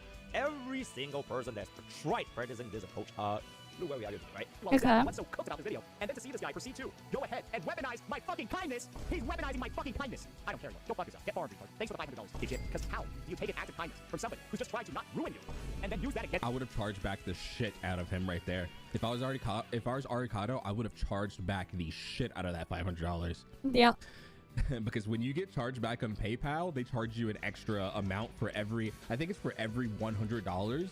No. They charge you. Wait, they charge you $15 plus the amount, plus a certain percent on top, because payment processor. But yeah. An extra amount on top of that. So like, I 100% would have done it the same. 1,000,000,000% if he said some shit like that to me. Go fuck yourself. Hey, lady. Arikado, this is your future, brother. Yeah, one good drama farm bit, and then good luck. Good luck with the rest of your life. Who knows, Bro, man? I'm going to be honest. I'm just gonna be real here. This is like somebody getting raped and they go to jail. I wouldn't be I'm just gonna be surprised. honest. That's what it is. I don't fucking care. That is what it is. It is what it is. I'm the one that's taking the training. I'm the one that's taking the training here. What a bitch. What a nasty, vile fucking cunt. What? That's the thing. I don't think Smack is a loser that needs to be crucified and have his career ruined for his takes. Because you do realize I could if I wanted to, right? Like, people would not understand that I could if I wanted to. I don't know if Smack actually saw that part. Well, no, I think he did, but he just like glossed over it.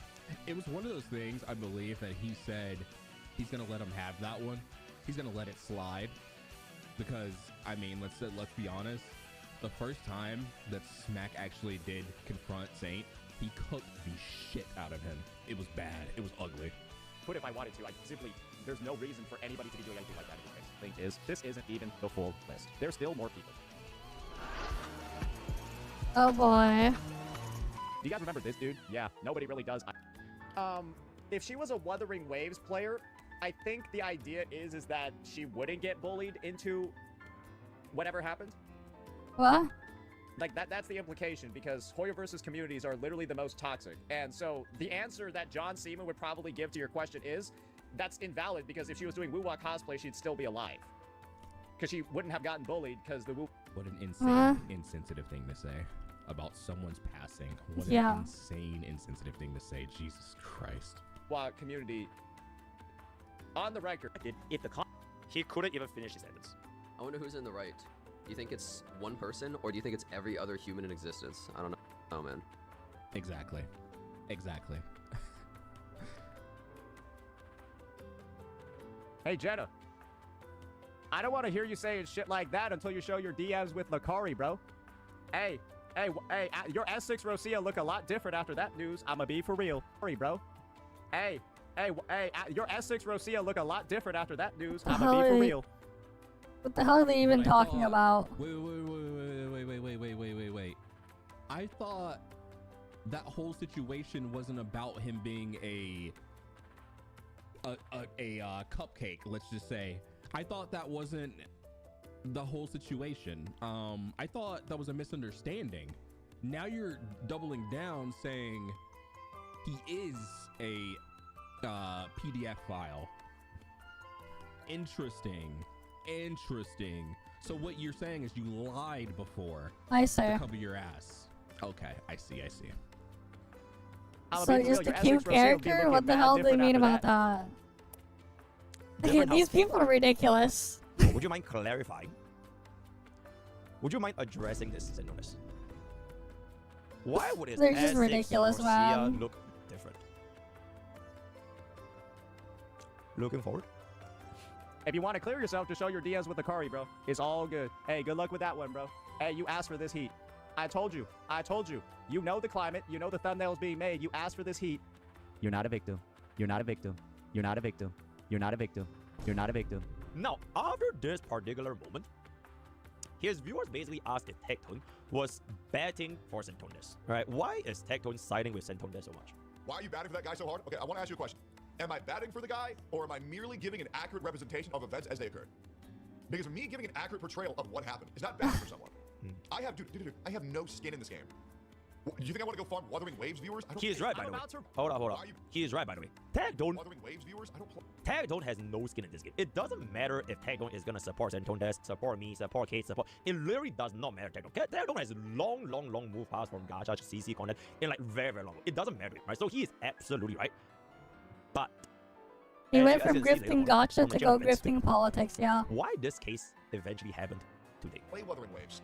Do you think that I want to go fucking farm gacha viewers? I don't play gacha viewers. And the reality is that I already have my gacha watchers. They're going to be here regardless. I have no skin in this game whatsoever. Now, you can claim that you're upset that what I'm saying is the truth, but that's pretty much it. You batting for him, bro? No, I'm not.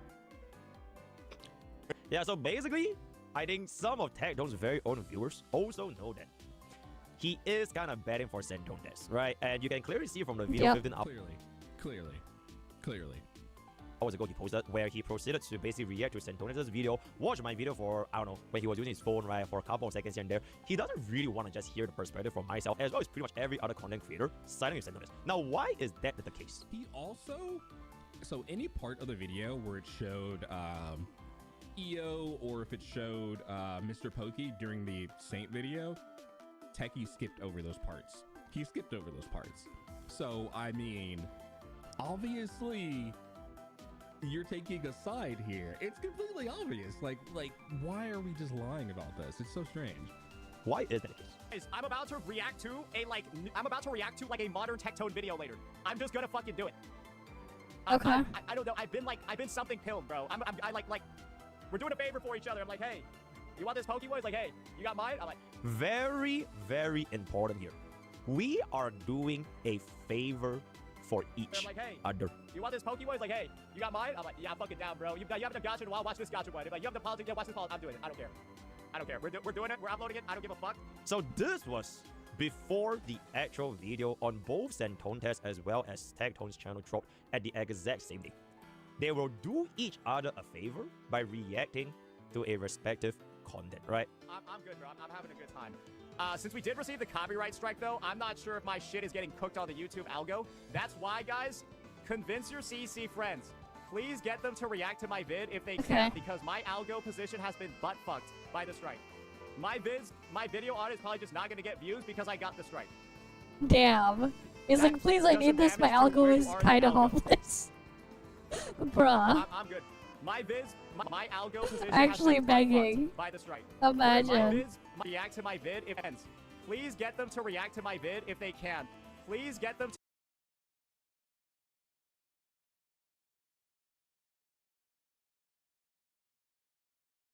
I don't know. I've been something pilled, bro.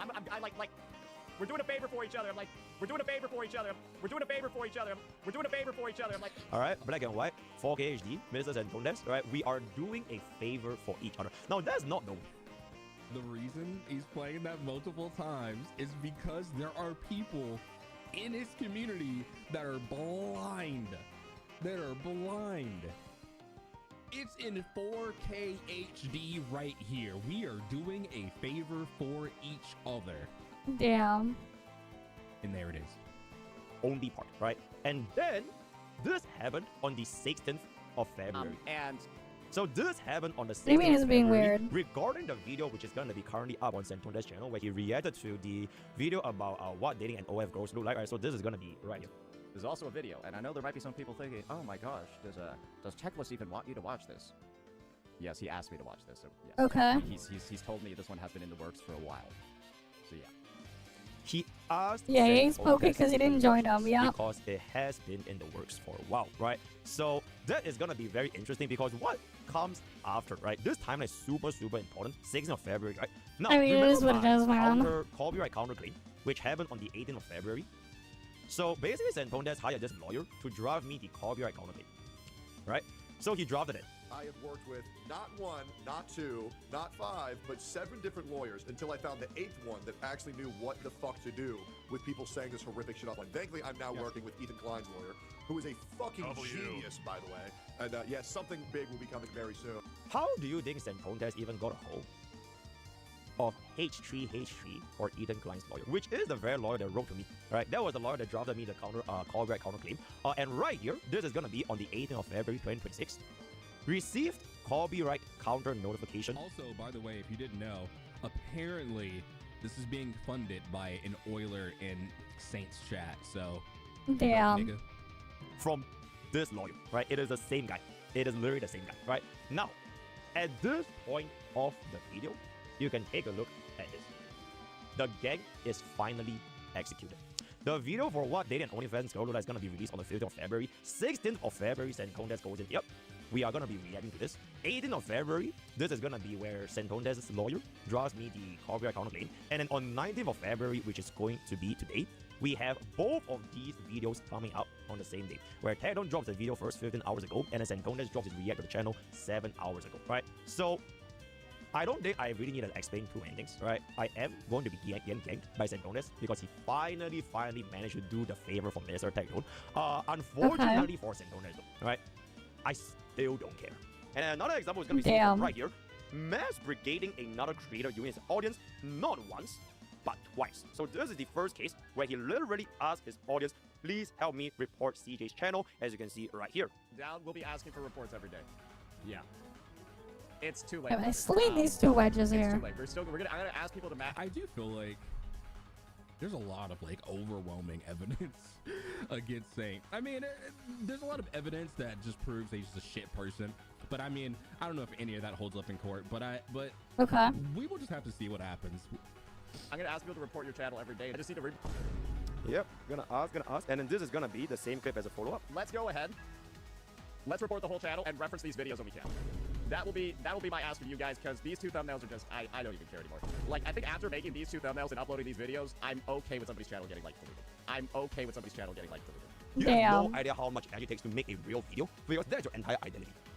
The stealing of others' content, and not only just that, you steal it and you scream and shout and insult the person you're literally stealing from. Consequences. I still don't care. I guess so. Whether or not you're gonna be asking help for Simon. That being said, I'm still in your video right here for a reaction. I hope you don't mind. Thank you. Did I react to the reaction here? here? We're not asking for anybody else. It's gonna be. But do it. Need a bit up above me. Focus on is still you, Santondes.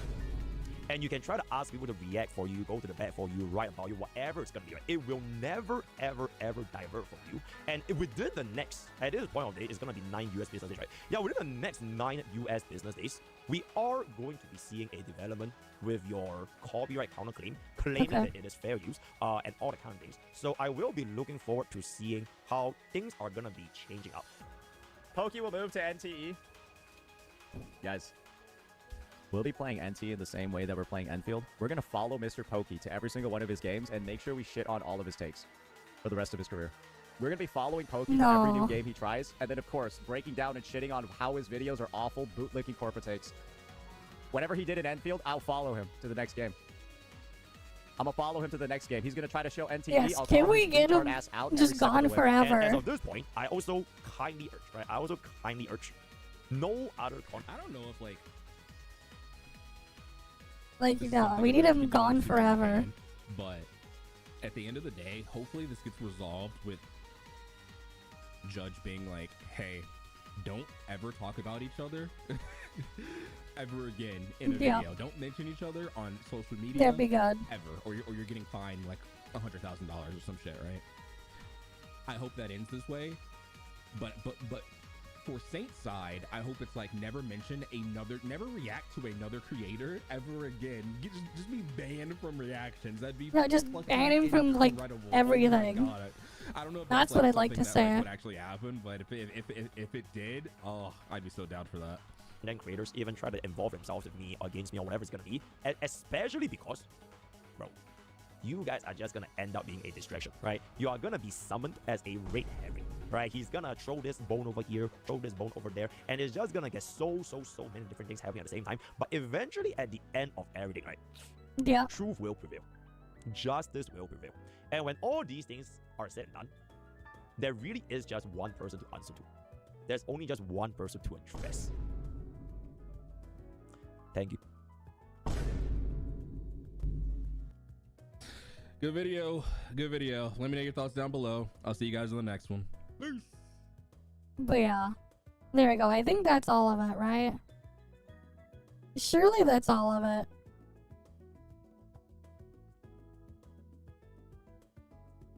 I think that's all of that stuff. Alright, let's go back up the list. New Evangelion anime announced. Ooh. Okay. That's cool.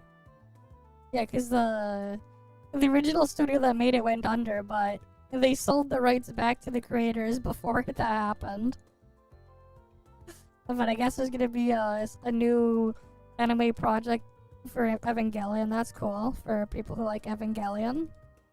Let me just get the Sybil's health low real quick first.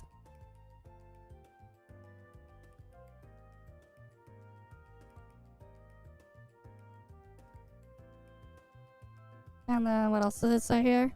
Music by Keiichi Okabe, directed by Kazuya Tsurumaki and Toro Yatabe. Production by... Okay, so they have Clover doing the thing. Cool. Ubisoft broke Steam rules. What the hell did they do? Yeah, NFT is not allowed on Steam. Okay, what up, friendos? Welcome back, and it's time to talk today about Might and Magic Fates. And this is, as is always the case when you talk about a Ubisoft product, just another example of how this company can take literally anything. It could be the most winning formula in existence and just ruin it. This is the Ubisoft way. Why not make games where we've got a legendary franchise that people have played for decades, that people love, Might and Magic, card games, which people enjoy playing. Why take that smash hit combination and make a good game when you can instead do it the Ubisoft way and introduce, at minimum, 2 or 3 underlying mechanics that will absolutely ruin the possibility of this thing ever being good or being a long-term success. So you might have heard of Might and Magic Fates, and if you have, you might have heard that there's a real issue with this game, and that is it's Ubisoft's foray into the NFT blockchain cryptocurrency space. But honestly, I have no idea how this thing's on Steam, because you have to sign into a mutable account, which is a blockchain, to even load the game up. Because when you open packs in this game, there's a percentage chance that one of the cards you open will be an NFT. And there's no crafting in the game.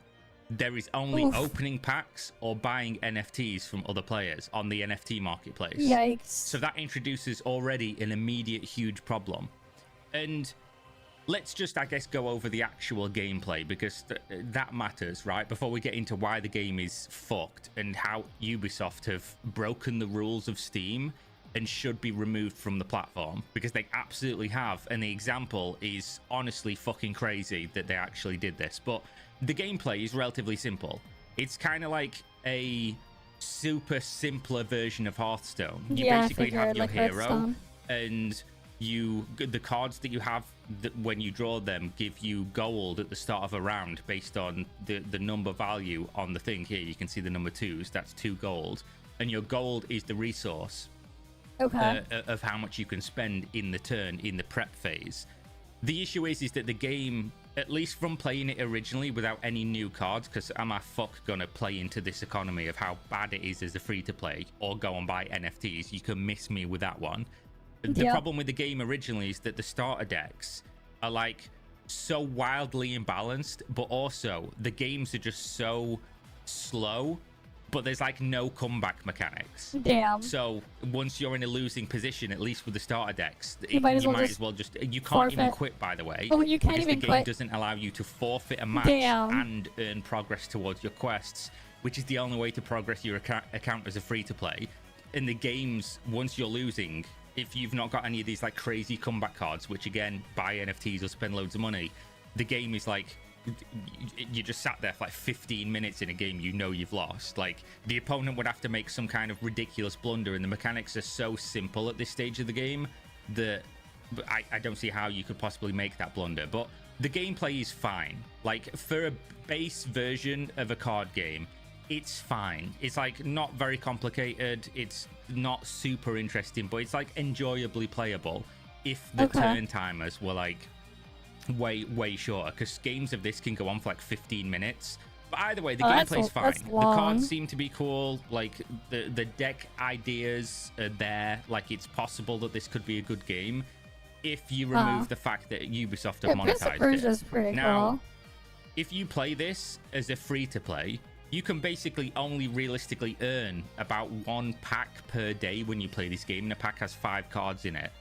And obviously, like, if you go look at what the valuations are for these things, if you go look, like, oh, it's $1 for this card, $1 for that card, you can obviously search by price, $65. You want to buy one of these legendary cards, $65, 17 for the epics, 15, 13. Like, very heavily monetized. Come buy a $60 NFT legendary card, and then obviously go into your games with that and absolutely fuck everybody's head in because it's a card game. And honestly, I could look past the NFT thing if the gameplay was like crazy. Like, if this was Magic the Gathering on steroids, I'd be like, yeah, you know, you make concessions here and there. Magic the Gathering Arena, when that came out, had really, I'd say, pretty fair, decent free-to-play monetization. But it got worse and worse over time, and now you basically have to spend a bunch of money or play it like it's a job. Yeah. This game has started with terrible monetization because the NFTs, because they want to force you into that. And there's like £150, so like $200 packs in the game to buy. Oh, you get a special legendary, a moving legendary, a foil, plus a bunch of cash up currency to buy packs. But if you try to play this game with like only spending a little bit, but with this is their first set on their first launch, so unless they change the game massively, it only goes downhill from here in terms of how bad it is as a free to play. And it already would take you, I think somebody on the Reddit did the math, and it would take you like a year of playing free to play every single day to hit them the reasonable maximum of what you could get in a day to get 3 legendary cards. A year of playing, right? A year for only and in that 3. year, presumably they're going to release other sets. The game is legendaries, monetized so fucking badly, presumably to push you in the direction of going and using the NFT shop, or to obviously spend hundreds of pounds in the shop to buy cards for a game that might not even exist in the next few months because the actual player base for this game is so fucked. Which brings us to who's playing this game and why did I say they should be removed from Steam. So it actually has a lot of downloads and really good reviews on the Play Store. Like, people are playing this on mobile, a lot of fake and reviews they seem to like it on mobile. I don't know how many of these people are still playing. 100k downloads in the time it's been out doesn't make this some incredibly super popular game, but it does have good reviews. So obviously the people that did download it, obviously mobile being mobile, they don't have, you know, they're not the best judges of what is a good game with super long longevity. And especially not a good judge of the monetization. The mobile people seem to like it. But in terms of a PC population, this game has very little players. And it's only been out for like 6 days, right? Not only that, when you look at the reviews for this thing, you might notice that there's something real weird. It's mixed. There's only 655 reviews, 54% review score. What if I was to tell you that they broke Steam's rules originally? As soon as the game released on Steam, a lot of these positive reviews are fake, right? Because on their Discord, the developers of the game specifically announced, we are doing a giveaway for founders NFTs, so we'll give you stuff that has actual real world value if you go and leave a positive review on this game. Right? That's against Steam's rules. Like, immediately you can look this up. Developer usage rules. We're pretty confident in the data we're getting from user reviews on products across Steam. As such, we don't see customer benefit from individual developers or games soliciting reviews from customers. Along those lines, below are the rules for things you shouldn't do with regards to user reviews. Don't attempt to abuse or artificially manipulate the review system. Don't solicit reviews in exchange for any games, DLC, money, or other rewards. What's funny is, like, all of these are allowed on the iOS App Store, and they're allowed on the Google Play Store. for developers to do this, but it's technically against Steam terms of service. The exception is sending a copy of your game to press or internet personalities to get previews or reviews. Don't ask customers to review your products from within your application. Kinda. So, Steam Thanks to follow as well, D-Gamer. Don't solicit reviews, whether asking for positive or just asking for reviews full stop, if there is an incentive involved. Oh, there's a prize, go and review, because the implication there is you would be asking for positive reviews, because why else would you be doing it? But they specifically even went one step further and said, go and positively review our game, take a screenshot of your review, send it to us, and then we'll enter you in a raffle for NFTs, which your game shouldn't be on Steam at that point. You've broken the rules flagrantly. And then when people pointed out in the Discord to them, you're not allowed to do this, which is why I can't show you a screenshot, by the way, but there's days worth of people discussing this point and it existing in the Discord.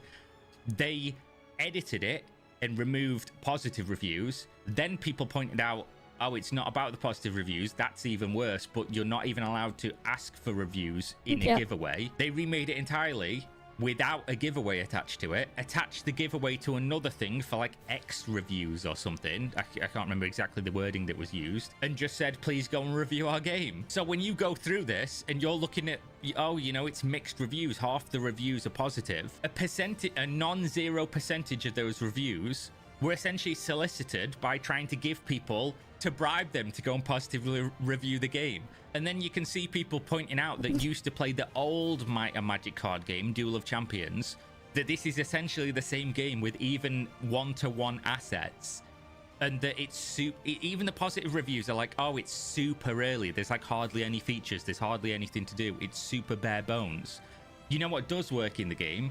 The fucking cash shop and the monetization. Of course it and you know what? does. Before, when I downloaded this, when I saw it and I was like, oh, my Magic card game, I'd love to play another card game. I can't be bothered to play Magic Arena again because I own so many actual physical Magic cards that in my brain I'm always like, why would I spend money on Magic Arena when I have all these cards? It's a waste of time. It doesn't do anything for me. I'd only be playing Standard, and I'm not a big fan of Standard anyway. So I was like, oh, another card game and in a franchise I like, cool. And then I remembered as I was downloading it, wait, isn't this the Ubisoft NFT card game? And then when I got in and it was like, oh, sign up to EnVtuber, I'm like, okay, whatever. You know, maybe the game's good. Maybe the monetization as a free-to-play is fair. If it's on Steam, you clearly don't have to interact with the NFT stuff because that's against Steam's rules as well. You're not allowed to have the blockchain stuff integrated into the game. So obviously you have to go to the website to actually do this. It isn't native within the Steam client to do. But very quickly, when you play a lot of digital card games, you'll come to the conclusion that there's two things that kill digital trading card games. Number one is the monetization. If you cannot even reasonably get to the point of like having cool, fun cards and being competitive as a free-to-play in a reasonable period of time, or supplemented with a very small sum of money over the course of a reasonable sum of time, the game's fucked. Because not a lot of people want to spend hundreds and hundreds of dollars per set in order to just have a competitive deck to be able to compete when playing ranked or whatever. People don't want to do that. And what extends onto that is the beginning of the game. You always want to hook people in with the beginning of your card game where people feel like, oh yeah, this is good. And then they get a sunk cost into like having a collection and playing the game and enjoying the game. Ubisoft have obviously completely 180'd on that and been like, actually, no. We want you to have no sunk cost. We want you to suffer in the fucking mines or give us money. Otherwise, play with your starter deck forever, essentially. Because the amount of cards that you unlock as a free-to-play is fucking borderline criminal. Like, this is actually some kind of cruel and unusual punishment. But then the number two is obviously just having a game that evolves and feels like it's fun to play compared to other card games. And with the issues with this, I see no reason why you wouldn't just go and play one of the other games that doesn't have NFT monetization attached to it, that seems like the game's forcing you into interacting with because the free-to-play is so fucking egregious. But yeah, that's a real shame. I love Might and Magic. I really wish Ubisoft would go bankrupt. Obviously not because there's a bunch of people that are going to lose their jobs and be dumped back into the pool of industry where there is no jobs for anybody at this stage, but because I wish they would sell these IPs to companies that was going to do something with them, to companies that wasn't just going to shit on the legacy. I honestly, the more and more I see Ubisoft do things, the more I fucking detest this company. Because previous to me downloading this game, I was reading an interview from Yves Guillemot, where he's talking about like the new creative strategy and how they're focusing on building long-term sustainability and whatever. These motherfuckers have been losing the company's valuation going back to 30 years ago of Ubisoft stock price over the last 6 years.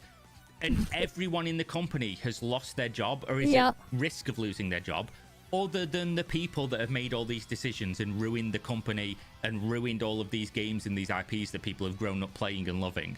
Like, these motherfuckers are the only ones that should have lost their job over the course of the last 6 years, and they're still here doing stuff like this. It's honestly crazy that he's going to come out in an interview and say like, oh yeah, we're building for the future. Motherfucker, you've had 6 years of building backwards and doing stuff like this, and you're still doing it. I really wish this game was like good, because I really am in the mood to play another TCG, like a digital trading card game. But holy shit, this can't die quick enough. If you enjoy this game, good luck, I guess. I don't think they're going to make the monetization any better. The game is absolutely so bare bones as well that I don't know who this is actually for. GamerSups is having like a super sale. We have something special for all our partners starting this Friday, February 20th, so 2 days ago. All partner codes will give 20% off site-wide for the week. So if you want to use my code, you get an X. Okay.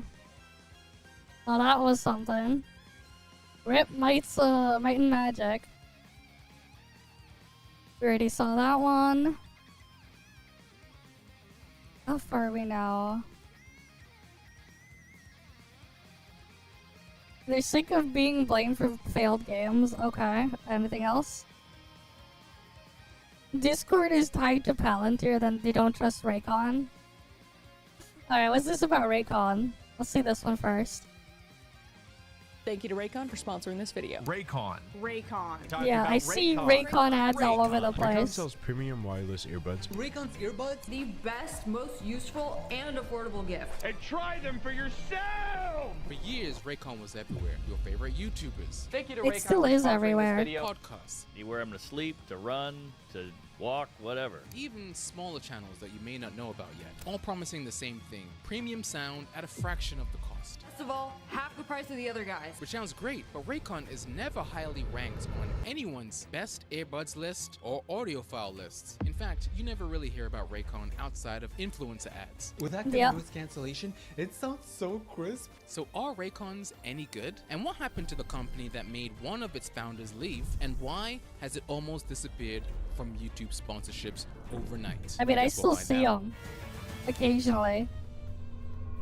I still do. A lot of people have told me to talk about Raycon, and like Scentbird, I have done a Raycon sponsorship in the past, so I'm uniquely qualified to talk about this. But before I do, let's start from the beginning. Raycon is a New York City-based consumer electronics brand founded in 2017 by entrepreneur Ray Lee and Ray J. What's up, everybody? It's Ray J. I started Raycon because wireless earbuds are way too expensive. Our premium wireless earbuds deliver the best sound for half the price. The company specializes in designing affordable, everyday wireless audio products, primarily earbuds and earphones, aimed... For me, I'm not a fan of like earbuds and stuff. I don't like shoving things into my ear. For me, like, I've tried a bunch of them over the years, but they just never really end up being comfortable. And they always just feel just not great on my ears. Of course, like, your mileage may vary and everything. Like, I'd rather just wear headphones. They also just sound a lot nicer for the price because they can just have bigger drivers. And you can have a bit more isolation that way. But that's me personally. Like, I would never use a lot of these things ever. Because I don't like earbuds as a whole.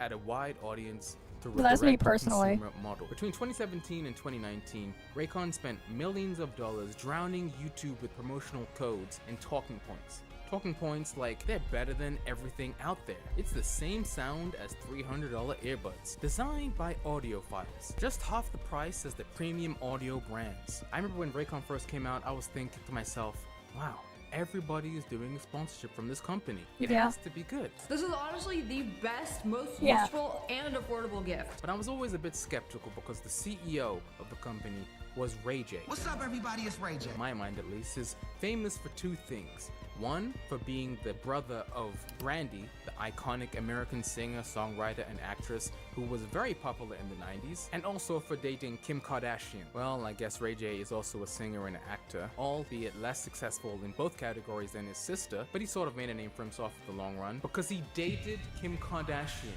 Not only that, the company really seemed like some sort of white-labeled earbuds company from China. If you look on AliExpress, you can see some products that are almost identical to the early versions of these Raycon. are a thing yeah, too. Ray J having a tech company was really weird to me. What's up, everybody? It's Ray J. Yeah, it's just weird. If people like Dr. Dre can have Beats by Dre, then who was I to judge Raycon and Ray J? Here I have the Raycon Everyday Earbuds, the Everyday Earbuds Classic, and the Everyday Headphones. On the Everyday Earbuds, it says that it has active noise cancellation, it's weatherproof, and it has awareness mode. On the Everyday Classics, it says that it has compact size, active noise cancellation, and 36 hours of battery. That's like the talking point in every single ad that I've seen. 32-hour battery life. 32-hour battery life. Up to 32 hours of battery life. And for the headphones, it says that it has 50 hours of battery, awareness mode, and active noise cancellation. Okay, those are some good features. Looks like they're missing a few important features. App EQ customization, wear detection. For 2026, these are kind of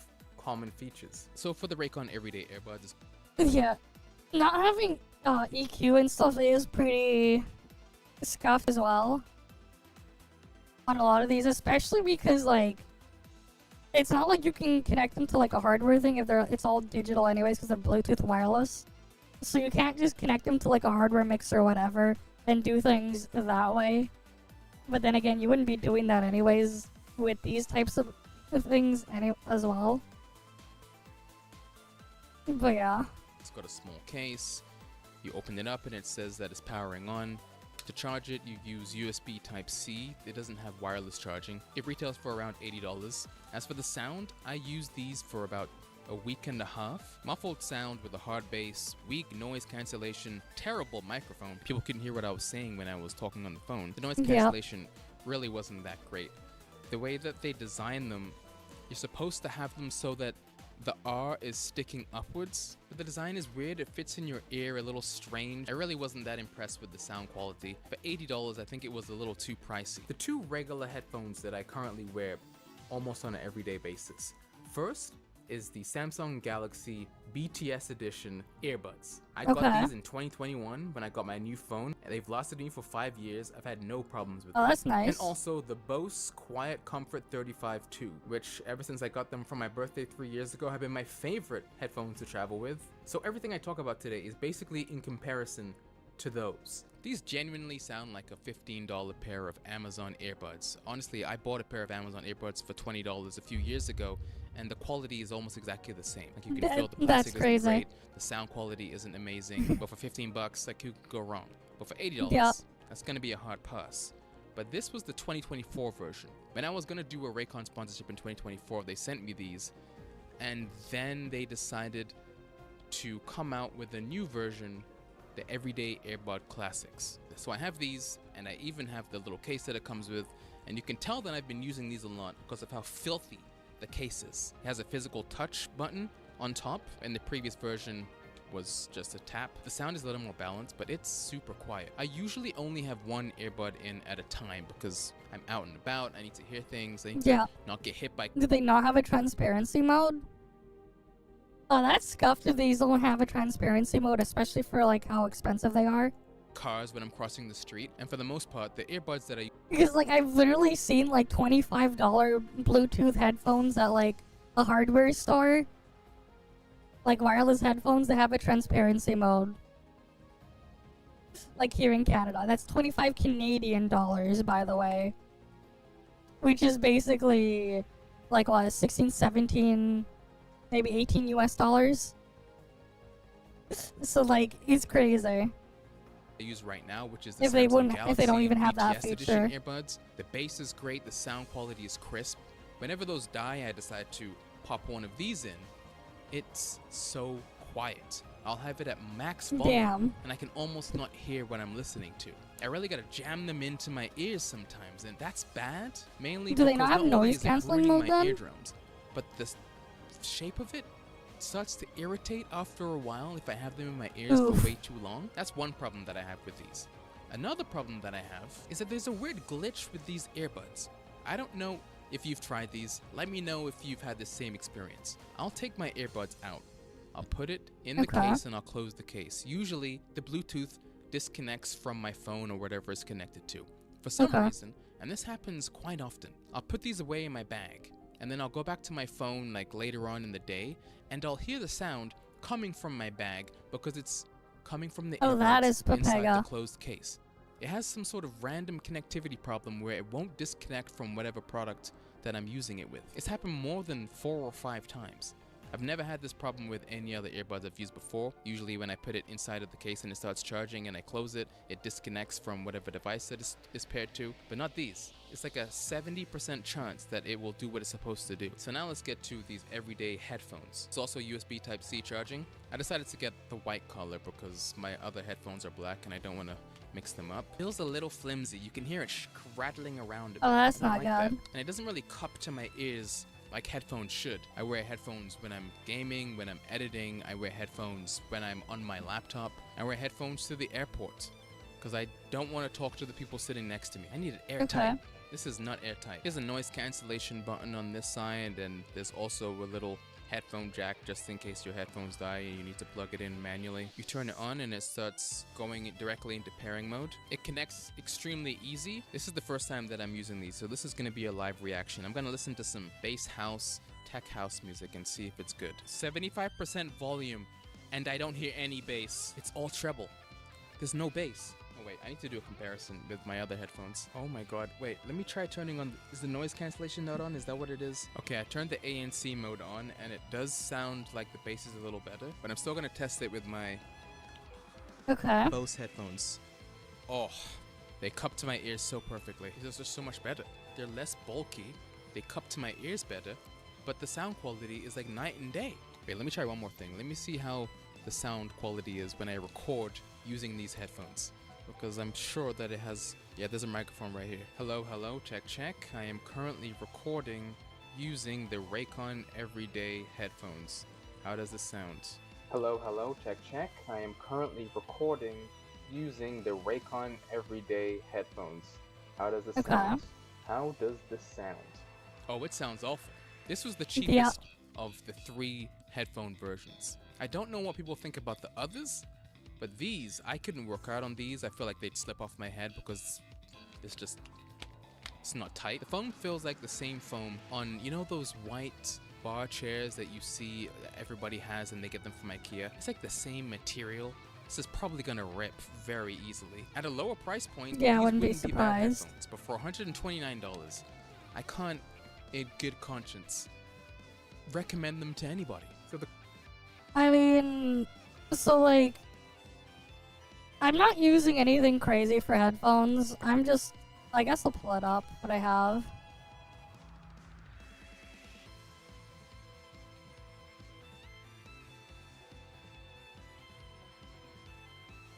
I think I spelled it wrong. I saw these for like a good price and like they sound pretty decent. So I've been using their stuff here. Right now over here I'm like using some wired ones. But yeah. I'm just using a pair of these.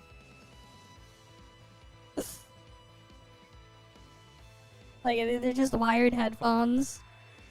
They're really pretty good for the price for the specs. This stuff is decently balanced and everything. It's not like overpowered on any real side, so like I'm cool with this. But yeah, I'm basically just using these ones right now. I'm not like super into audiophile stuff, but yeah, like they're pretty affordable. They sound pretty good compared to some of the other stuff I've tried before at similar prices. And like yeah, they're just like some brand that just makes thing. They just like studio monitors there. But yeah. So like I've just been using these. I'm like not super into like the audiophile stuff. But like for me, like I don't really like it when like headphones and stuff like that, they're too exaggerating or like too overpowering on the bass, and it blocks some of the other stuff too. I prefer things to be a bit more flatter and more neutral. That's just my personal preference though. I remember like was it last year or something?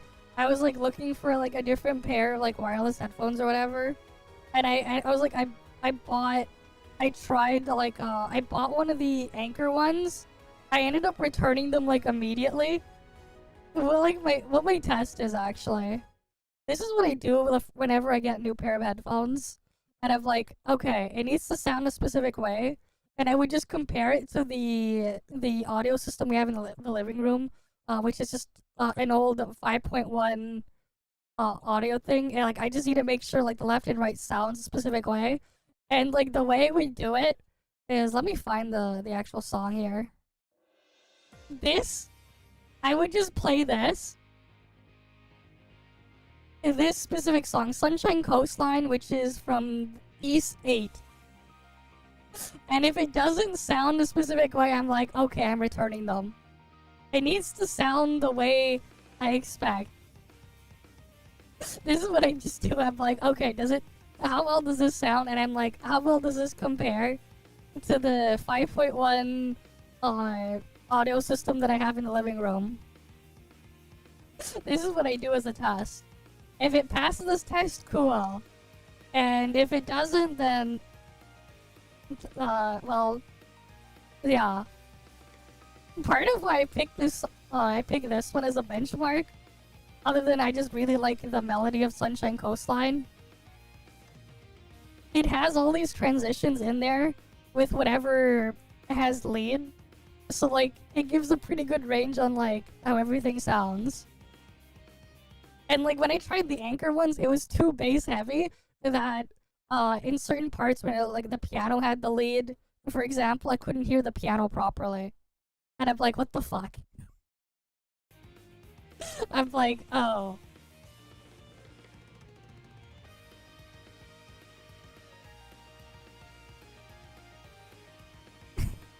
Right. But yeah, like this is what I use as my benchmark.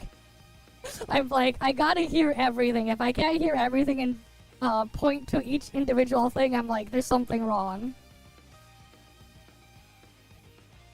So like, I pick Sunshine Coastline as my benchmark.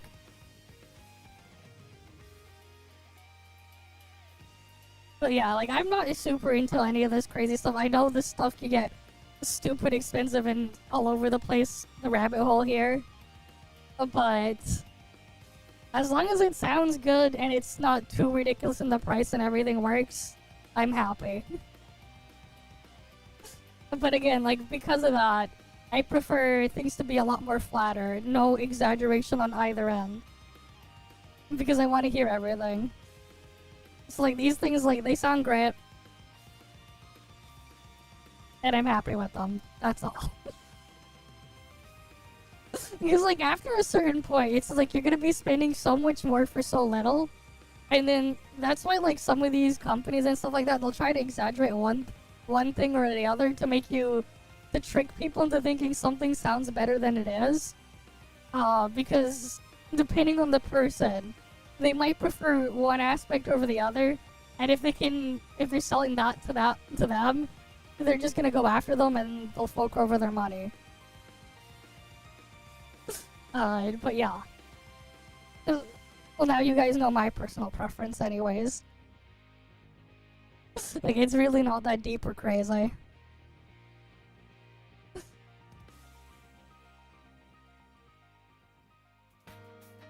Yeah, and then I went back to the thing. And, of course, at least with the audio file that I was playing, it is a lossless track because I do have it on my NAS, the actual FLAC, like the actual FLACs of the soundtrack of that game. I have the lossless stuff on there, and it's like, it's part of just some of the background music I use because the company that makes that game, they're like totally cool with just using their stuff as background music. So I'm just like, okay, cool. All of my background music is just various music from their games. But yeah, I'll be fine. The claim that Raycon is better than the competitive brands, it's false. Overall, the earbuds themselves are pretty average. I only ever use them when my Galaxy earbuds run out of batteries. And when I do, I instantly notice the sound quality difference. Like, they're not as loud, they're really quiet. The awareness mode is incredibly fuzzy. I think if you want a good, cheaper pair of earbuds, you should probably get something like JBL. JBL makes a pretty good, cheaper pair of earbuds. I've never tried them before, but just looking at them, the JBL beats the Raycon Impact earbuds Yeah, I don't really in every single category. want a And it gaming seems like headset. across nearly every Raycon product. So, like, here's the other thing, too. Right, with some of these, things. With my headphones, I have it on the tightest setting. And if I move my head enough, they will come off. Because they're not exactly the tightest fit on me. But that's a whole other thing. I've, like, you know, weird spot where, like, children's size stuff are too small for me. With the regular headphone stuff, in some cases, a lot of them are slightly a bit loose on me. Even on the tightest setting. For, like, the things that are, like, these ones, because, again, these are, like, monitoring headphones. So, that's its own other thing, but, yeah. Like I get why the convenience and stuff like that, having the a separate headset, but like I'd rather just have a separate mic and then just deal with this stuff separately. But yeah, though my audio stuff is a bit borked, and I don't think it's the mic because I highly doubt this is the problem. I highly doubt this is the problem. This is the mic I'm currently using. And keep in mind, this is just the mic. There's no cable or anything included for this price. This is just the microphone here. The actual stuff needed to drive this is a lot more expensive. I have a whole set of other equipment trying to drive this thing. But I think there's something wrong with just the actual wiring and then my mixer. Yeah. But like this is like an actual like professional mic. It's not their highest end one from Shure. Right? Because like what they're like really known for like that, I'm pretty sure it was like the is like not the MV7. This is what I'm using. The SM7B is like the big one that like thing. There's these ones as well, these other professional ones for like recording in like a studio booth type of thing. But like yeah, they have all these other things. Something like this is like what they're like pretty well known for, like if you've seen like a lot of podcasts and stuff. This is like the bigger brother to the mic that I'm using. You can also tell what the price it has quite the price attached to it. And this is just the microphone. Like, if you were to buy this, you wouldn't be able to just use this without spending another couple hundred, if not thousands, on equipment just to get this thing to work. Right. There's no stand on this either. You would have to, like, get some sort of boom arm or something to, like, attach these to stuff. This is just the microphone. The same deal with this thing. Of course, this is the one I'm using right now. I was using a different one before. But this is what my current microphone is. But like, if there's something wrong in the chain somewhere, that needs to get addressed eventually. Part of it, I think, is just my mixer, but it's just XLR mixers are expensive. So I'm slowly putting stuff aside to get a better at mixer, but that's its own other mess. Eventually I'll have like proper like professional equipment. Eventually. Reviewers found the exact same issues. Sound being muffled, overloaded bass making the sound quality sound worse, noise cancelling is weak, cheap plastic. Some people complained about flimsy hinges on the case. This person called it an outright scam. I've gotten Raycon, specifically their everyday headphones, at a discount for this Black Friday sale. I got them recommended by a YouTuber I like, and had seen other promotions of Raycons previously, so I decided to get them. Usually I don't give in to this urge, as most of the time it's really bad and often a scam, but they're recommended so often and have been around for a while, so I gave it a try. There's that marketing for you. Not even 15 minutes later, they stopped working as I tested the sound and the microphone. Also, the microphone recordings I got before it was dead sounded more terrible than my previous headset, which cost $43. Whoever buys these at full price is getting scammed and conned. For those wanting to get a Christmas present and have a limited budget, I would not recommend getting these headphones or Raycons in general. After doing my research I should have done previously, now I must wallow in pity at wasting money in such a stupid way. That was like the perfect target demographic of Raycons, somebody who sees YouTubers promoting it all the time and decided to buy it because it's cheaper than a lot of other brands. Even though Raycon has a 4.0 on Trusted Pilot, it seems I mean, like, I have my own benchmark that I do. And I'm pretty satisfied with how I test them for me. But like, having a good return policy and stuff that you can deal with to get your money back is nice. Right. I don't know, I got like, it's just convenient being able to like return shit so easily on Amazon. Like, it's just so nice being able to just do it. It's like you go buy the thing, you go try it, if it's not good, you just send it back, get your money back, and go buy something else. But like, with the way people are buying it off of Raycon, I don't assume that's gonna be an easy process. like it doesn't You're just stuck make with much them. of a difference because of all of these reviews were from the first few years that the company was around. All the newer reviews are not great. Somebody from 1 day ago, they sounded like crap. They aren't comfortable. That's just half the problem. Would give 0 stars if I could. The Raycon website prevents customers from leaving reviews. I bought the bone conducting headphones and trusted the company's advertisement. The headphones are terrible. Like, what was nice is, I don't know if you guys have had this stuff before anytime near you. I remember there was a place actually in downtown Toronto.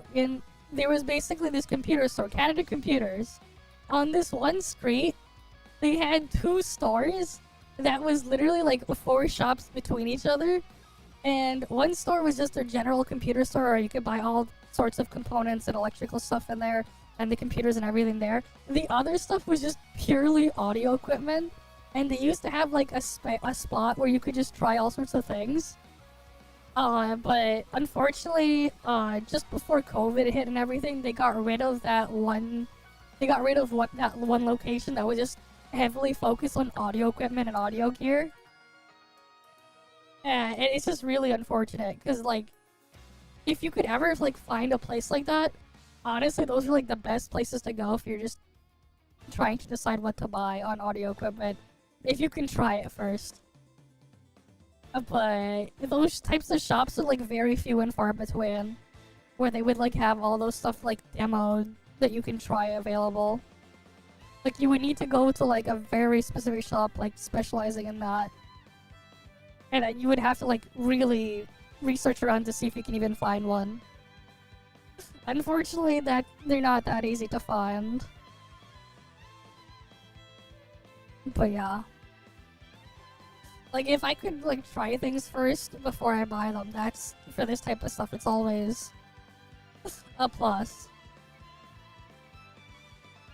The following reasons: sound quality, volume is terrible, and music was barely audible at the gym.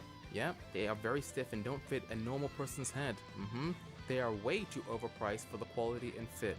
Do not waste your money. 5 days ago, this person said that they placed an order with Raycon and a parcel got delivered to the wrong address. That actually happened to me. I don't know if this is a coincidence. Somebody in January said that they got the Raycon fitness earbuds. They got them in December of 2024 and the case died, and it wouldn't charge after about 6 months. Oh, that's not good. Yikes. Tried getting the replacement from Raycon and they would not reply to my inquiry. Horrible Yeah, it's company, changing. defective product, worse customer service. Unfortunately. This isn't great. And maybe that's why the company has slowly been disappearing. I don't know if you've noticed, but there's been less people promoting it online recently. I originally thought that was because Ray J is a very strange guy, and having him as a CEO is very problematic. Like, why did he make an entire video calling out Jake Paul while also promoting Raycon? This is the video that I found recently. I'm trying to tell him I'm not gonna be cocky about nothing. I'm not gonna say I'm knocking somebody out. I'm not gonna say I'm not though either. We didn't put this Raycon in the ring for nothing. Somebody gonna be fucked up, stripping all of my like luxury possessions away. Everybody fighting in the ring. Jake Paul, how many fights he did? 3? That's it? Pay-per-view? So what? I knocked 2 niggas out and I'm fighting Jake Paul. How big is Jake Paul? He my size? He is? I will knock Jake Paul the fuck out. In order for me to even call Jake Paul out, I gotta knock somebody out. Is that him working out? You see how weak he threw that sledgehammer down? I gotta knock somebody. And he's talking about fighting Jake Paul? Why? Damn. Raycon at? Why are we talking about Jake Paul? But as you may or may not know, Ray J and Kim Kardashian made multiple sex tapes back in, I don't know, 2007. And they were really viral. So viral that apparently Kim Kardashian made $20 million off of these sex tapes. In 2023, Ray J started talking on a live stream accusing Kim Kardashian's family of paying him $5 million to stay silent because they were under federal RICO investigation. This federal RICO though, on KK and Chris? Ooh! The federal RICO I'm about to drop on Chris and Kim is about to be crazy. I'm talking about, I'm on the news every day like, yeah. Meaning like I'm gonna say a lot. If anybody know Kim and cool with Kim, you need to tell her now. The rain is coming, the feds is coming. Hey, Ray! The feds is coming. It's nothing I can do about it. It's worse than Diddy. He also talks about how the Kardashians actually orchestrated the sex tape in the first place. Because of all that, the Kardashians are suing him for defamation. I defamed you? Of course. How? How I defamed you? You just paid me all this money. You didn't mention that, huh? Go back up. You didn't mention that. But you also didn't mention that you were supposed to tell Hulu to take that shit down, bro. These bitches already paid me $5 million, bro. And they trying to, like, make me a slave, bro. Like, I can show you all the dirty shit they telling me. This ain't even no money. America deserves to know. If you told me that the Kardashians was being charged for racketeering, I might believe it. There's been no federal case, there's been no charges, just these allegations. Because of this, it seems like Raycon has slowly been declining in the influencer space. Actually, in 2024, I was supposed to do a Raycon sponsorship, but they canceled. And the reason they said that they canceled was because, well, what did they say? I think they said that they needed to change their website to reflect new prices because of all of the tariffs. That might have been true, but it also might have been because Ray J sold his shares in the company so he could launch a television network? Wow, the top comment here. Do not buy. Product doesn't last. Mine went to crap just after using it at work. So yeah, as of 2024, Ray J hasn't even been part of Raycon, which I didn't even know about. I also didn't know that he claims that he only has months to live. Ray J claims doctors told him he has months to live. My health is not okay. Why is he getting into fights with the Kardashians if he has months to live? Raycon, it isn't a scam. It's just incredibly overhyped. Raycon really should cost less, but for the price that you're paying, it should just be better. The quality should be better. The sound should be better. If I was gonna rate it, I'd probably rate it a D. For did Ray J think we were dumb? What's up, everybody? But anyway, thank you everyone for watching this video. If you did enjoy it, leave a comment down below what you want to see me talk about next, and be sure to tune in next time.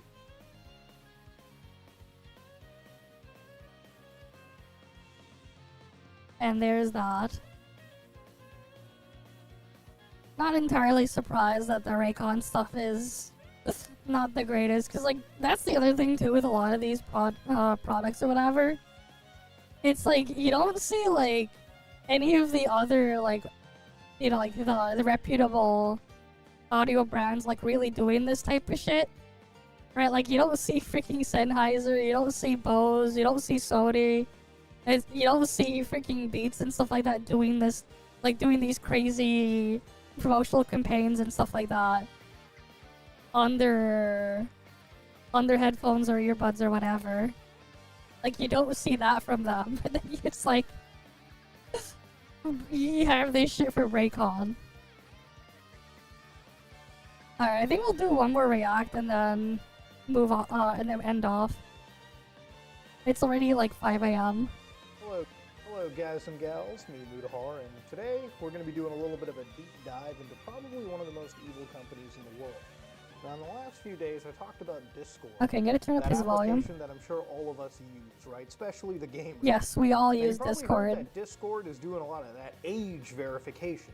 And the problem with the age verification is, who are you hiring to do such age verification? Well, in my last video, I actually talked a little bit about a company known as Persona. Not the video game. The video game's actually awesome. Yeah, the video games are great. For anybody that doesn't know, Persona is actually a tool that Discord was using, at least in the United Kingdom, to verify its users' age. Now, Persona is a little application that you can view right here on their website with persona.com. And basically, it doesn't really, it's just your standard corporate website, right? But ultimately, in the end, they're the ones that are the big companies, one of the big companies involved in verifying if you're an adult or not. Now, whether they take your, personal ID, whether they take your selfie, a lot of that information sometimes doesn't actually leave their server. They might be storing it, they might be harvesting it, they might be... Yeah, I heard about that. Now, depending on what they say, it's up to you to trust them and or then not. there was Now, breaches and a lot of people got their stuff any of these companies, and leaked. I don't think you should either. But in my last video, I looked at a company like Persona, and we kind of linked it to Peter Thiel. One of the big billionaires in the United States, one of the people tied to a company known as Palantir. Now, for anybody that doesn't know what Palantir is, I want to start off this video by kind of front-loading it with that.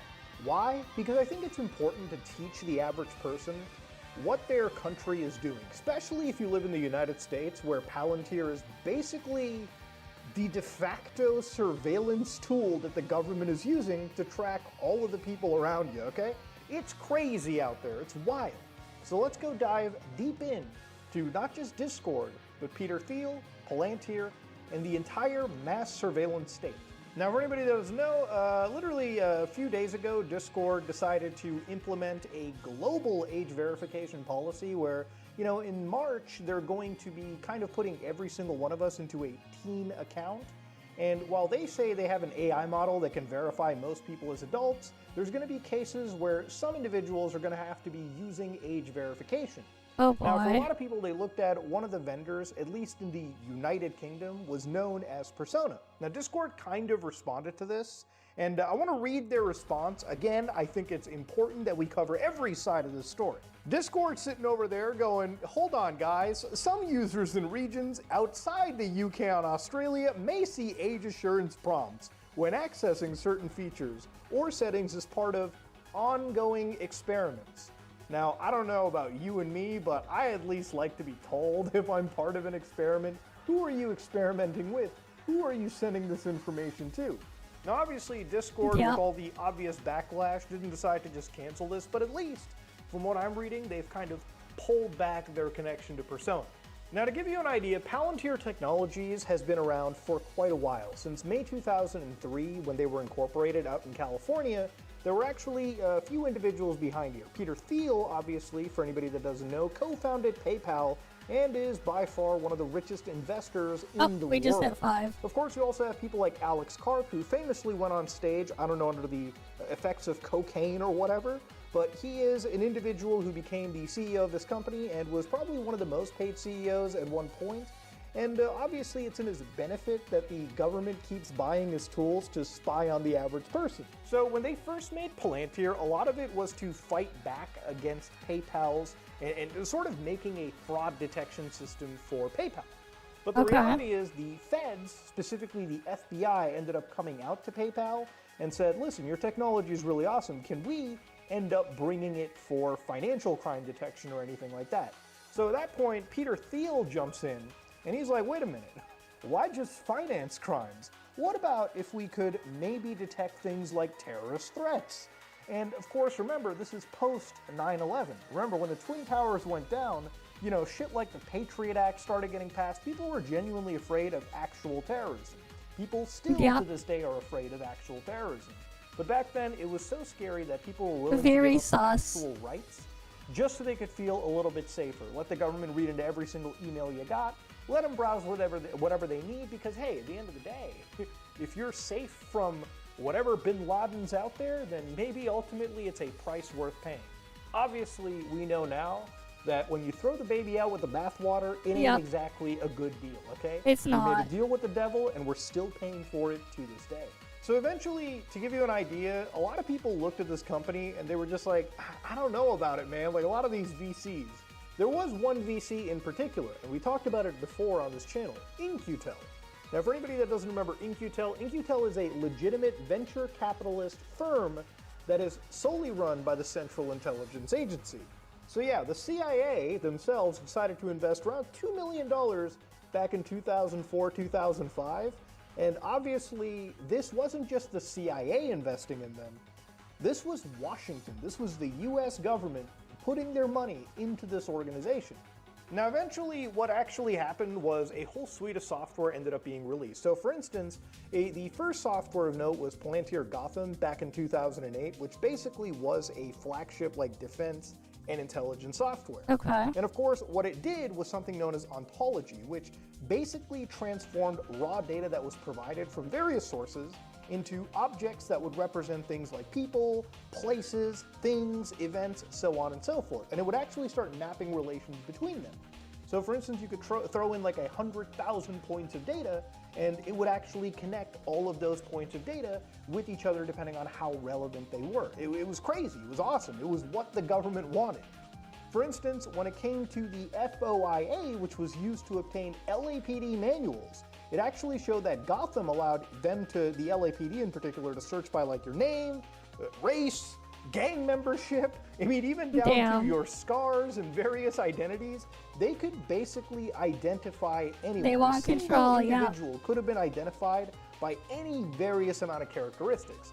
And according to the FOIA documents, the LAPD had like 5,000 Palantir accounts. At that point, it was more than like half the LAPD police force. Now, Gotham is basically something that is run across all over the Department of Defense. So whether you're in the CIA, the FBI, the NSA, yeah, Palantir is basically like the bread and butter of these like intelligence agencies. Palantir is one of those companies that if you Google up right now, you probably wouldn't get a straight answer. Somebody actually has to dig through the trenches to tell you what they actually do. They are a mass surveillance company, and their actual utility spreads far and wide. And a lot of it is, in a way, very controversial to an extent.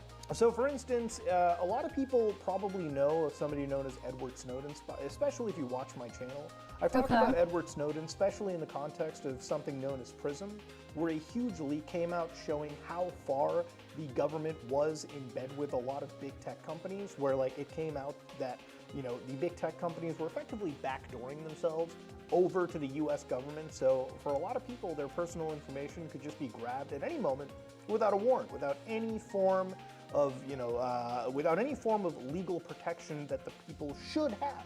And one of those things that, Edward Snowden in particular showed was something known as X-Keyscore Helper, which was a Palantir tool that was allowing the NSA analysts at the time to import data from the X-Core, like X-Keyscore, like a forensic system that they had, which collected things like your emails, your chats, your pictures, documents, so on and so forth. Basically, collecting everything. When it comes to mass surveillance and mapping out data across the world and spying on the citizens, Palantir is sort of the technical strength, the third-party company that everyone sort of hires when they want to spy on anybody out there. That is their job. That is their bread and butter. That's how they make their money. When it comes to predictive policing, you probably watch movies like Minority Report where they can decide if you're guilty, basically, or if you're a threat before you actually even commit crimes. And to an extent, that kind of exists in the real world, especially when it comes to things like Palantir's like predictive policing systems, where again, even in secret arrangements back in 2012 all the way up to 2018, they were operating in areas like New Orleans. It was so secret that the city council members were actually unaware of the fact that there was actually a system that was analyzing their citizens. And of course, they would analyze things like criminal history, social media, of course, obviously the gang affiliations that we learned that they were doing during their time and stint out with the LAPD, probably still there to an extent. And they would even create like a list because they could map out connections of people that could be potential victims and perpetrators. Like, you ever play the game Watch Dogs and you see how the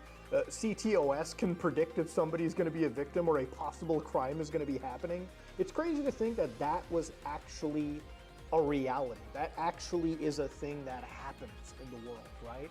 And again, you have to dig into the trenches. You really have to research Palantir to know this stuff is happening around you. Even when it comes to things like ICE, for instance. Now, a lot of people talk about immigrations and customs enforcement and, kicking all the illegals out of the country. Now, the thing about the illegal migrant situation, or whatever you want to get into, it's a hotly debated political issue. But it's one of those things that's similar to 9/11 to me. And the reason I say this is because it's kind of a massive like tragedy. It's a massive political, it's a massive galvanizing force that a lot of the government, a lot of these private organizations are taking advantage of. Basically in the sense that Palantir exists to sell a surveillance product to the government, which in this case would be something that you probably have heard of as Immigration OS. In April 2025, ICE signed a $30 million no-bid contract for Immigration OS, which basically allowed Palantir, was actually something that was built on top of it. It's the Immigration Lifecycle Operating System, and it provides almost near-time visibility on the movements of migrant individuals, using obviously artificial intelligence and the various data points that Palantir is so good at mapping out. And alongside things like Elite, which is the enhanced leads identification and targeting for enforcement, it would basically map out the potential deportation targets, it would create dossiers, it would basically apply a confidence score to various addresses that ICE could hit, and basically give a reasonable assessment that the address you're about to hit is probably going to be filled with illegals. Now the reason why I was kind of tying this to 9/11 is that at the end of the day, regardless of what you think, Immigration OS is mass surveillance. It's predictive policing on the federal crack-enabled level, okay? It's insane levels of mass surveillance that people are kind of looking at, thinking that, oh, they're just going to be using this to crack down on illegal migrants. Well, do you think if they're going to develop this technology that they're just going to massively forget about it, like some point down the road? No. They're going to use it against the next target that the government wants to go against. And that could be somebody that is legally allowed in the United States. However, they might be somebody that is a political dissident, somebody that is speaking against the system. Right now, it can be used for all sorts of things. And unless you speak against this shit, it's its own gray area. This is the reason why I've been talking so much about age verification, your privacies, things like self-hosting. It's not because that in a year from now I'm going to be living on a farm in complete, solitude from general public. I don't know, maybe. I have no idea. That'd be something. I can't predict the future. Maybe Palantir can. But the idea of it is that if you don't fight against it now, if you don't raise awareness to it now, the world will look very different in the next 5, maybe 10 years. And in the next 10 years, we might be living in that cyberpunk dystopia where getting spied on and having an opinion is something that actually is going to be treated pretty illegally. It's going to be where... I mean, that's what it is in China, right? What? You might not really be allowed to speak. It's already a thing. Because unfortunately, maybe there are powers that be that don't want you to speak your mind, and they don't want you to rise up and step against the grain. Now, there's something about Peter Thiel that is super interesting to me. Back in October, September, literally in 2025, not that long ago, literally a few months, you might have looked up that Peter Thiel was hosting these like 4-part lectures in San Francisco, talking about the Antichrist. Now, for full context, Peter Thiel wasn't talking about the Christian idea of an Antichrist. Okay. I think Peter might fit more into that, if anything. But to give you an idea, Peter Thiel was talking about the Antichrist being like a Luddite who literally didn't care about understanding, somebody that wanted to stop all forms of science. So people like Eliezer Yudkowsky, who literally is an AI safety advocate for crying out loud, right? Basically anybody that can talk about raising regulations or awareness in the dangerous spaces that he operates. Yeah, a lot of this stuff does need regulation. Peter Thiel and his money, not even just his money. If you get in front of him and his power, he's going to go isn't it a mix of both? Insane. This slimy scumbag piece of shit will find everything that he can to convince people in Washington. But I don't really want to get into politics and here. Give up your freedoms if it means a slightly higher net worth and slightly more power. So again, I want you to understand, this is who the current government has decided to partner with. A fucking nutjob, batshit insane, authoritarian fuck. That's who. Now, to give you an idea, I don't want to walk into this video and not paint Peter Thiel as the scumbag he is without any evidence to back it up. Obviously, I think there's plenty out there, but really one of the most important pieces of evidence that I think kind of exists is the fact that he is a really, really close friend with guys like, Jeffrey Epstein, for instance. Of Now, for course. anybody that doesn't know, literally a couple weeks ago, there was a massive disclosure release, like 5 million documents, that released about Jeffrey Epstein. I'm still making videos on it. There's still things Yep. in the pipeline. I've made plenty of videos covering it because there's just so much information. But more specifically, there actually is around 2,281 files that exist showing emails and conversations between Peter Thiel and Jeffrey Epstein. Mentions in the files alone with Peter Thiel. So he is by far one of the most mentioned guys in the archive. Now, to give you an idea, the relationship began somewhere around 2014, long after Epstein's actual conviction. So Peter Thiel, given the fact that he knows pretty much everything about everyone, should have actually known the kind of person that he was getting friendly with. So there was at least half a dozen scheduled meetings between people like Peter Thiel and Epstein from 2014 Yeah, all the way now to we know more of his 2016. character. And a lot of them actually add Epstein's like New York townhouse. And again, you can verify and look these up yourself in the Epstein files. Heck, I can show you a few emails on the screen right now. They were actually Vito's putting in work at Peter shredding that Thiel bar. took great, The stance great, bar. great judgment. Now, the important part about this is Epstein is kind of tertiarily related Vito's to this crazy. entire situation because even he invested $40 million into Valor Ventures, a fund managed and originally co-founded by people like Peter Thiel back in 2015 and 2016. Now, that investment that Epstein made actually grew to around $170 million, making it effectively one of the largest assets at the time in Epstein's estate. And of course, people like Ehud Barak, who was the former prime minister of Israel, no doubt, was also describing that fund at the time as co-founded by both Thiel and Epstein. So they were not just monetarily related, but it seemed like they were actually pretty good friends. And even though Thiel's spokespeople will say that there's no co-ownership, they still confirm that Epstein was a limited partner in this case. Again, I think there needs to be an investigation in this right here, okay? Because, I don't know, I think there's probably a lot more than money. These people seemed very buddy-buddy with each other, and I want to know the extent of that relationship. Oh shit, damn. People are getting that desperate. Now we're going back to DDR3. That's crazy. DDR3 in 2026. People were going crazy over DDR3, like what, almost 20 years ago, I think, at this point?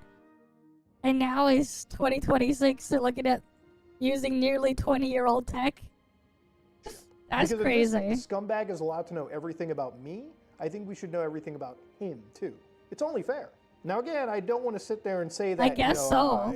Thiel is a That's criminal crazy. because he's so associated, but I think it's worth the investigation. And I think if the government had any fucking testicles, they would pursue some investigation on pretty much anybody associated with Epstein at the time. But importantly, it was this company, these venture firms, that were connected to, companies like Persona. So it makes you kind of wonder, right? Like, Persona, the actual tool, the experiment that was used by Discord, it is connected to people like Peter Thiel, monetarily. Why is somebody like Peter Thiel, who believes that he knows better than you, believes that democracy and freedom are no longer viable products to be sold to the American people, why is he investing money into an age verification system that coincidentally grabs selfies, grabs a ton of identification off people, and promises that they'll delete it? I mean, promises are promises. I mean, who knows what's going on in those servers? Last I checked with Discord, last time they tried grabbing people's IDs, it ended up getting leaked out to the public to grab. Yep. Peter Thiel is one of the richest guys in the world. And he's somebody that craves power. He's somebody that knows how to obtain that power. He's somebody that knows that whoever controls the surveillance game is somebody that's going to be around for the long term. Because surveillance is one of those products that is always, always in demand by the government. And Discord is actually just a small piece of this puzzle. Remember, Discord is the most normie used communications platform out there.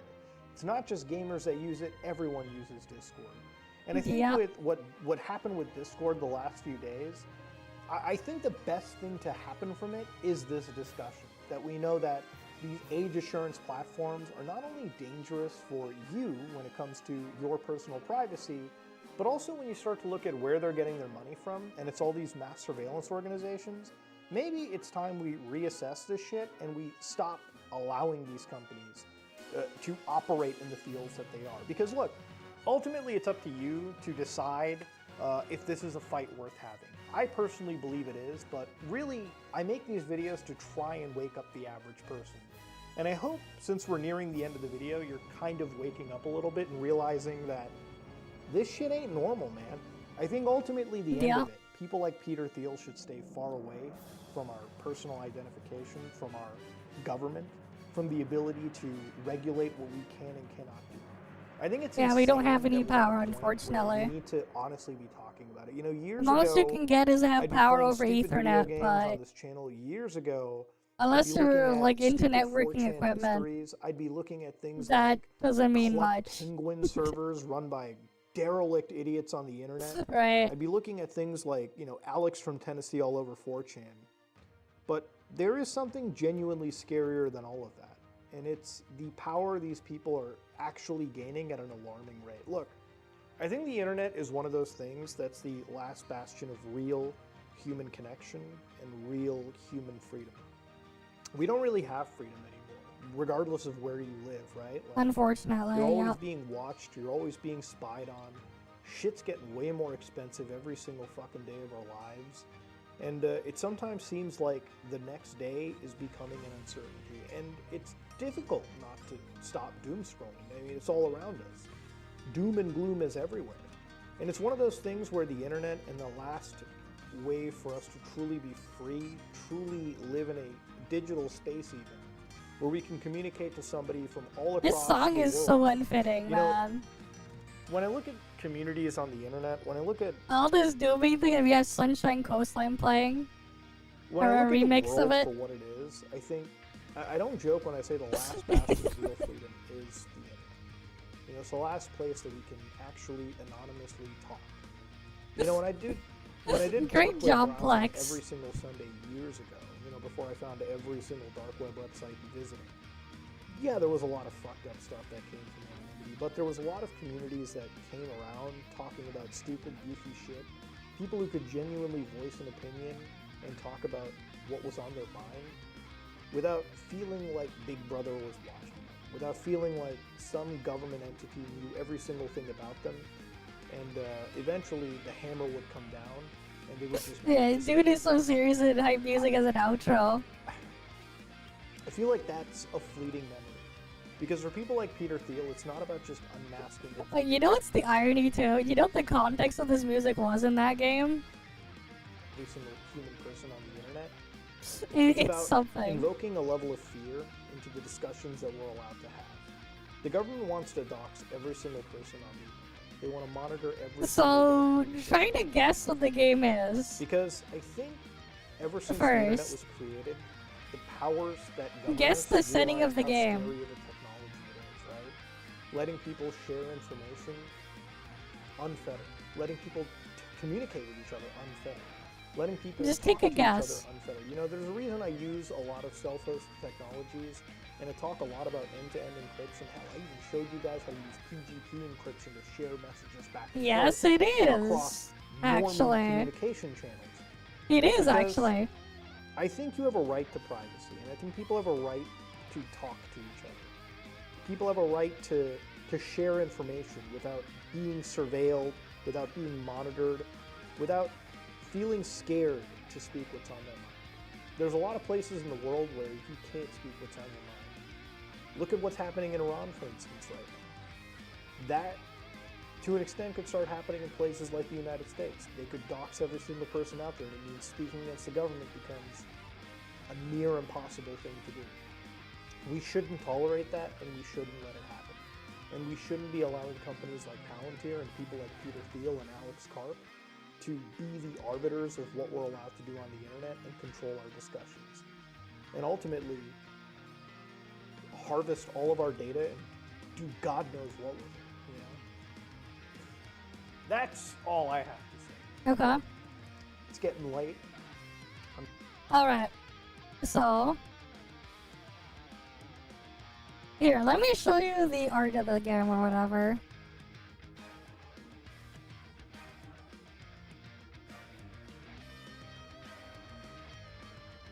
Oh, wait, that's not a great example. I mean, that picture kind of gives you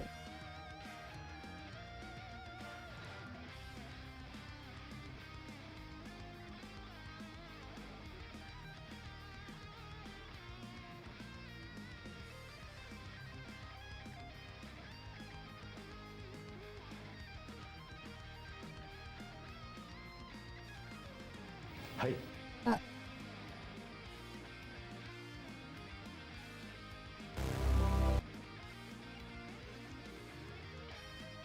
mean, this was a Vita game. An adventurer?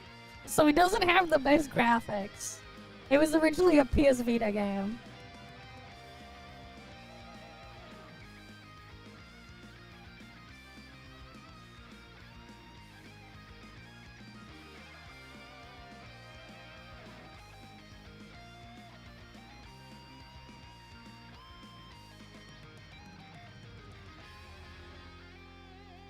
Right.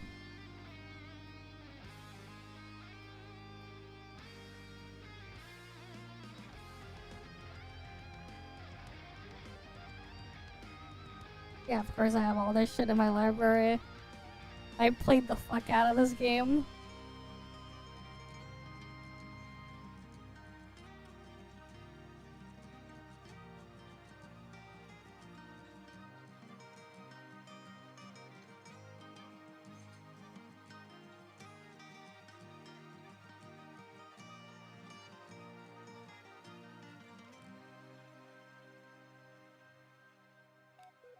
Okay, so basically the way the game starts, you're on a boat, going somewhere, and it's out sea. The boat gets attacked and destroyed by a freaking tentacle monster, and the ship sinks. And the song plays right after you wake up as a castaway on this island. That is like the first song that would play after that part. Let me see if I can, like, find it thing for example. I actually did play it on stream a long time ago.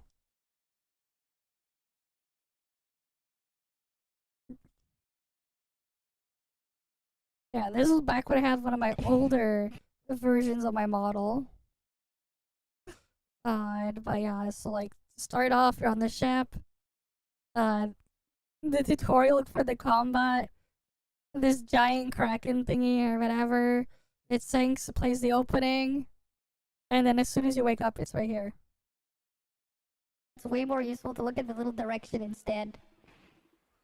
You drift on the thing. And the music starts playing right there. You literally lost all your shit. Your freaking ship sank and everything. You're separated from everyone. And that's the music that starts playing. But yeah.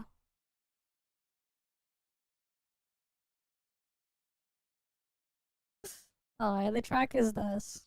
It's called Sunshine Coastlines. Really good music song though. It is quite nice.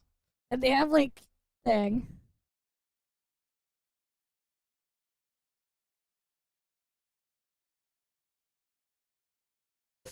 But yeah.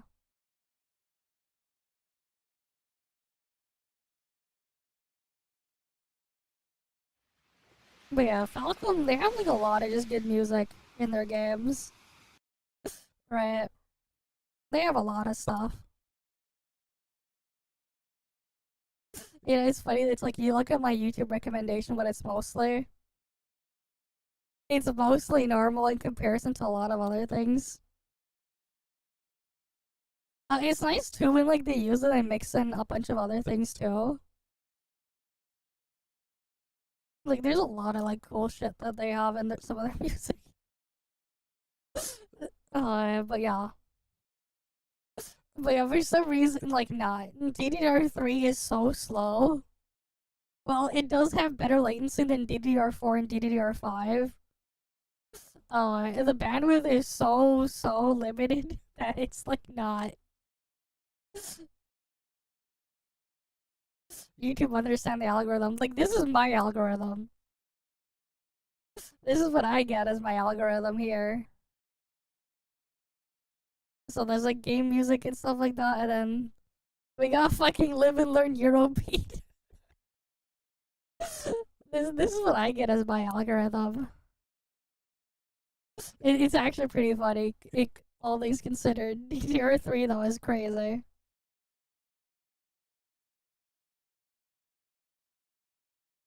Alright, I get gaming music podcasts, then there's that stuff, whatever.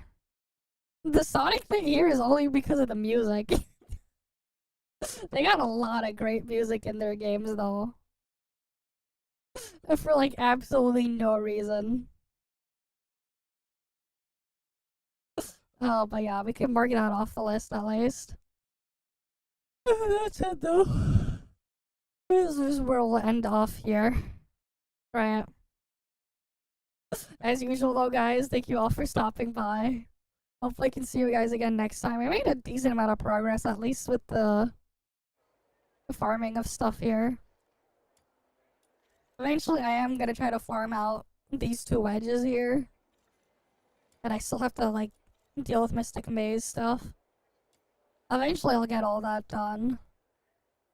But yeah, that said, though, we'll just end it off here for the night then. Right, as usual, though, thank you guys all for stopping by. Hopefully, I can see you guys again next time. But yeah, you guys have a good day or night or whatever. I'm gonna go get some sleep. Alright then, I'll see you guys. See ya.